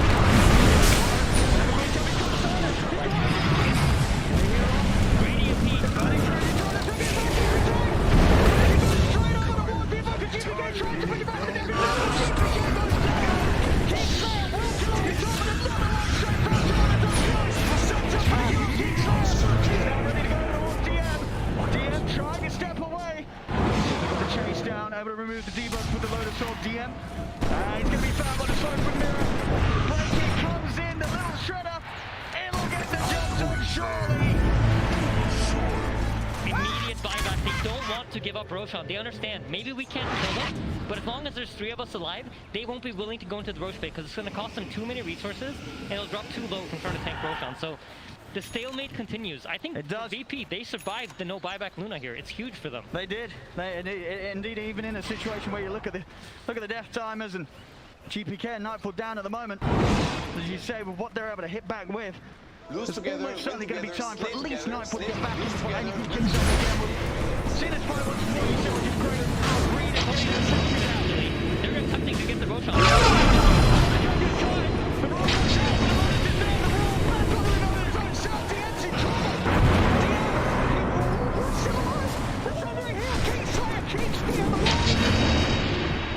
Oh my god, how is Roshan is so low. Toronto Tokyo wants to step back in. Long shot, where it's going to miss. The curse, the global silence comes out. Toronto Tokyo commits to finish off the Roshan. They get it through. But are they out? Oh, the burst. They're coming in on Toronto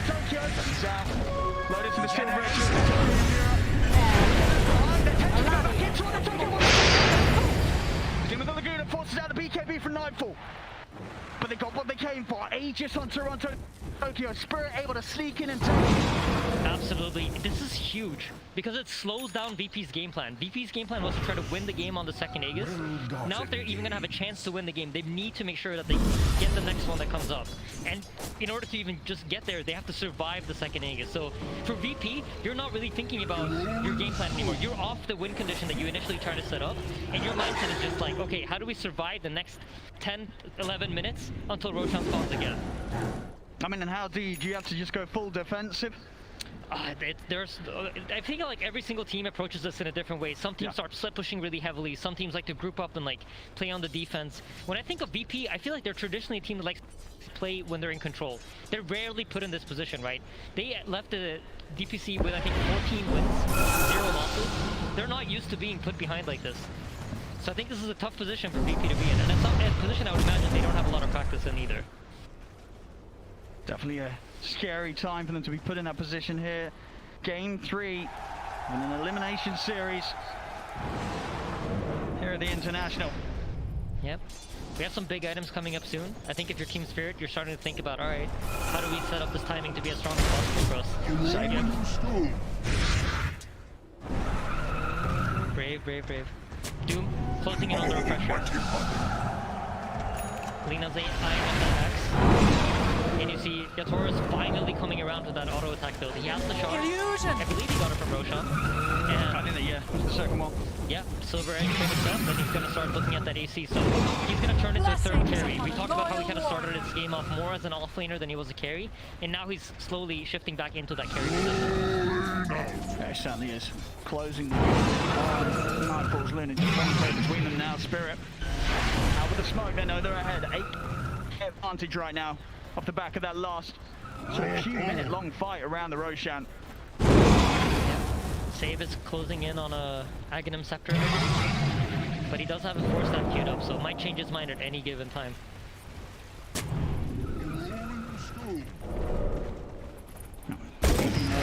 Three of them right up by their tier 3s. They know how strong Spirit is here. Yep.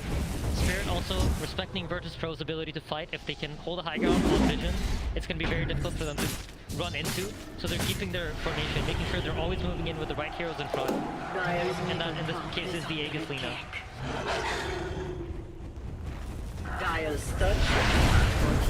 Also, Lincoln's here finished up on the Lina, so very hard for the Virtus Pro initiators to really get on top of her. The only real initiation they have to catch her is some sort of enfeeble from Bane, coordinated with the roar from the Beastmaster. So it's going to be a player initiation. Gotta make sure you have that coordination on point.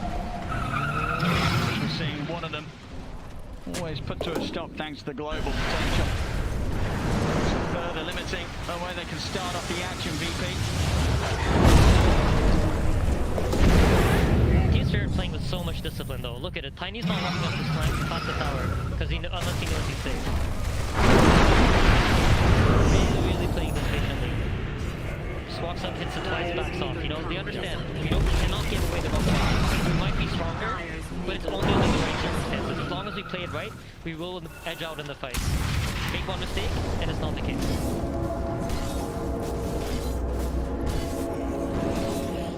We see Luna eyeing up the Satanic. This is an item, you know, I think is really hard to use against Doom, but they have 2 Lotus Orbs and a Lincoln Sphere, so it's all about keeping this Luna alive. If she's able to alive, if she's gonna be able to stay alive and use that Satanic, that might be... Global straight away, of course, to keep Toronto Tokyo safe. That's gonna be safe day. Yeah, and he did just finish up that Aghanim, and I'm sure Team Spirit saw that. And Bane is not a hero that has a lot of gold, so they should be thinking to themselves, most likely this Bane does not have a buyback.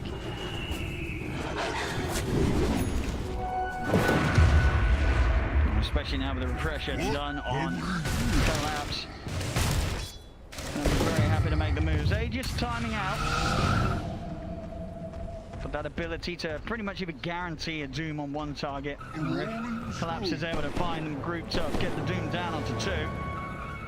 Yeah, Spirit has really nice vision set up though on the top side of the map. And when you're playing Radiant, this is where you want vision if you want to wait for the next row shot. This is going to give Spirit an advantage going into the next row fight. You know, maybe recognize recognizing we don't have the best high ground tools yet. We need the AC on the Tiny in order to go high ground. They're just playing impatient. They understand what the second is. All we needed to do was take map control and make sure that VP has to fight us under our position. And they're recognizing that, you know what, Arlena probably outscales most heroes in this game in this one. VP doesn't really have great heroes to cast from that line. So just really good game understanding of Spirit. Are we gonna see a back straight? I mean, someone's gonna surely back up. I mean, GPA is here trying to hold on for this damage. My goodness, the base not standing a chance. It's gone. The rest are done for. Kingside GP cancelled. No Phoenix in base. Collapse. And keep himself on top of DM. He's going to be met by the reference for Tokyo. It's a dead Beastmaster for sure. Racks taken, racks defended. DM down, no buyback for 50 seconds. Yep, huge opening for King Spirit. You saw how fast they killed that Rax in the top lane if they want to. Expect them to start looking for that middle lane next. I don't even know how BP hold them off. I can't even think of a scenario in which this defense works. I mean, you see sort of just one death and the barracks will be gone. They've got so much pushing power here. Yeah, Nightfall using the ninja gear to smoke himself up from the Elder Tunic. Just trying to get every little bit that he can out of the hero right now. Has to be so careful. Spirit, if they get any sort of jump, it could be game over for VP. Spirit playing it so patiently though. They're not giving it to VP. They're just refusing to overextend. I'm sure if you're a VP right now, you're feeling the pressure. You understand, you know what? Our game plan was not this. This is not the position in the game we wanted to be Honestly, I'm really impressed. And I think this is the position where you start making mistakes. So for VP, it's going to be how can we stay as disciplined as possible. They have the gold for the Satanic on the Luna, but he's not buying it just quite yet. I mean, buyback's going to be so important at this stage. Especially when you're playing the 4 protect 1.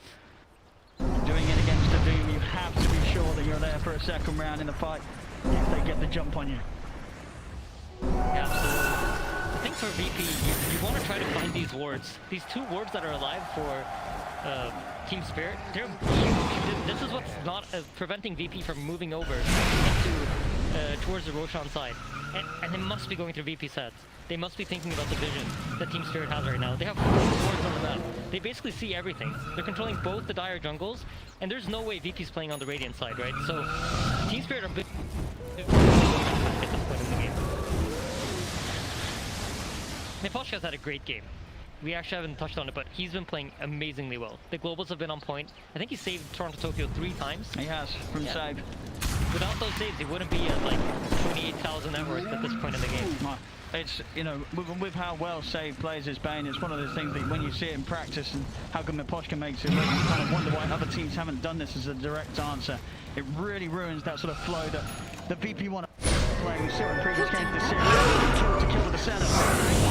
Taking the catch up to Toronto Tokyo with the roar. The global comes out, but Toronto Tokyo, he's not surviving this. BKB is dead. 100 seconds.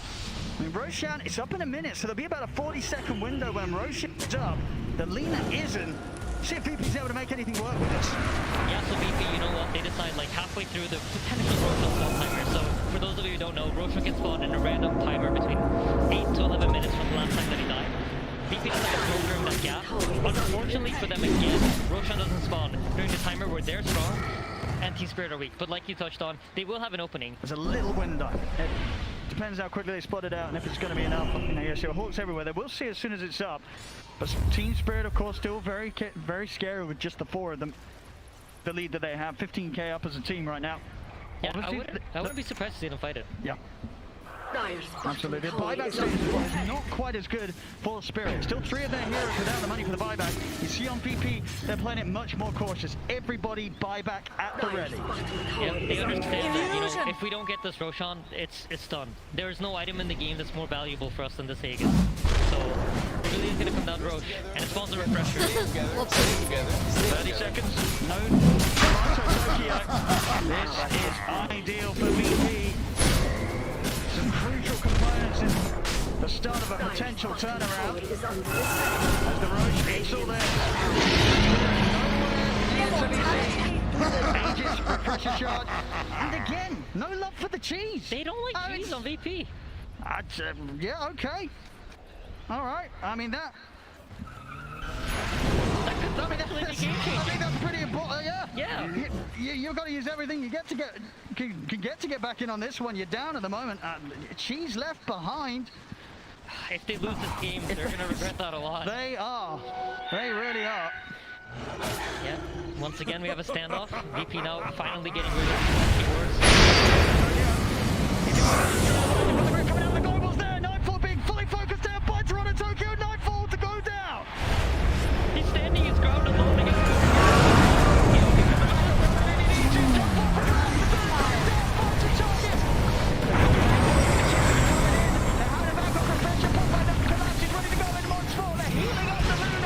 the tree hit comes in hard. Nightfall's still alive for now. GPK trying to force back the rest of Spirit. They know no Lena for 80 seconds, but VP, they will be cautious. They won't try and push on for any more. They'll accept it as it is. Surely they know this Lena has no buyback, right?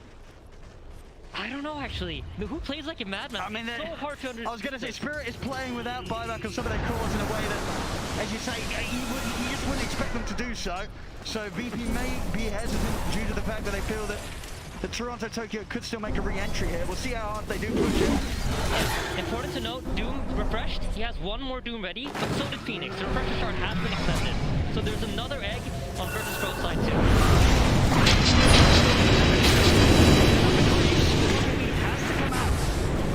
As Nightfall starting to focus the damage onto the base, fortification out. I think they're going to realize soon that this Lena ain't returning for 30 seconds still. I love boldness from VP. As Kyle famously said, that's playing to win, baby. Access there, VP. Starting to equalize the state of each bases. So when you see the buyback timer hit about 15 seconds, you kind of know this guy won't buy back. Even if he has it at this point, he's not going to extend it. So, you know, VP, they don't really have any information to play with here. They're just going to back off, probably thinking, you know what, next Roshan. It's unfortunate for all the people watching, but I think that's really what it's going to come down to. I mean, next Roshan as well, someone's going to get a bonus cheese out of it. Oh, right, that's right. So it's going to be even more of a reward for whichever side grabs it. Yep, so we got Invoker eyeing up a Hex. We have DM eyeing up a BKB. And, you know, for Phoenix, I'd say maybe try to start farming that refresher. They need that. The Sunray seems to be crucial. He actually doesn't have the Aghanim shard. I'm quite surprised by that.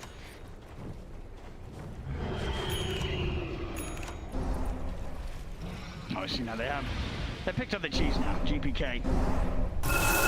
Finally finding it here, so... I think if you're VP, then really the dream teamfight scenario is finding that silencer, but it's going to be really, really hard. Jika is just hiding very well. He almost has a refresher, by the way.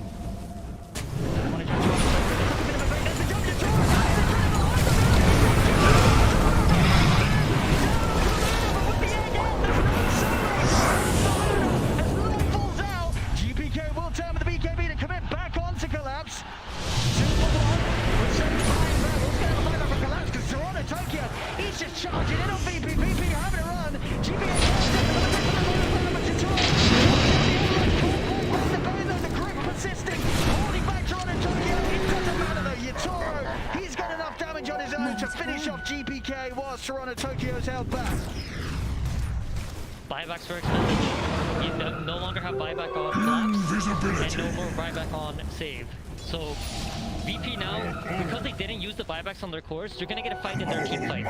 And they have the roar ready, so most likely what you're going to see is some sort of initiation attempt to come out from VP into the immediate buybacks. Sure.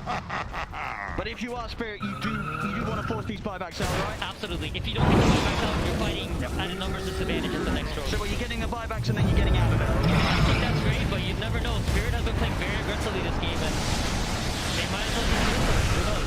They want the Luna, though. It's not enough with the Invoker. They want both, for sure. The fortification, so that's something. Yeah, Spirit reading the fact that VP wanted to and then dropping the Lotus Orb. Can they get that Nightfall buyback? It's only 20 seconds. Looks like Team Spirit are going to back off, not feeling that they can pressure it out any longer. Yep. still in a comfortable position, Spirit. They have been able to take over the map now, and they have their heroes wherever they want to be. So VP need to be scared when they move out of their base. And you notice how they're swinging up to the top side of the map? Well, that's because they saw Team Spirit at the bottom. So don't really want to run into a potential Team Spirit sitting on a high ground situation anywhere. Out they come, VP. Cheese has been passed over to Nightfall for the next move.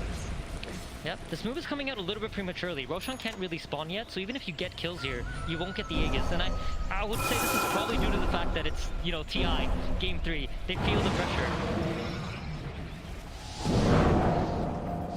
Trying to Tokyo's heading in. He's going to get the line stroke right down. They want to get the tutorial, but they try and get it from the side. He's got his eyes on the end. Nightfall charging in onto Toronto Tokyo.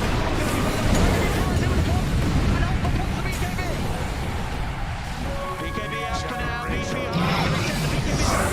The DM's already used it. Trying to take it. Coming in with the BKB. The bottom side of GDX. The BKB take it down. Jika onto Toronto Tokyo. Buyback straight up from Kingsland. Bears in with a fullback slot.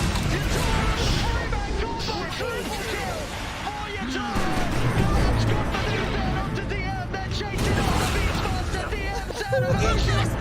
Buybacks from both Nightfall and DM. But save and GPK do not have the luxury of returning to this fight. This Tiny is gonna chonk down those base towers, and they have buyback on Lina, on Tiny, on Snapfire, and the Silencer. It's only the Doom, and his job is done, right? He's taken out 2 heroes, he's used his Doom.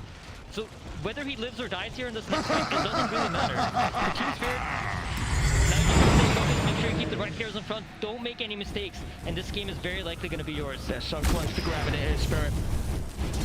One more good jump from Collapse with a Doom, and it's pretty much going to be game over for VP.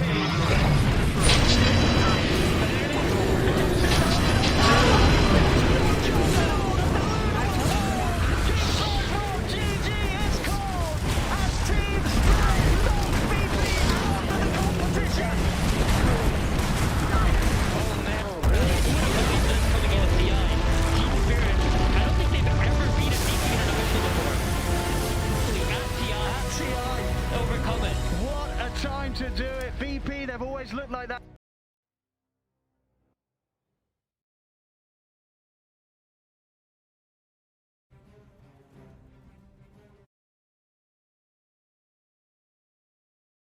Like this, you got to ask yourself, how far can these guys go? And if they keep this sort of level of performance up against a team like VP, who already, back in the first series of VP on the main stage, it was clear that VP, they're not playing bad. They turned up full power, but still, Spirit, they're able to shoot them down. Yeah, absolutely. VP can hold their heads high, but I feel that magic in the air when I look at Team Spirit playing.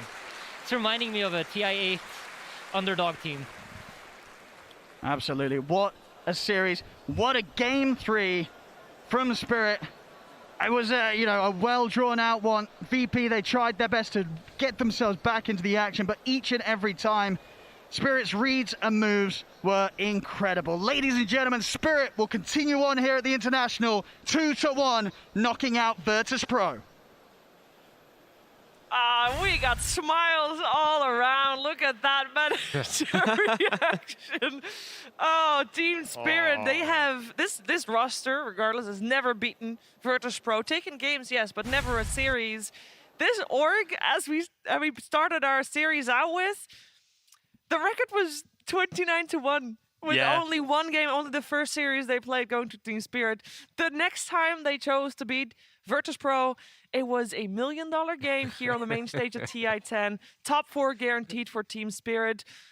Holy cow, what a performance. That was crazy. I love that game. I'm sure everybody did. The long con. You defeat me 20 times, 21 times, but I'll win when it matters. Yeah. All these random little qualifiers, you can take meant nothing. They meant nothing to me.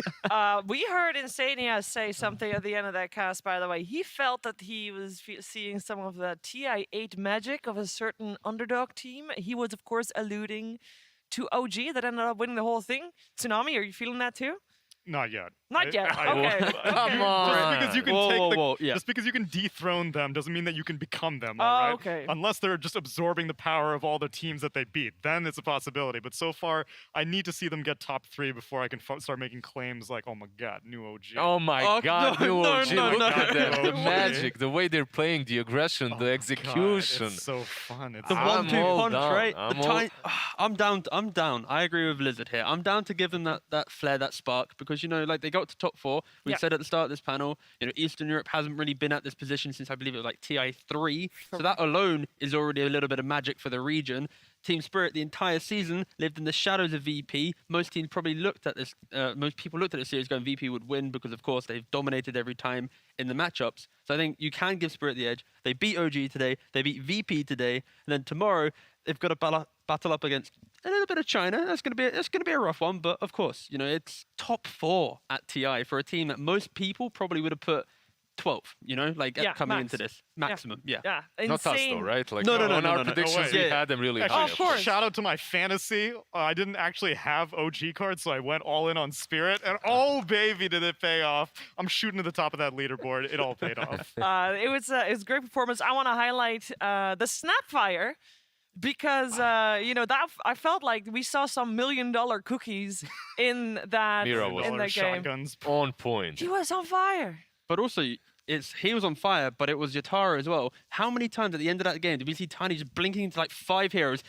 Point, VP being clumped up as 5 was kind of weird. But anyway, the Tiny jumping in, finding all of them, and then enabling these, cookies to come on top of that. It was, just Team Spirit, their teamfight execution. Like, we lightly commented on this coming into TI. Like, this is a team to watch out for. Like, during these ESL events, they were ruthless. If they can actually, connect and have the easy execution.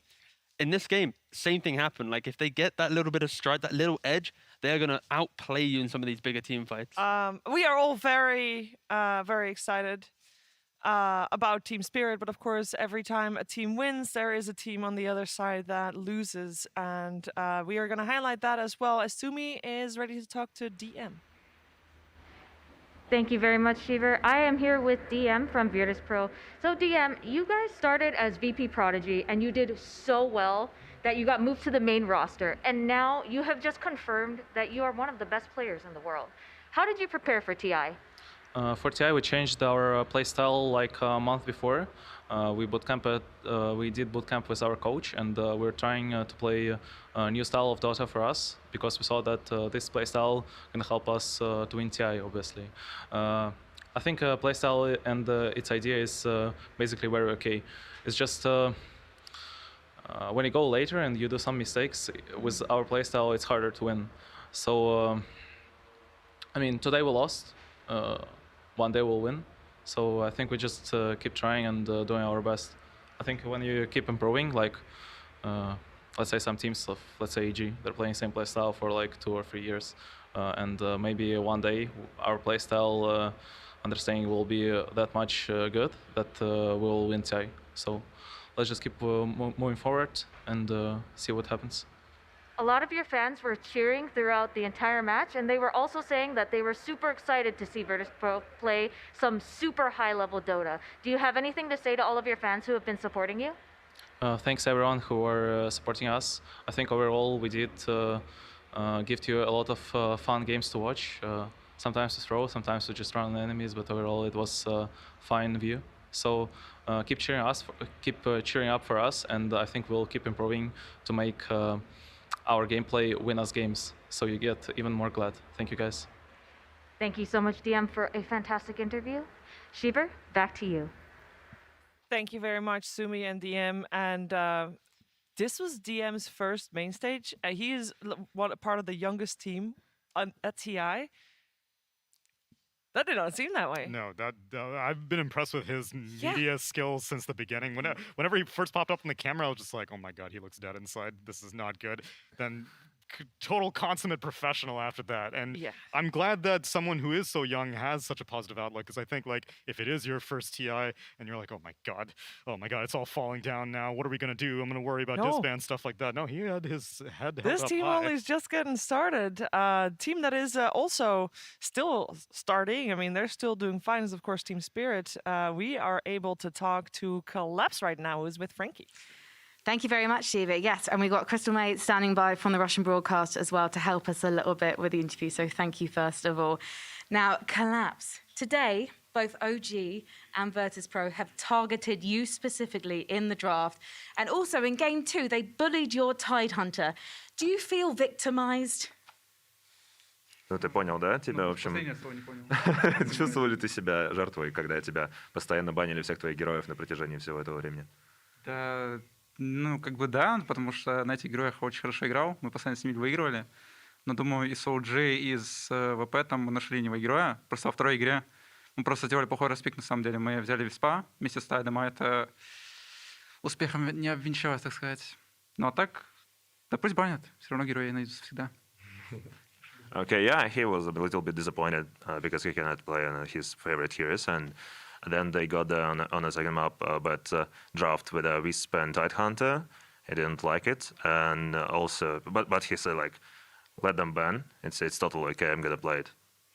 So tell me about the draft going into Game 3, because talking to Coach Silent before the match started, he didn't seem too confident.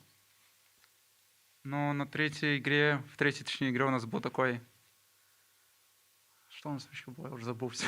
У тебя был Doom, была Лина на миде, был сейфлейн Ятара Тини. Да, я вспомнил. Но у нас так-то на КВшках просто мы не особо часто пикали Дума, но мы его хотели пикать, но у нас просто не получалось. И в Думе не особо были уверены, но, как показала игра, там он нормально заходил. Ну а насчет остальных героев, да, драфт, в принципе, окей был, просто вот именно Дум, типа такое слабое звено был. Draft was okay, but Doom, we played a lot with them on a Clan Wars, but it wasn't feel well. But in this game, it felt like really good. And also, I've got to talk to you about whether it feels good to finally beat this lineup of Virtus.pro, because I don't believe you've ever beaten them before as this version of Team Spirit. And now, not only have you done it, but you've done it to beat them into the top 4 at the International, and you've earned yourself an extra $1 million. Tell me how that feels. I'm speechless. It's okay. I have that effect on people sometimes. Let's blame it on the questions. Herosh, congratulations. Absolutely huge to see you here at your first ever TI, 19 years old. This is the offlaner to watch out for, let me tell you. Thank you so much, guys. Let's head back to the desk. Yeah, it is incredible to think about what this team is doing right now. Team Spirit moving forward here at the International 10, guaranteed top 4.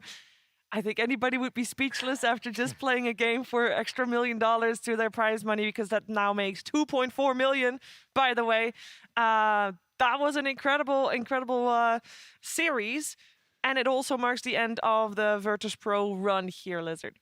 Yep, these boys, these men have been together for quite some time now, and a lot of faith, but also a lot of pressure was put on them to perform under the biggest organization that there is when it comes to Dota in the Eastern Europe at the moment. That probably did get to them a little bit, but there's a rising star, the Collapse, and the boys. Yeah.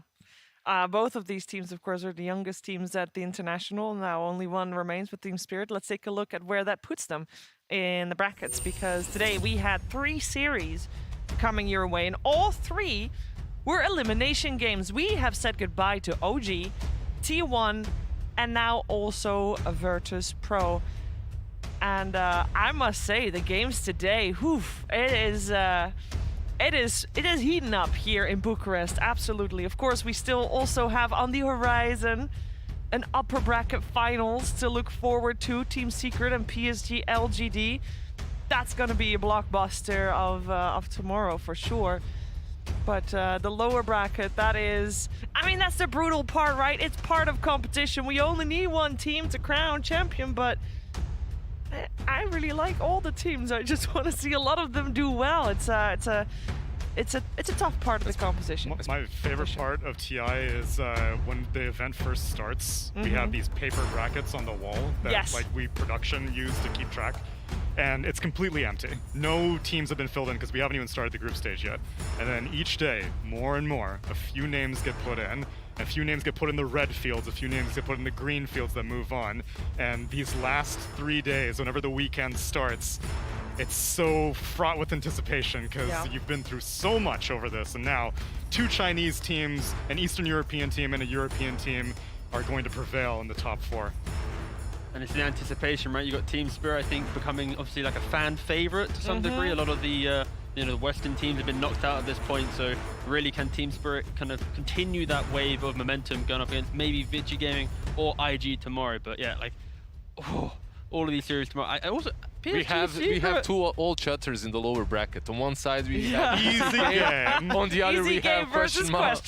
Which one is stronger? Oh no. We don't know yet if it will be easy game versus question mark. Of course, Vici Gaming will have something to say about that. But we do have 5 teams left.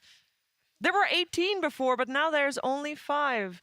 Tomorrow we'll find out one of the teams that will make it to the grand finals guaranteed with that upper bracket finals. And we will say goodbye to 2 more teams. You know, the culling is going fast. Culling is going very fast. The Dota has been going very fast. We have had some really amazing games today, though. That is for sure. Tomorrow will be another day full of amazing Dota 2 games. That was it today from Bucharest. We are going to give the late game guys a much needed break. But of course, they'll be back later. And we will be back later with more International 10. See you tomorrow. Bring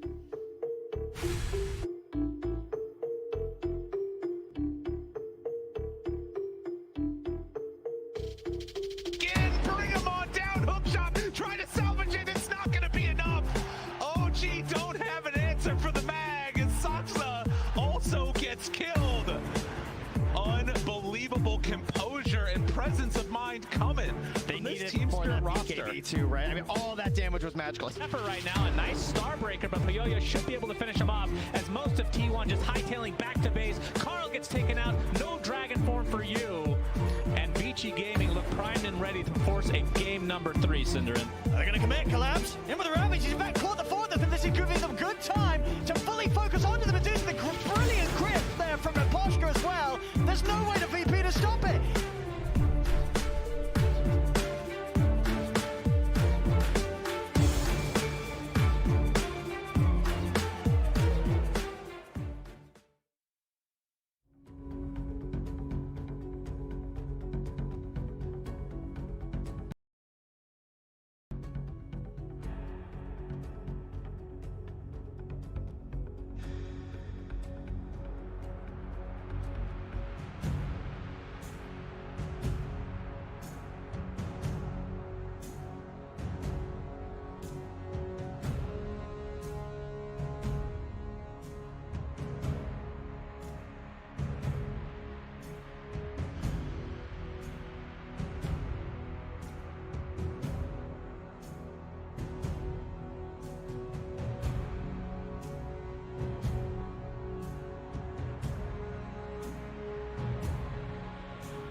Dire team pick.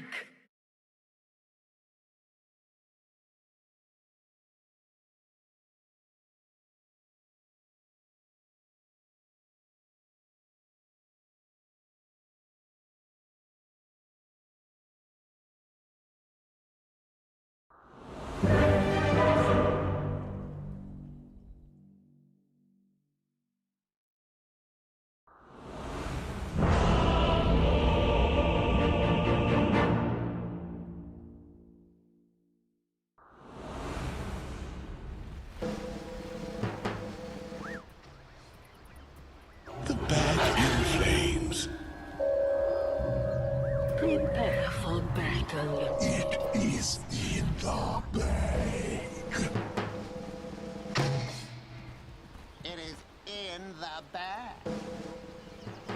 It's in the bag. 基地，基地，基地，兄弟们，基地！好好打，好好打，别送了，兄弟们。按钮。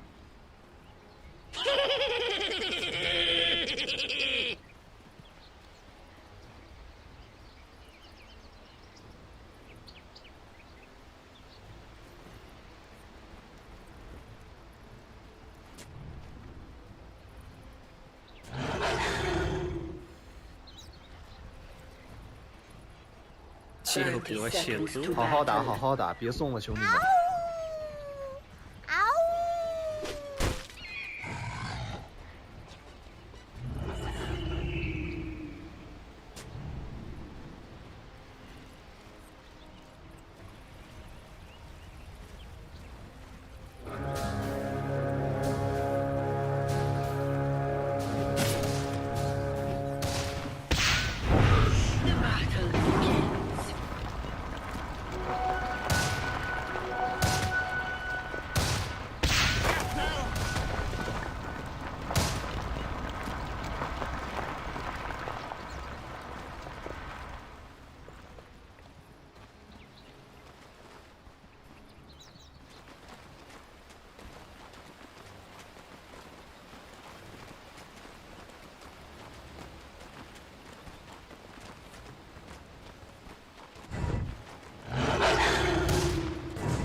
Radiant courier has been slain.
First blood.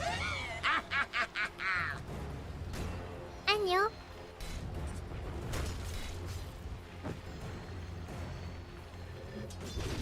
Must be getting rusty.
안녕.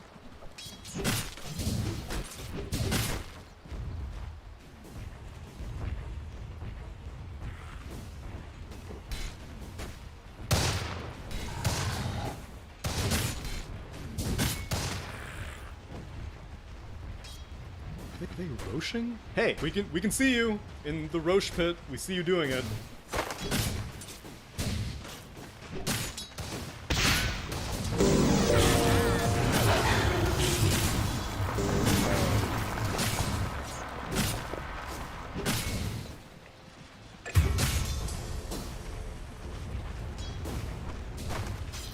안녕.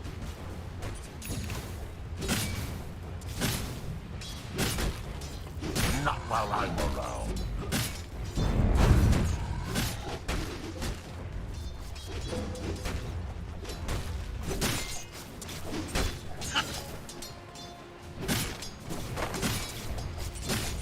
Radiant's middle tower is under attack.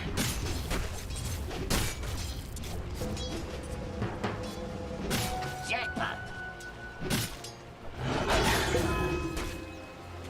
Never refuse gold given.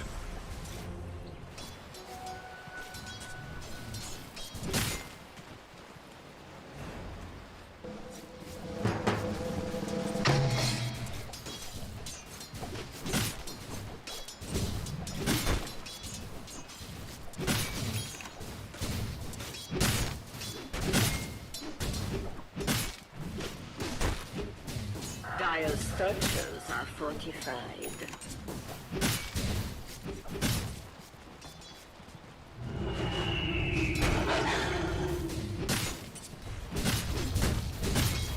Radiant's middle tower is under attack.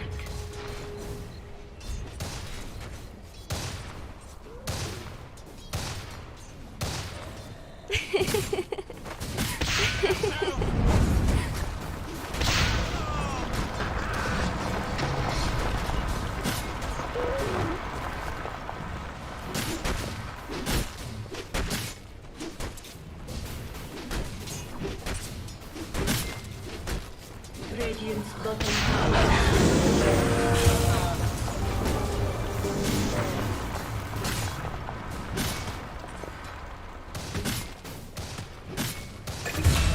你这么看着队友不生气吧，哥哥？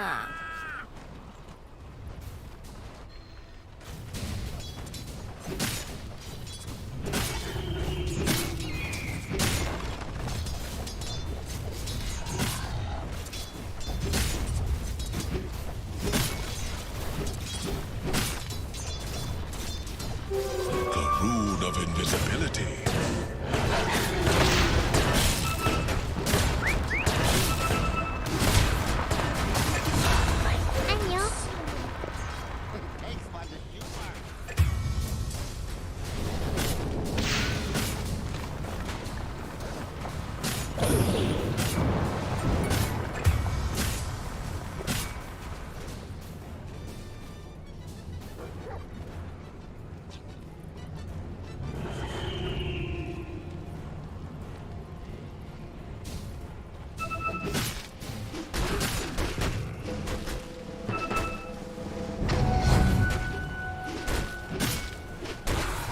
I'll be creeping while you are sleeping.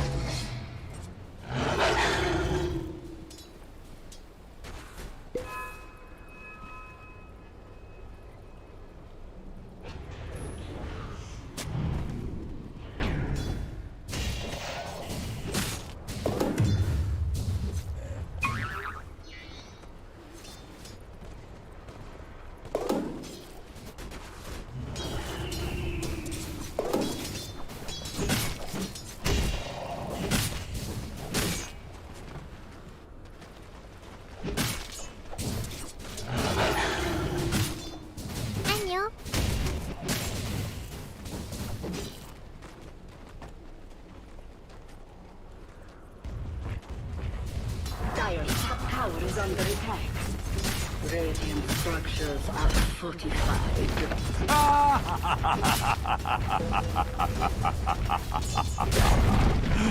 Dire's top tower has fallen. Regeneration!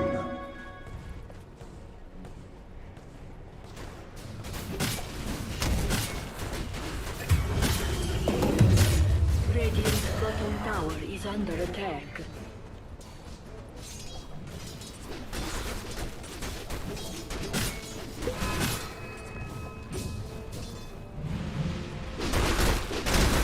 Dire's top tower is under attack. Dire's saweria has been slain.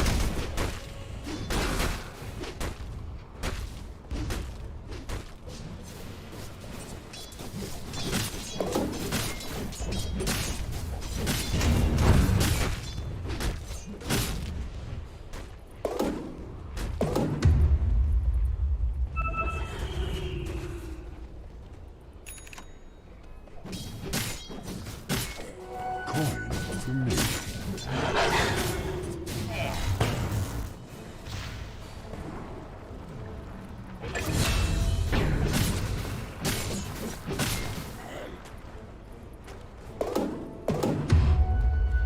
Radiant's bottom tower is under attack.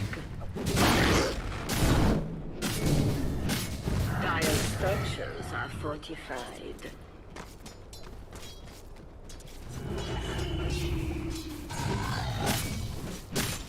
Radiant's bottom tower is under attack. Dire's top tower is under attack. Radiant's bottom tower has fallen.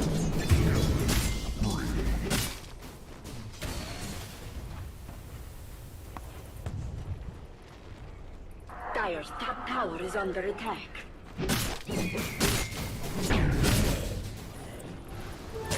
Double damage. Dire's middle tower is under attack.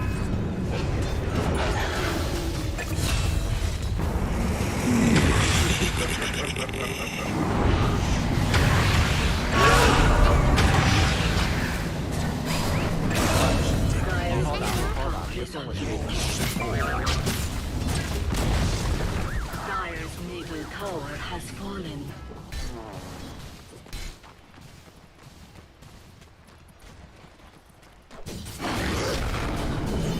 Dire's middle tower is under attack.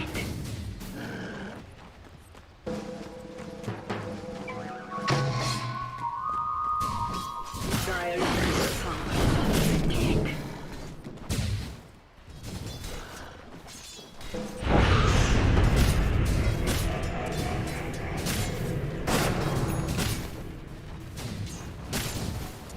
attack. Dire's top tower is under attack.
Never refuse gold given.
bottom tower is under attack.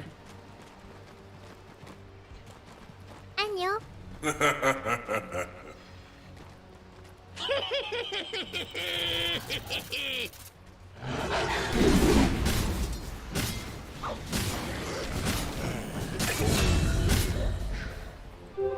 Invisibility.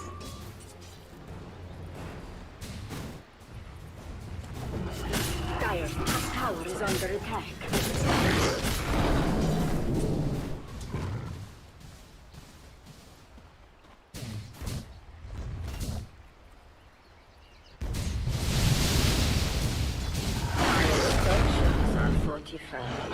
Radiant structures are fortified. Radiant's bottom tower is under attack. Dire's top tower is under attack. 안녕.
안녕.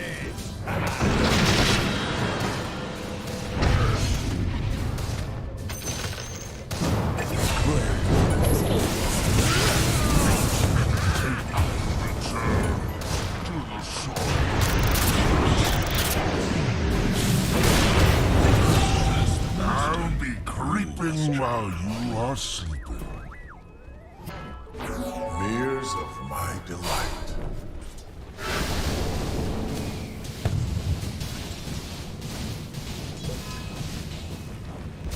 Dire's middle tower is under attack.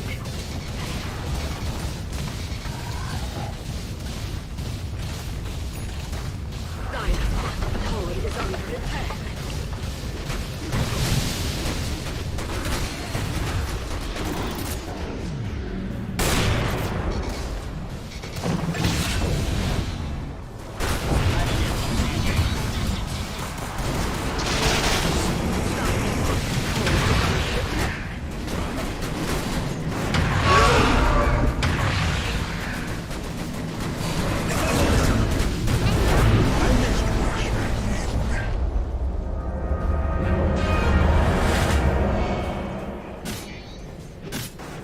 Dire's bottom tower is under attack.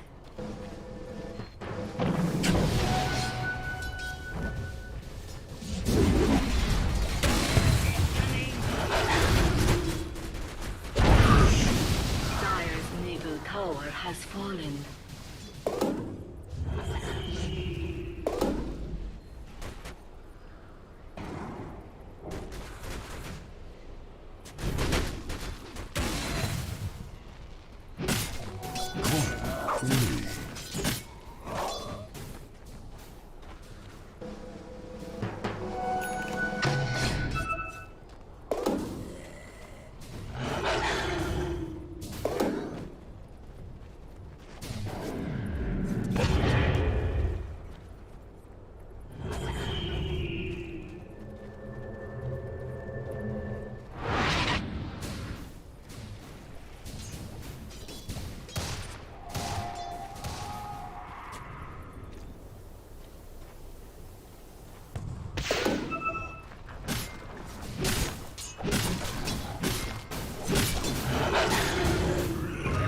I restore my connection to the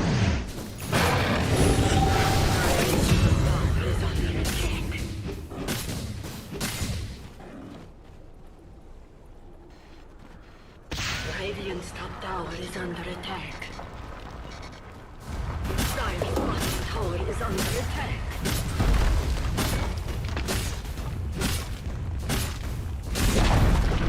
Dire's bottom tower has fallen.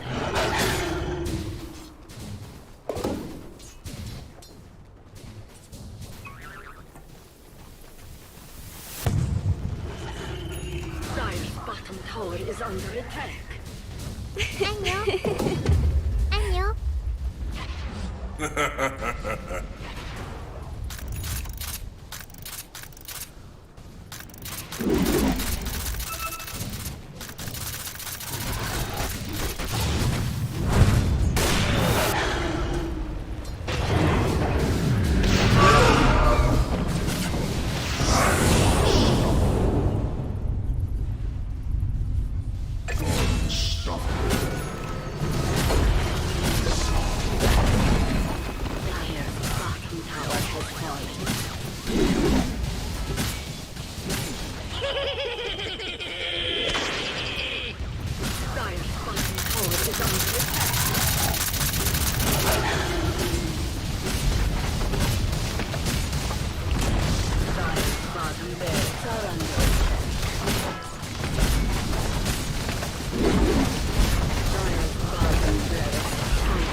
Bottom barracks have fallen.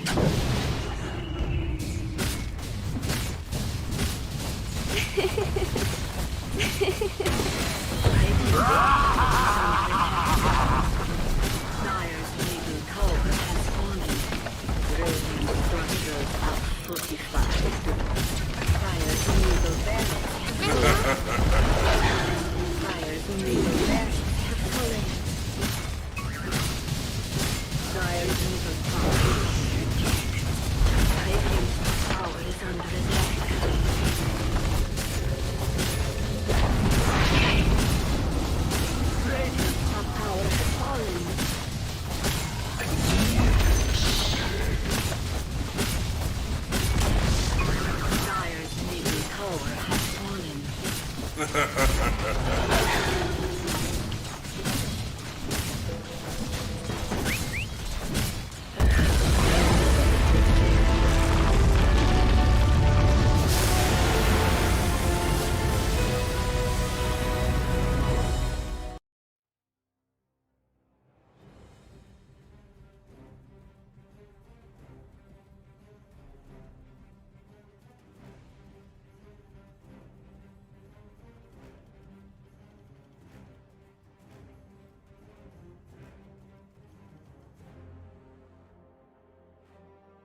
you.